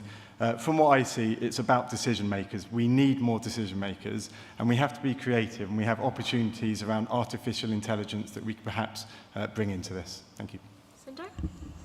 Thanks. I think it's important to answer this question, but do you have an alternative? And I think we've heard, and you know, Mike's experience in West Dover, that if you're confident that you can do that against a threat to detain and deport everybody because that will deter, which won't work in practice and is wrong in principle. If you can say we can be tough on trafficking gangs and protect refugees who need a safe haven, people are open to that conversation. British Future produced a report called Control and Compassion, which has a 10-point plan which examines the way, lots of the questions here about the way these things are all linked. You've got to move on all these fronts. So I'll post that on my Twitter handle, which is @SundarSays, and I'm happy to hear more details from people. And I think you can make a case that this is patriotic. My new book is called How to Be a Patriot. It has a white van on the front, and it has Everton Football Club, and it has Refugees Welcome and Windrush 75 as its stickers. And those, those are the commitments you can have about the chapter on immigration. It's called How Do People Become Us?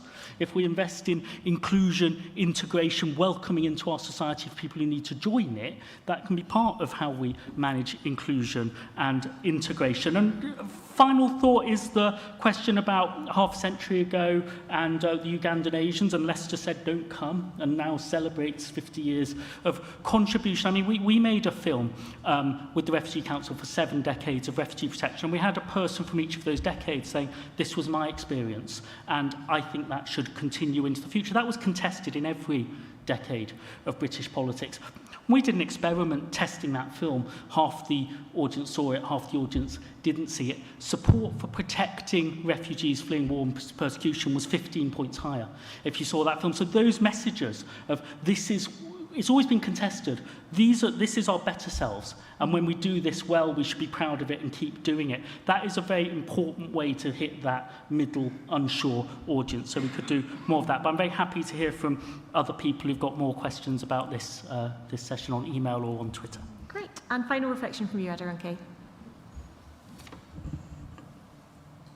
Yeah, I would just chip in here to say, in order to be able to reduce migration and why people even flee in the first instance, the government should be looking at why are people fleeing, why people live in their countries.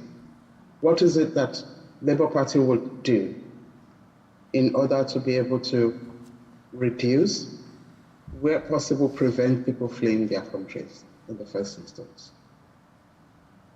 That's one thing that I think we should think about.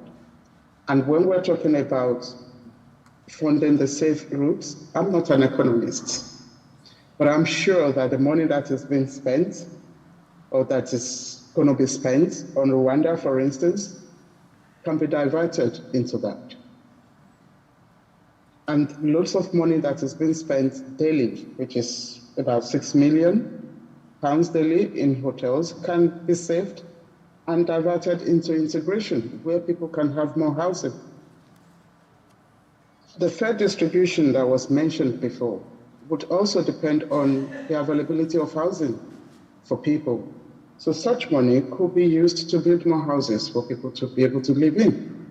And when people are well integrated into the community, we all feel safe, and we will feel as part of the community. Speeding up the backlog, there is no doubt that the Home Office needs to employ more people. And not just employing more people, giving them the wages that are fit for purpose, and also train them to be able to do this job well, because that's key. Even if we have 1 million people working there, if they have no clue about how to make good decisions, we'll always be going back to the courts, doing an appeal and all of the time, and time will be wasted. So they need to be thinking of how to eradicate the backlogs by having more staff and qualified ones, train them as at when due, so that they can make better decisions. Fantastic, thank you. We started off this conversation with a reflection that we have to hit a bar that is simultaneously values-led, compassionate and progressive, that is implementable, and that the politics of this can bear. Can I have a very quick show of hands? Who thinks we've hit it? Who thinks we've actually done the policy development and we have a policy prospectus that passes all 3 of those tests? Yeah? And who thinks a little bit more to go? Okay. Can you just keep your hand up if you are someone who either professionally or by your experience as a counsellor or your lived experience in the migration system, do we have lots of expertise in the room of people who'd like to make themselves available to Stephen to do that little bit of thinking? Do you just put your hand up so that Stephen knows who you are? I regularly come to CLPs to have a chat, basically. I give a 15-minute spiel, and then I'm very happy to do Q&A with your CLPs. Fantastic. So we can make that happen either in person or on Zoom. Great, thank you. So I think some of you know that in my day job, I work in a humanitarian organisation, and we work a lot with refugees. And a Ukrainian family that we had supported sent us a message last year to wish us a peaceful sky. And I think about that almost every day, about what you have to have been through for that to be your most fervent hope for other people, that they experience a peaceful sky. We have got on this panel today a whole number of people who really remember that at the heart of the asylum system are people who are desperate in need of protection and really want to put our progressive values into action through how we design that asylum system. So can you thank them for their contribution to that very important cause, but also for the time that they've given up today. So thank you to the panel.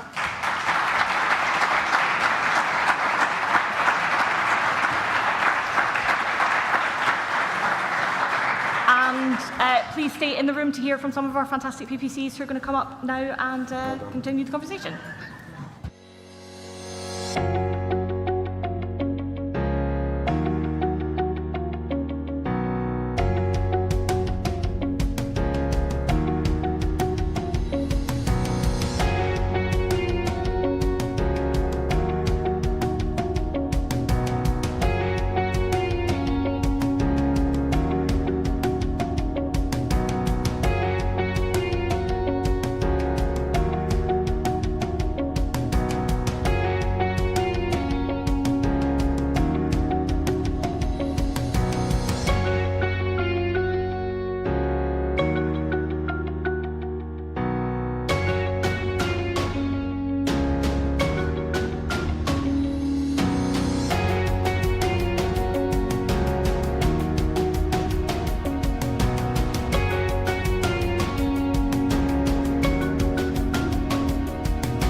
making it through to the end of the day. We're here for the final session of today's conference. I think we can all agree it really has been a fantastic conference. So unless I forget later on, I just want to take some time out to thank everyone who's been instrumental in making today work. So obviously I'd like to thank the team at Progressive Britain and the volunteers who've helped out today. I'd like to single out Tom Collins, who's our head of policy and comms, who essentially has put the framework together and was the man who essentially has put this together. So Tom, if you are in the room, thank you very much. But then also working with Tom, we have Roberta, Dylan and Jade working at Progressive Britain, but we've also had help today from Alfie Best, who's a young councillor in my home patch in Torvine, and also from Alex Harrison, who's the new organiser at Labour First, if he's still here. So again, I've probably missed somebody out because I normally do, but basically without the staff and the volunteers, we wouldn't have been able to put today on, so it's good to give them their recognition. So essentially this last session, I think I scared all the panellists by telling them it was going to be a rally and I wanted X, Y, and Z. I've changed my mind slightly. It's more of a gentle end of day session, just to introduce some of our fantastic PPCs that we've been selecting over the last 15 months. Because actually I thought it was really key and really important today that we get as many PPCs talk as possible. So as well as the now 5 people we have on the panel and the 6th we have up on screen, we have had a number of PPCs taking part in those sessions across the day. I'm just wondering if they're still here, whether I should ask them to stand up. So we've got Lucy Rigby here from Northampton North. Lucy, if you'd like to stand up, give Lucy a wave. Those of you who were just in here for the immigration session would have seen Kirsty McNeil chair it superbly. Kirsty, have you... Oh, there you are. Hello. Well, also in the growth session, we had Polly Billington and Jeevan Sander. No, can't say to them. They're here. And there's somebody else I've forgotten now. It shows I'm getting old and I can't remember what goes on. We've also had, what I thought actually was fantastic, because it's the first time I've actually even met him, let alone hear him speak, was Dr. Zubir Ahmed, who spoke with Wes in that NHS session. And look, if we get him in, he'll be a massive, massive help to Wes and the team in sorting out the NHS from an impact-based perspective in what needs to happen from the grassroots and from the ground. Grassroots, that's the wrong way, but you know what I mean. From the surgery table up. Well, that might not necessarily fill us with confidence either, but there we go. Have I missed anyone else? Yes, I have. It's Mike Tapp, who is also on the immigration platform. Again, Mike will get, if he wins Dover, will come at it with a fantastic wealth of experience in a field, let's be perfectly frank, that we don't necessarily go to when it comes to picking Labour candidates. So I think fingers crossed and good luck to all of them. But that's enough of me starting. We've now got 6 PPCs on this platform because I've asked Elsie Blundell, who's our candidate in Hayward and Middleton, to join, because she would have been the only PPC who we didn't get in front of a microphone. So I thought I didn't want to leave her out. That's all right. And also Lola was running late, so I wasn't sure whether she'd be here. So what we're going to do, so like I said, we've got Sam Rushworth from Bishop Auckland. We've got Elsie Blundell, who's from Hayward and Middleton. We have Lola McAvoy, who's standing in Darlington. Dialing in from Sheffield Central, we have Abdissam Mohammed, Juliet Campbell, who's standing in Broxtowe, and last, not least, is Oliver Bryan, who is our candidate in Burnley. So I'm just going to go through in that order and basically have a bit of a chat. For those of you old enough to remember, it's a bit of a Cilla Black moment. I want to know who they are, where they come from, what the challenges are facing them in their day-to-day lives as they try to take the seats back. And then hopefully we'll have time for a couple of questions at the end, and then we can all go to the pub. Right. Is everyone got that one? So, Sam, over to you. 4 or 5 minutes. Tell us why you stood, what you're up for, and actually what the challenges are facing you up in Durham. Great, thank you. It's great that there's so many northern PPCs on the platform as well. Why am I standing? So, short thing about my background. My life was transformed by the 1997 Labour government. I grew up in what we call child poverty. My parents never had degrees. I saw both my parents go to university while I was in secondary school. And I'm standing because I know that every time there's ever been a Labour government, Britain has taken a giant leap forward. Sadly, there haven't been very many Labour governments. In fact, we've only been in power for 33 years of the last 123. I just want to talk about 2 things quickly. I want to tell you a few stories from the doorstep of why would a Labour government now improve lives for people in Bishop, and then what's the big challenge. So people I've met in the last couple of weeks, I met a lady, she's not even registered to vote yet, but she wasn't when we met her, but she is now, who is paying the first 2 hours of a 7-hour shift just to have her kids looked after for an hour or two and dropped off at school in the morning. £400 a month it's costing her. And so a Labour government that would have free breakfast clubs would be transformative for her. Think of a woman called Alice I met in Butterknoll. She's lived in this village all her life, and for the last 20 years she's looked after this beautiful garden. And she told me how scared she is that because she's losing her eyesight and won't be able to drive soon, she'll probably have to leave the village because bus services are so poor. There's a few people I met just this week at a sixth form college. They invited me because they're forming a Labour club at the college, and they talked to me about the chronic state of youth mental health services, about the sense that there's no good job opportunities in the town, that there aren't decent apprenticeships. I think of final one, somebody I met in Middleton, Henry, an ageing man who has to travel 6 hours round trip on the bus to Middlesbrough to get his dialysis every other day because the community hospital is practically empty. There aren't enough staff to staff it. And all of those things would be improved if we had a Labour government. And very often, I share with people my excitement about what a Labour government could do. And here's the challenge. This is what I most often hear back. Yeah, but would you though?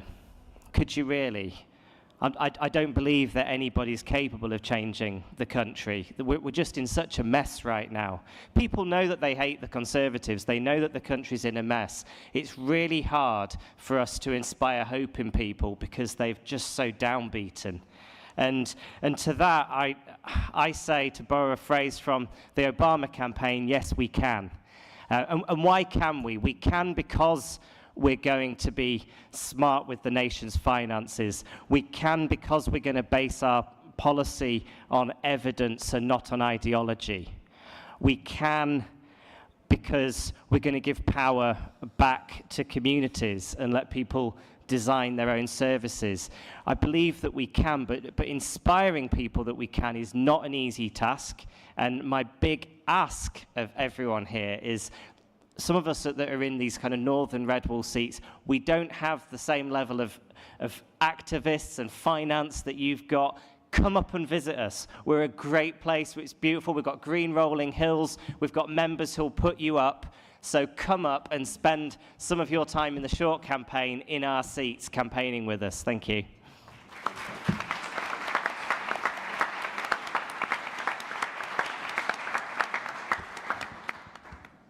I can see us having a bit of a raffle now, exactly which one of you is going to offer which one of us in this room the best experience in the most northerly bit of the country. I'll give you my price later on. Okay, thank you very much for that, Sam. Now, Elsie, I'll treat you with kid gloves as I literally asked you to come and speak 5 minutes ago. So could you just tell us a bit about why you're standing and, again, what the challenges are facing you up in Hayward and Middleton? Yes, of course. Thanks, Nathan. So I suppose, like Sam, I'm a child of the last Labour government. I was born in 1991. I come from a single-parent background. My family actually fled domestic violence. I was in and out of foster care growing up. But the last Labour government completely changed my life. My family benefited from Sure Start, child tax credits. When I went to college, I got EMA. I was the first person in my family to go to university where I got a full maintenance grant. And Labour and government completely transformed my life. And I know that for people in Hayward and Middleton, the next Labour government will do the same. I suppose in terms of the challenges in Hayward and Middleton, the primary ones are economic. There's a lot of deprivation, and we have a lot of issues with transport connectivity as well. So those will certainly be my priorities if I manage to get elected and boot out Chris Clarkson MP, who's the current MP, Conservative MP in Hayward and Middleton at the moment. So yeah, that's all I'd like to say really. Come up and campaign in Hayward with us. Thank you.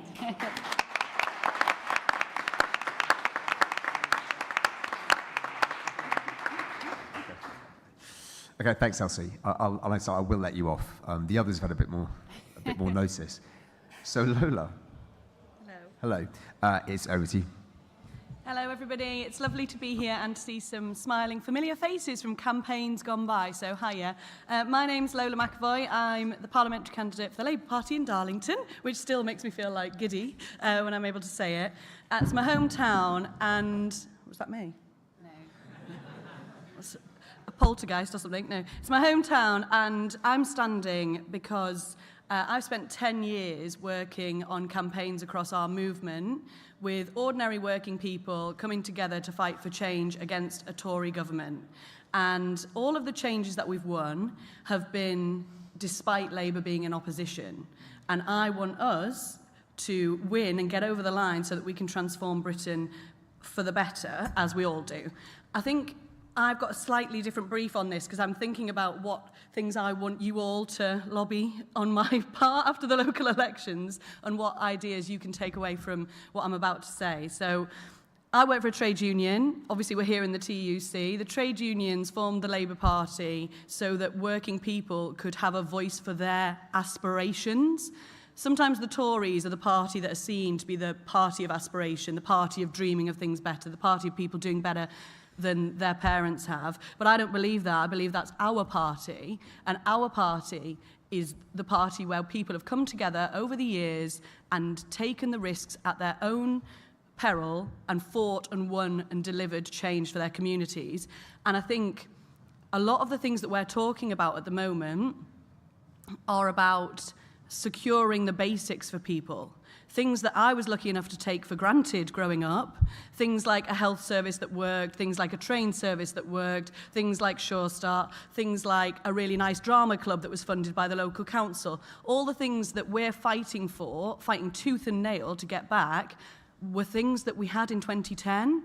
And when I'm on the doorstep and I'm speaking to people, they believe that we can get the bread and butter basics back, but they don't believe that we're the party of their hopes and dreams and aspirations for a future that they want to see for their children. They're not excited about the future for their children, and that's my challenge to everybody here, is how do we take that next step? And I am not being blasé or dismissive about the incredible journey that the Labour Party has been on under Keir's leadership. It has been phenomenal, the rate of change that we've seen to be this far ahead in the polls and to see the local election results. But I think for us to get over the line in a place like Darlington, we're going to have to cultivate a culture in government and in the run-up to getting into government that actually delivers so that people can have a seat at the table shaping their own futures where they're excited about what their children can look forward to. And I think all of the campaigns that I've worked on, the best bit, win or lose, in the trade union movement, in the Living Wage Foundation, win or lose, the best bit has been watching people walk taller. And my ambition for Britain is to see us all hold our head up and walk a bit taller together with a seat at the table for a progressive future. So that's my challenge to you guys.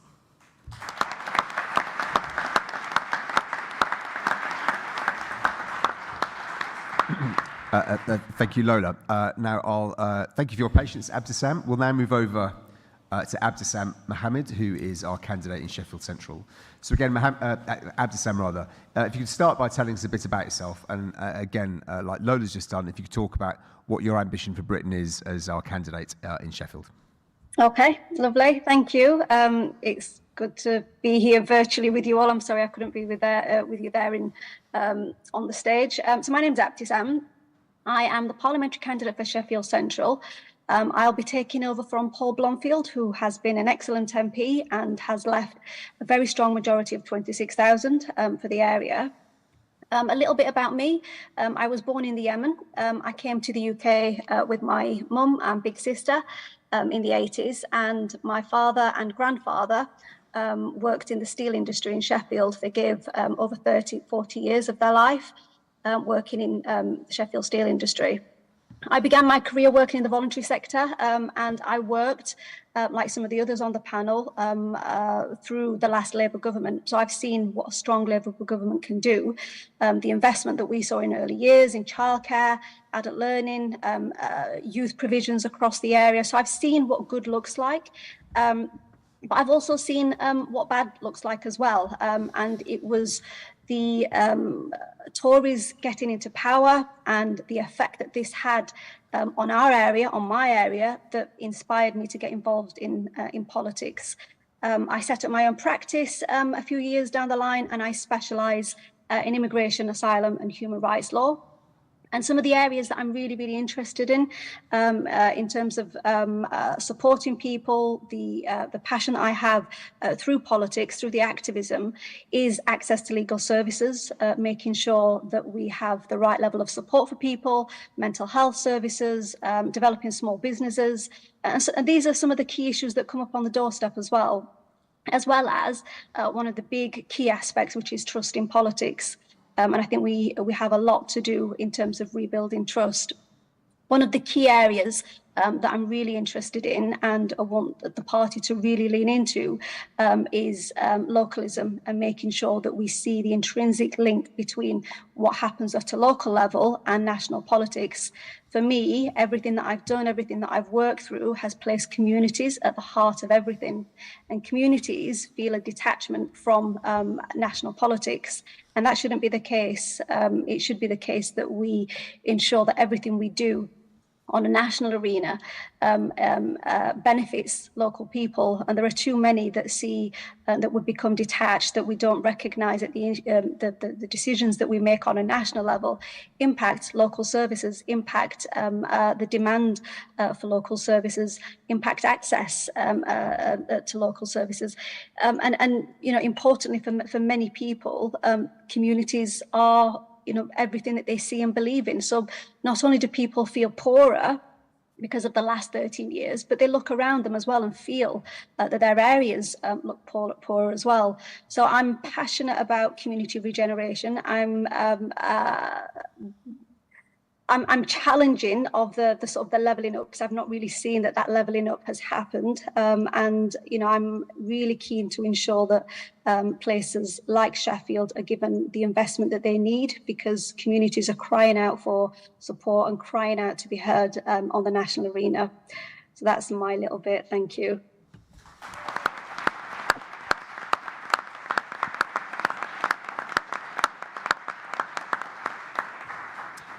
No, that was great. Fantastic. Thank you. And hopefully we can arrange an event next time round when there aren't train strikes on, so we can actually see Dan here in person. Moving on then. So we've got Juliet Campbell. Juliet is our candidate in Broxtowe. So again, Juliet, if you could just again talk us a bit about yourself. Okay. And then also, as I've just asked both Lola and Abdissam, if you could talk us through what your ambition for Britain would be. Good afternoon, everyone. Good afternoon, everyone. Good afternoon. Great. When I was asked to come onto this panel, the first and to talk about my ambition for Britain, the first thing that came to mind was to talk about my ambitions for the NHS. So those of you that know me will know that I've spent the majority of my career working in or with the NHS. Then I thought, no, someone else is going to talk about that. I'll talk about something else. I'll talk about education. And again, it's one of those areas where I've spent a lot of time. I have a son who is neurodiverse. He is dyslexic. And we went through hell trying to get his education sorted. I could talk about those two things. But actually, when I thought about what my ambition for Britain is that my ambition for Britain is a place where people have trust in leadership and its institutions. Trust in the NHS, trust in its education. It's a place where our public services are well funded and that they are secure working conditions, and where people can access support and help in a respectful and timely way. Those things sound like they're given. They are not. This Conservative government has systematically eroded our trust in our institutions and in our leadership. And they've made us feel vulnerable, and we're unclear about what it is that we can expect from them and from our institutions. It is a basic right that we should trust the institutions that we use. I've worked under a Labour government, and I can see how it works and how it works incredibly well. So one of the reasons why I stood to be a candidate is because I want to see that change happen in this country. It's my ambition that when I go to an NHS trust and I need treatment, that I'm confident that I am going to get that treatment. And should I need follow-up, that it's given to me in a timely way. And it's the best that's on offer, irrespective of the colour of my skin, irrespective of whether or not I am disabled, irrespective of whether or not I live in a county, in a region, or in a city, irrespective of my sexuality, my gender, or my socio-economic background. I should be able to get access to a service that works well and meets my needs. And we can see the insecurity in this country. We can see how it's impacting on people. We can see it through the cost of living crisis, the NHS crisis, the housing crisis. All these crises weren't here before. They're here now, and we have to get a Labour government in so that we can fix it, so that people can trust the leaders and they can trust our institutions. That is why I am standing as a PPC.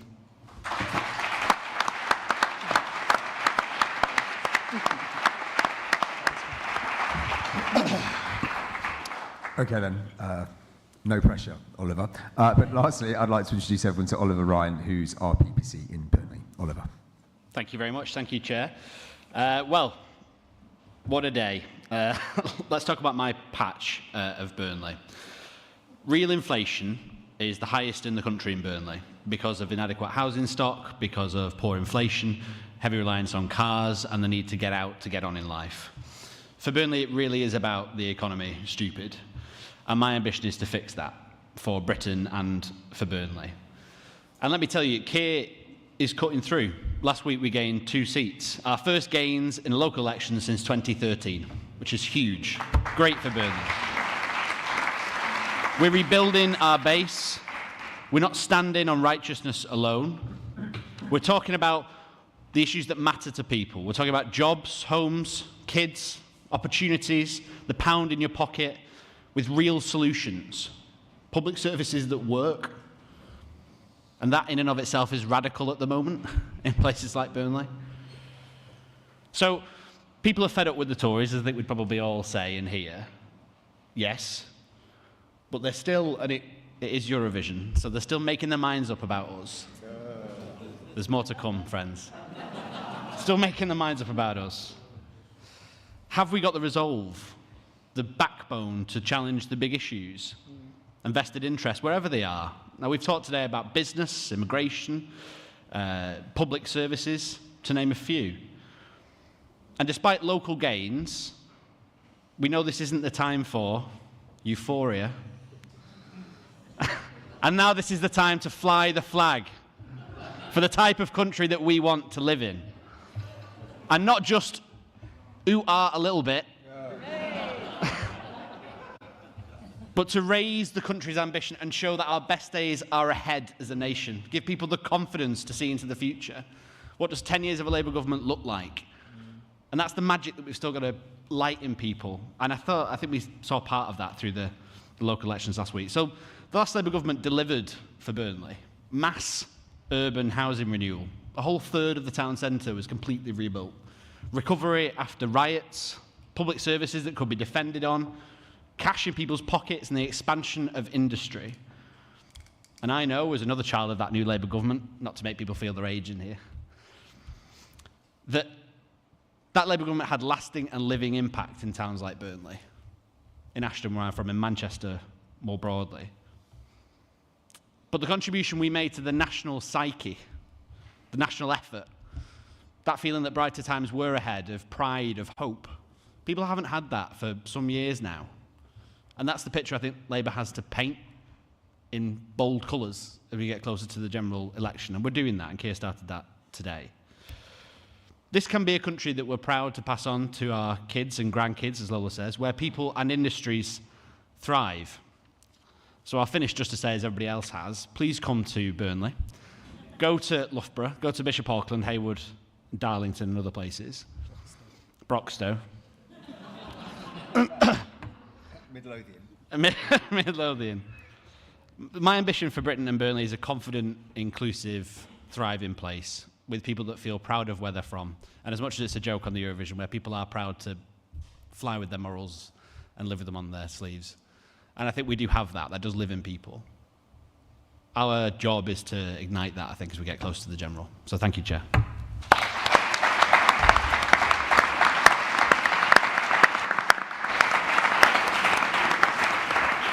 That was just the right side of being too cheesy, but thank you very much. That's me. That's a description of me. No comment. Right, so I've got two questions, or maybe one question I want to ask the panel, then we'll open it up. But we will finish probably at quarter to 5 on time, because it's been a long day for everyone, I'm sure. And I'm quite taken by something both Absam and I think Elsie pointed out, and Lola as well, and this issue about disconnect with communities. But at the same time, there is the parallel sort of disconnection with our institutions, as Juliet has pointed out. And a lot of the time, I think we as a party talk a lot about actually the problems with communities moving far away from us. But actually only recently am I aware of people talking in any detail about this issue about loss of faith in institutions, which obviously comes hand in hand. And I think that they are both illustrations of a country that is has some very many deep-seated problems and is not very well at ease with itself. But there are glimmers of hope, aren't there? So it's just interesting, now that you've all been selected and you are going out there, obviously speaking to voters and residents, but engaging with those communities as a public figure, not just a knocker of doors. What glimmer of hope do you think there is for Labour actually being able to... Stop laughing, Georgia. What glimmer of hope is there for Labour to be able to re-engage with our communities and start rebuilding that from the ground up? And again, that's a very long-winded question, so I'll start with Sam and give everyone else a bit more time to think. I get no time. What's the hope? There is a lot of hope. One of the things that always touches me actually on doors is the amount of times that parents or grandparents want to tell me about their children who've done well at university and how they've left the town and are normally living somewhere else in a good job. And one of the things that gives me a lot of hope actually is our plan for an industrial strategy and for a Green New Deal, because County Durham once upon a time powered Britain, and I believe that we can again, and we're uniquely well placed to take a lot of the investment that the next Labour government is planning, and it will bring well-paid, skilled jobs to our area. I think people will see that change. I think people will see a change in their health service. They will see a change in mental health services. It's not going to be overnight, though, and the good news is the voters know that. Like, they often say to me, you've got a pretty difficult challenge if you win this seat because we're in such a mess, and they know it. But as long as we're honest with them and take them with us, I've got huge hope that, as all Labour governments have done, that the next Labour government is going to mean huge progress for our country. Thank you very much. Apparently I've missed somebody out earlier on. So Danny Beales, you still here? No, that means obviously he was upset. He was upset I didn't. Oh, he is there. Can you wave at us, Danny? So Danny's fighting against Boris Johnson in Hillingdon.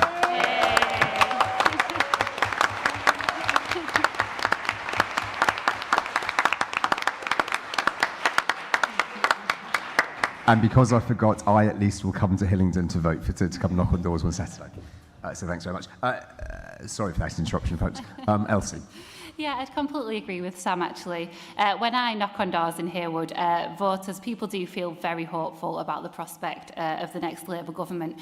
Locally, like Oliver, Labour did really well in the council elections right across Harewood and Middleton. We actually had some challenges, I suppose, with hyper-local independents, and we defeated them in Middleton this time. They just got in for 1 year, and I think people have just kind of come back to Labour because they do see us as the party of hope, and we're setting out a really optimistic message locally in Harewood as well as nationally as well. I think the things that Sam said about well-paid, skilled jobs are absolutely true. We've got a really good offer on that locally, and we're talking about that nationally as well. And in my day job as a transport planner, I do feel really hopeful, and Keir mentioned some of these things earlier, that we're going to start to bridge that north-south divide when it comes to regional inequalities in transport investment and deliver things like HS2. I was quite pleased to hear Keir saying that some of it should be delivered from the north, and the sort of east-west disparities when it comes to Northern Powerhouse rail as well. So transport, connectivity, and connectivity in general, whether it's getting people to those jobs in various towns and cities and creating jobs in our own community and in Haywood is something that I'm able to talk about on the doorstep, and that people are feeling quite hopeful about as we look towards, hopefully, a Labour government after the next general election. Thanks, Elsie. Lola. So, what gives me hope? Okay. I think it's interesting because if you cast your minds back to the big society chat where David Cameron said that he was going to cut all of our public services, cut all of our third sector funding, and everybody was going to do it for free. One of the things that gives me hope is that we have got fantastic third sector organisations who are doing the work with our communities on the ground in Darlington, who are plugging the gap, and they're doing service delivery, and it's an incredible contribution to civic society. But it's a double-edged sword, because I would like to see those people paid properly and those to be fully funded services that everybody can rely on.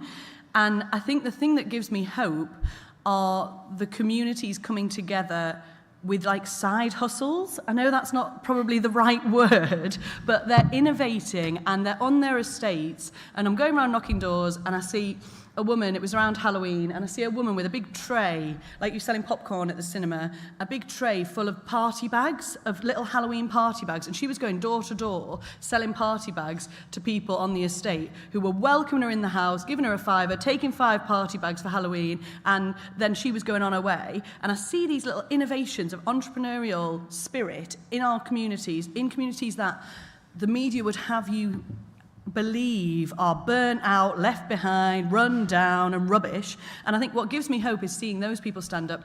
And again, to go back onto my challenge to us as a party, are those people naturally looking to us as the answer for government? So they might look to us as the answer for the public services. They know we're the party of the NHS. We won a lot of gains in Darlington. We kicked out some independents. The Greens did well in Darlington as well. We didn't get over the line, right? We did not get a majority on the council, so now we're going to be in no overall control.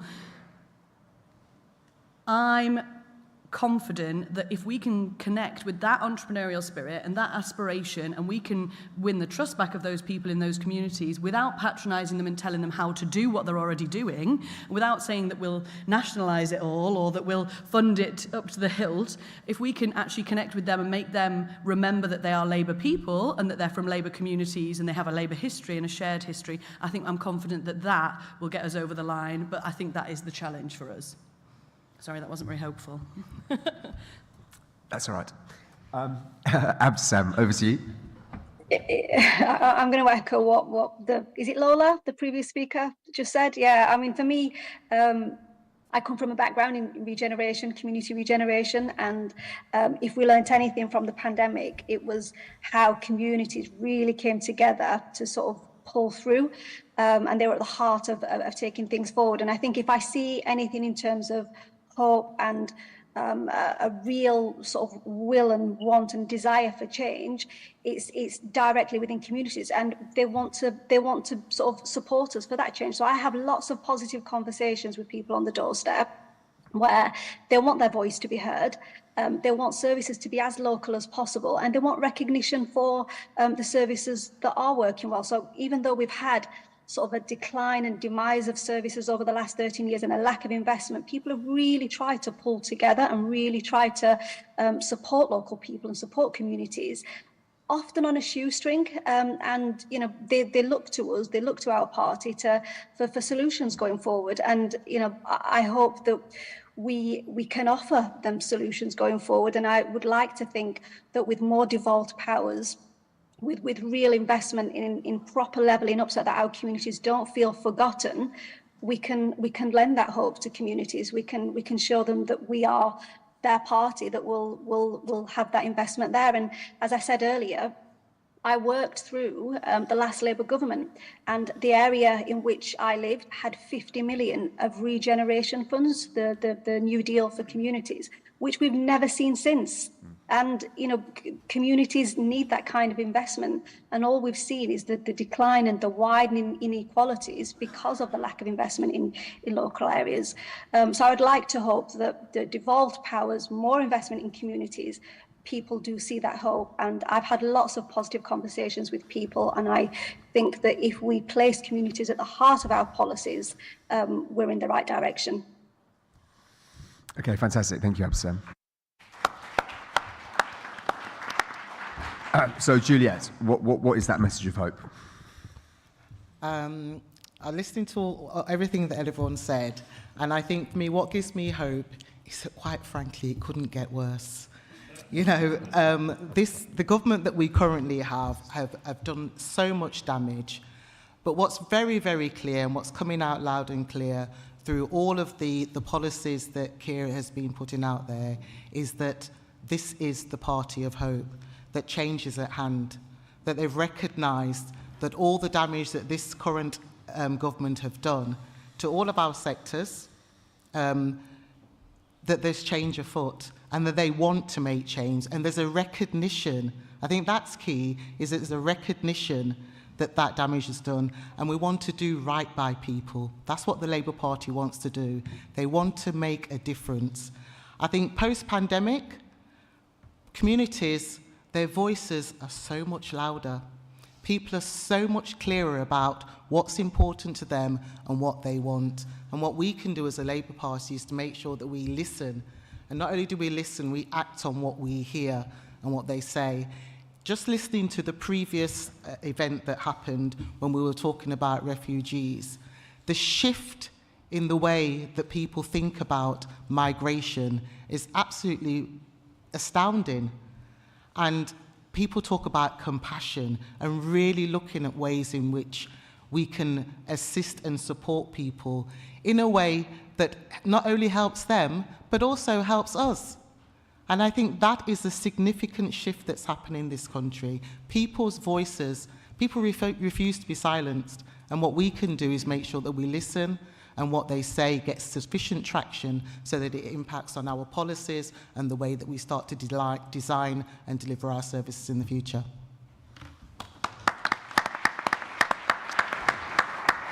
Okay, thanks, Juliet. Now, Juliet said things can't get any worse. I feel a song coming on. That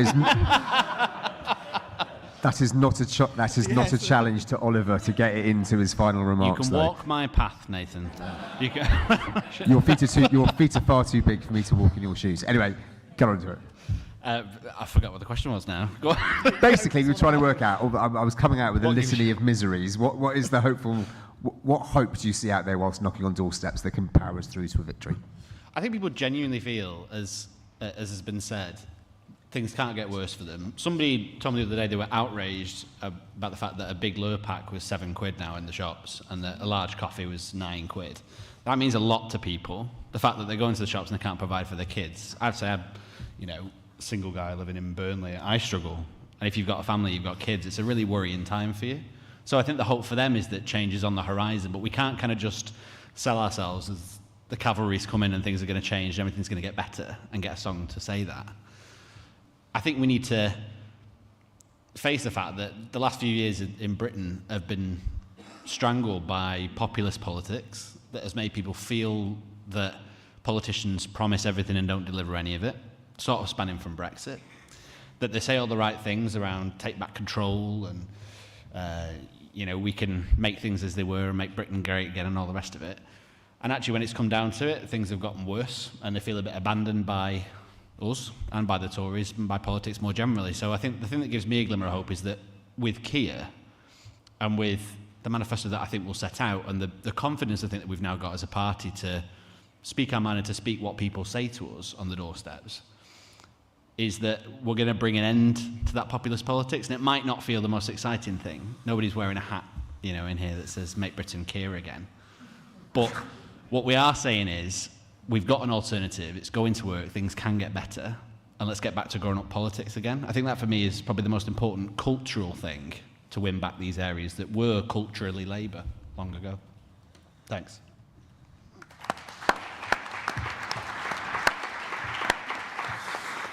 So actually, as it's now 4:45, I'm not proposing to take any questions from the floor. Was that somebody wanted to say? No? Well, nobody seems to want one anyway. So basically what I would like, though, I'm going to embarrass them. If Lucy, Danny, Kirsty, you could stand up. There's no other PPCs left in the room, are there? But also to give Danny, Lucy, Kirsty, Sam, Elsie, Lola, I forgot Polly, she'll tell me off later on, Abdesam, Juliet and Oliver, a massive round of applause because it's on.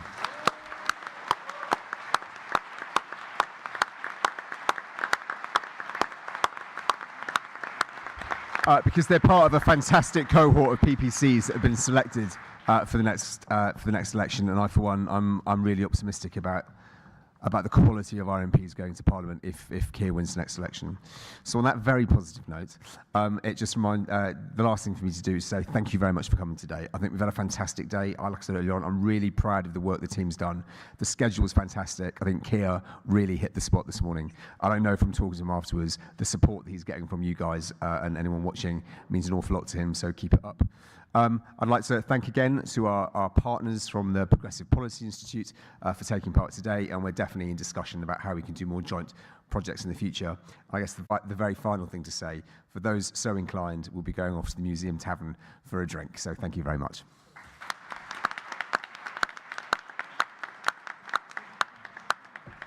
Well done.